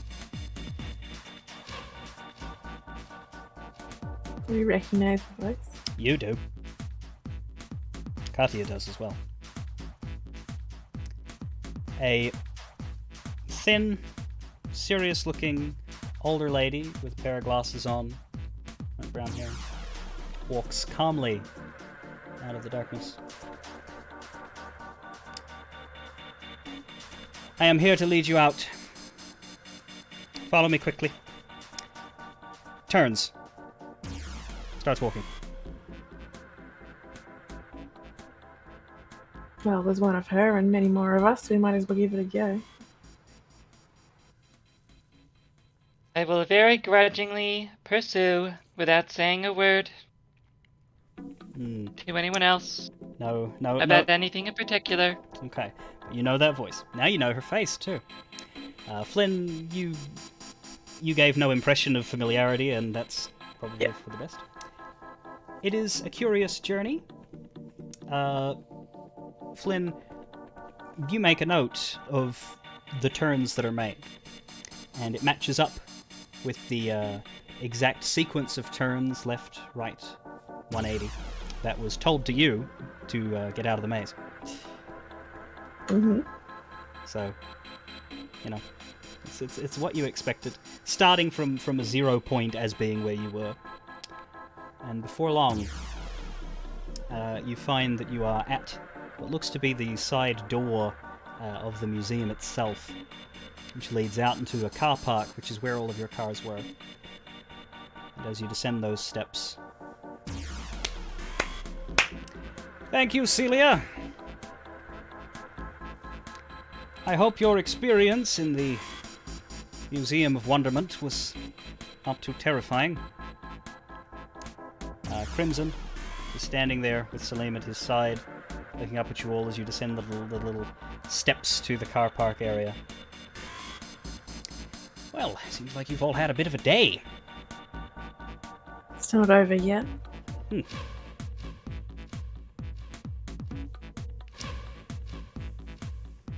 anybody question him? Flynn will. But did you have anything to do with what happened in there? To that vague and general degree, the answer is of course yes, but if you're wondering if I am the person who decided that the peace talks in fact should descend into a brawl, no. In fact, you should be thanking me. It is only by the virtue of my maze that the violence has been contained as much as it was. I mean, truly. A fake prince? Do you have any idea the weakness you opened yourself up to in taking that route?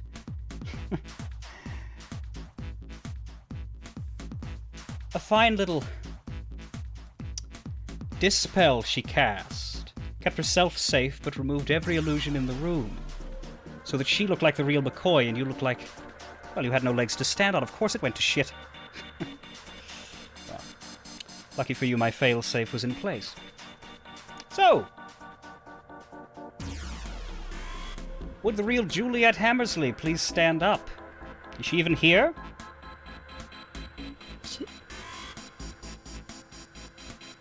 At this point, I'll be like, don't talk shit, Crimson. Now get the fuck out of my way. And I grab Flynn and be like, come on, let's go.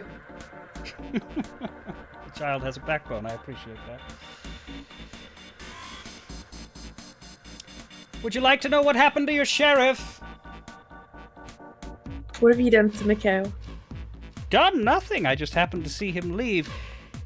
Quite a talented sorceress the Anarchs have in their company. They made their way through my little... my little obstacle without me needing to help them at all. And draped across the lion's back, seemed to be in torpor from the looks. But quite alive, he was not dust after all. Was one very brave and quite terrifying Nosferatu. Seems the lion won in the end, but... he's not dead. Mikhail's a tough son of a bitch, and I have no doubt he'll be fine. One can hope. Certainly not you. This has been a fun evening. I suggest you return to your prince's mansion now. Oh, do you? Are you done talking so I can go already? My god, you love the sound of your own voice. Who wouldn't? Oh, I can tell you quite a few, actually. He's happy to move himself, Salim, and the older lady into a car that you've recognized it before. He's pulled up before. I will, in parting, I won't say anything to him, but I will say to her, thank you for the assistance. Respectful nod as I can manage in the circumstances. She raises an eyebrow and nods. She does not say anything to you. Fair enough. Very rigid. Not unlike yourself. Katya, I mean. Just, get the job done. She did not say a word as she led you out. She just walked in those directions. All she said was, I assume that you are that party. That's it. But now you know who she's with. So, I assume you guys get into the cars that bore you there, down a few people. You don't see any sign of anyone else.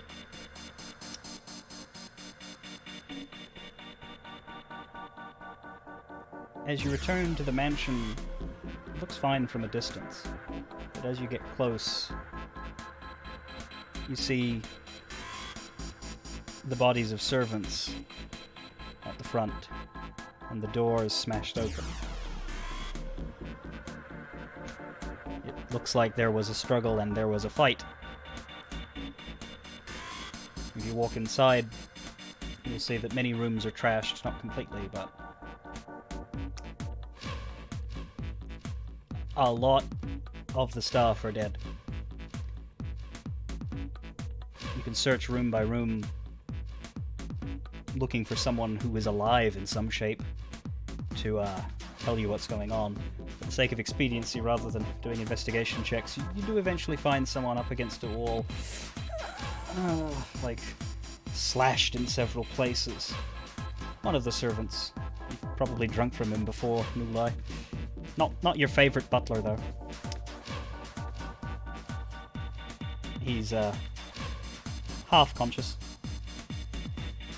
Who asks him? And what do they ask?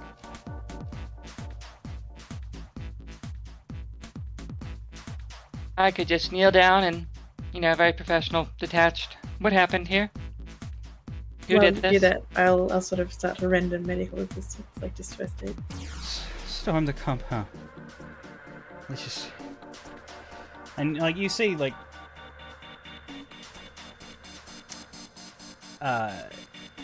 signs of gunfire. Maybe not everywhere, but, like... They were armored. Guns, knives, they... We don't know who they were, like... Helmets and military ops kind of looking. I think they took her. They carried her out. She's not here anymore. Was she, I can't say alive, intact, conscious?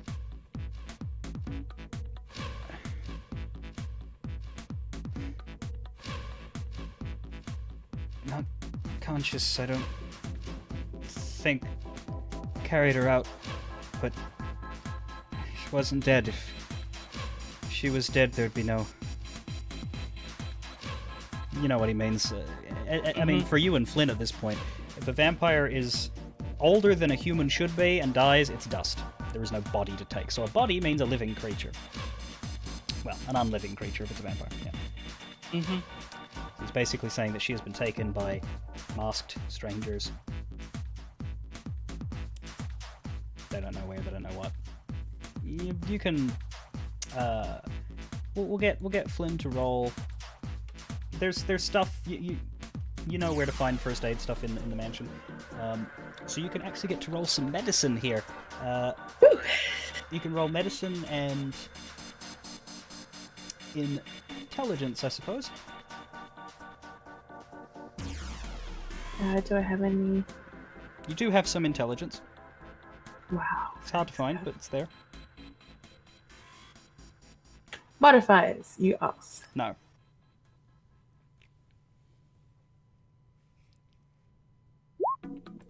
One.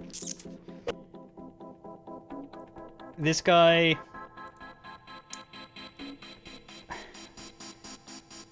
You can stop the bleeding a little, you can maybe manage his pain, but this guy has lost a lot of blood and he'll be fading out, and you won't be saving him. Not with that roll. Yep. Which hurts, but not enough to make you, like, horribly blame yourself. I split away from the group at this point, just kind of slip off and go to the room that Juliet showed me to see if she left anything for me there, a note, a picture, a sketch, like something that she was interrupted doing. Doesn't look disturbed.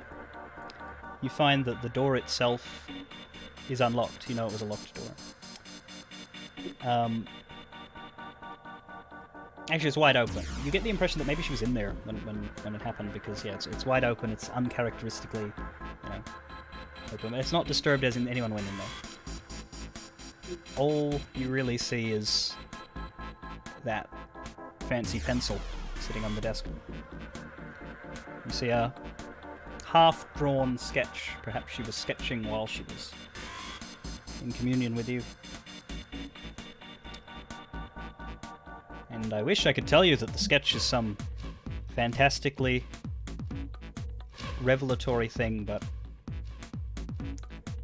the sketch is of her, but you know it's you, and Church, shaking hands, and looking at each other as though everything is fantastic and that the agreement is going to be reached. Your faces are complete. Your hands have just barely begun to be drawn. Well, fine. Okay.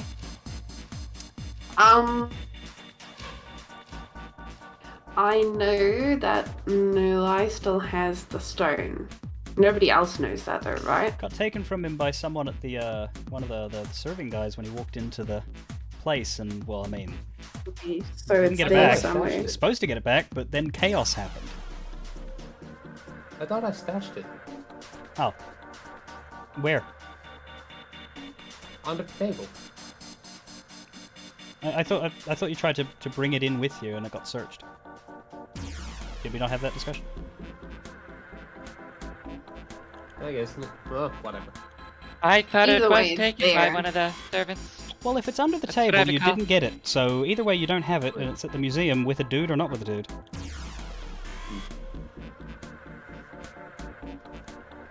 you want another one? You made a magic friend. Go ask her.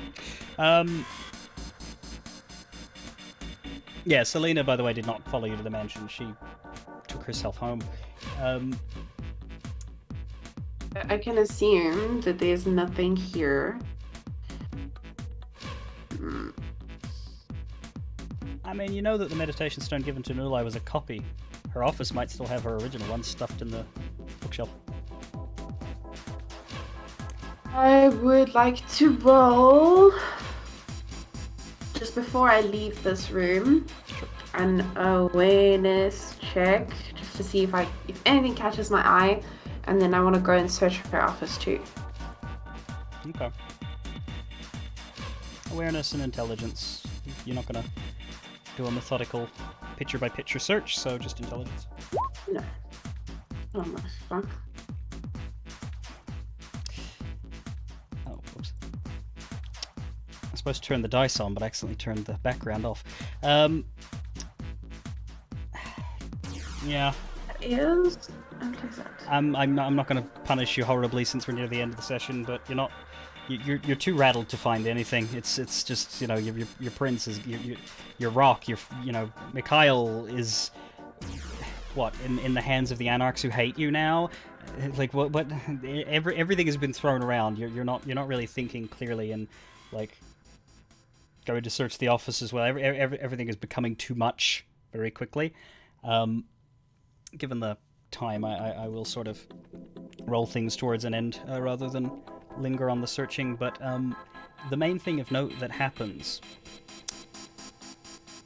and you do have a paralyzed Jacob just sort of stashed as well, but the main thing that happens is that another person appears at the manor, and it is Gwendolyn. She drives up, gets out. She looks haggard, but she seems fine. She looks around, she's mock concern. Perhaps it's real concern, but you don't trust her. This is so terrible. And Jacob, I see you found him. He was in on it. He's practically a traitor himself. The prince is gone. The seneschal is suspect. The sheriff, if you informed Gwendolyn the state of Mikhail, the sheriff is perhaps a hostage. I suppose as the highest-ranking member of the court, I am now the acting prince. Oh, I don't think so. You're not exactly clear of suspicion yourself. How on earth would they have gotten such a great glamour, if not from someone who was exceptionally skilled and knew the prince very well and intimately? I wonder who that could have been. Curious question, my dear, but when it comes to the court, authority means all. And while you are the prince's child, I'm afraid that isn't an official position. In this case, it would be who has the backing of the Primogen Council. And of course that would just happen to fall to you, wouldn't it? Not at all suspiciously. You guys are sort of talking in the wrecked sort of entranceway main area. And, people are aware that I would honestly something's like up. to just stab her in the face. She shakes her head. This place has been invaded once. Tonight it is not safe. There will need to be meetings. There will need to be arrangements. There's no use arguing now. But I do believe you will find it difficult to supplant the simple rule of chain of command and authority. Good night. She has no intention of sticking around. You could attack her. I'm not. Technically speaking, you're allowed. Lynn, do the thing. Alone though, right? She came alone. Yeah. Yeah. Flynn does not do the thing. She probably got her driver in there. She's made that declaration to you guys as you stand up into the mansion itself isn't ruined. It's just a bit trashed.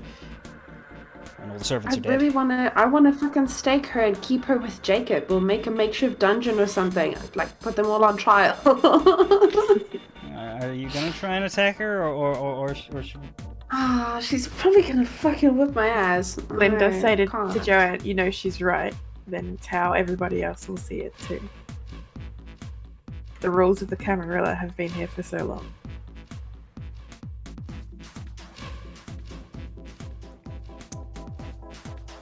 It is what it is, eh? And we thought would perhaps have more freedom of movement if you were not in the as an acting prince, which may even give more fuel to the fire of those who are calling you a usurper, even though we know that is not the truth. And is making some very excellent points. At this point, she's probably just really, like, Joanne is just really tired and defeated and stressed the fuck out, and she's just done, so...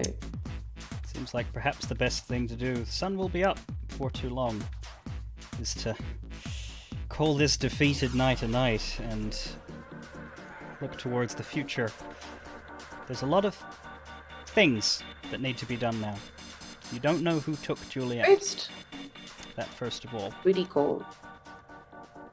You have been given a hint as to where Mikhail is, but you're not sure what the Anarchs, how they will approach you specifically.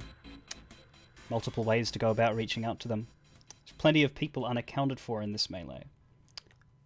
You know that Selena got out fine, you know that Crimson and Salim did, you know that Gwendolyn did. You have no idea what happened to Maximilian. You have no idea what happened to Flanagan, who was just hanging out. You have no idea what happened to the Anarchs beyond the fact that Crimson suggested Church made it out. Does that include Sapphire? He said they had a sorcerer, a sorceress or something? It's vague, you know. It's been a rough day. Maybe that's her. But you don't know about the rest of the Anarchs. So, would you all head home to your communal haven or to your personal places in the case of Flynn and Katya? I would want to stick with everybody right now. I would suggest staying with the group is the smartest thing to do right now. Your home Stick together. is unmolested, unbreached. Everything is fine there. You are able to settle down to a worried sleep. No one tries to contact you or anything. Nothing happens tonight. And as we fade out, we'll take one quick look over at the other side of the city. Go back within the walls of the museum.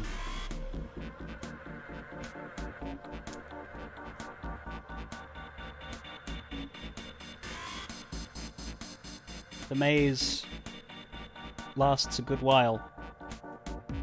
Crimson and his people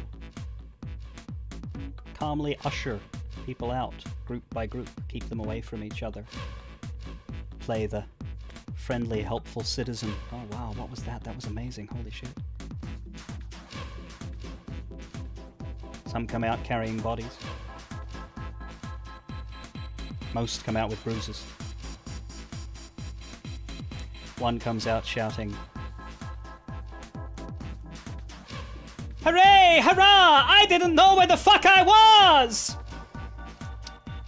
But nobody else is in that kind of mood.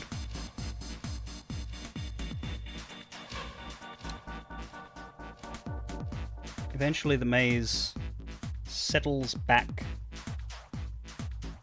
into the museum. and an old woman leads a team of people as they head towards a central room for some cleanup. And that's the end of our session. I'm very, very sorry to have upended your lives. I would have been surprised if it went off completely without a hitch. There was a little bit more chaos than anticipated, though. What was it? There was one thing that would have saved a lot of that. Oh no. I'll say that this occurs to you now, because I feel like it should. It would occur to me. Okay. Joanne, who gave you the idea to glamour as Juliet?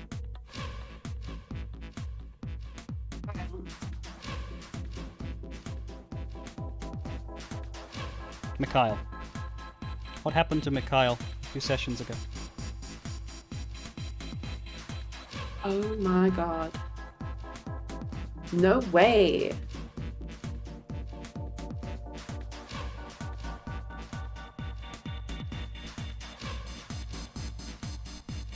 Did he? I thought it didn't work on him. Maybe he thought it didn't work on him. Maybe that's what he was commanded to tell you. Oh my god, that is such a mindfuck. What Who the was it? hell? That did that? There was a... Crimson. Mikhail reported that Crimson encountered him and attempted to fuck with his mind, and that it didn't work. Okay.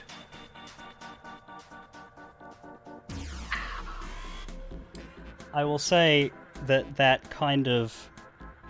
You know how your premonition didn't work earlier? Yeah. I will say that thoughts along those lines creep into your brain, and they don't feel natural. They feel like guidance while you're, you know, about to fall asleep. Just memories of Mikhail telling you about the glamour, and memories of Mikhail telling you about Crimson encountering him.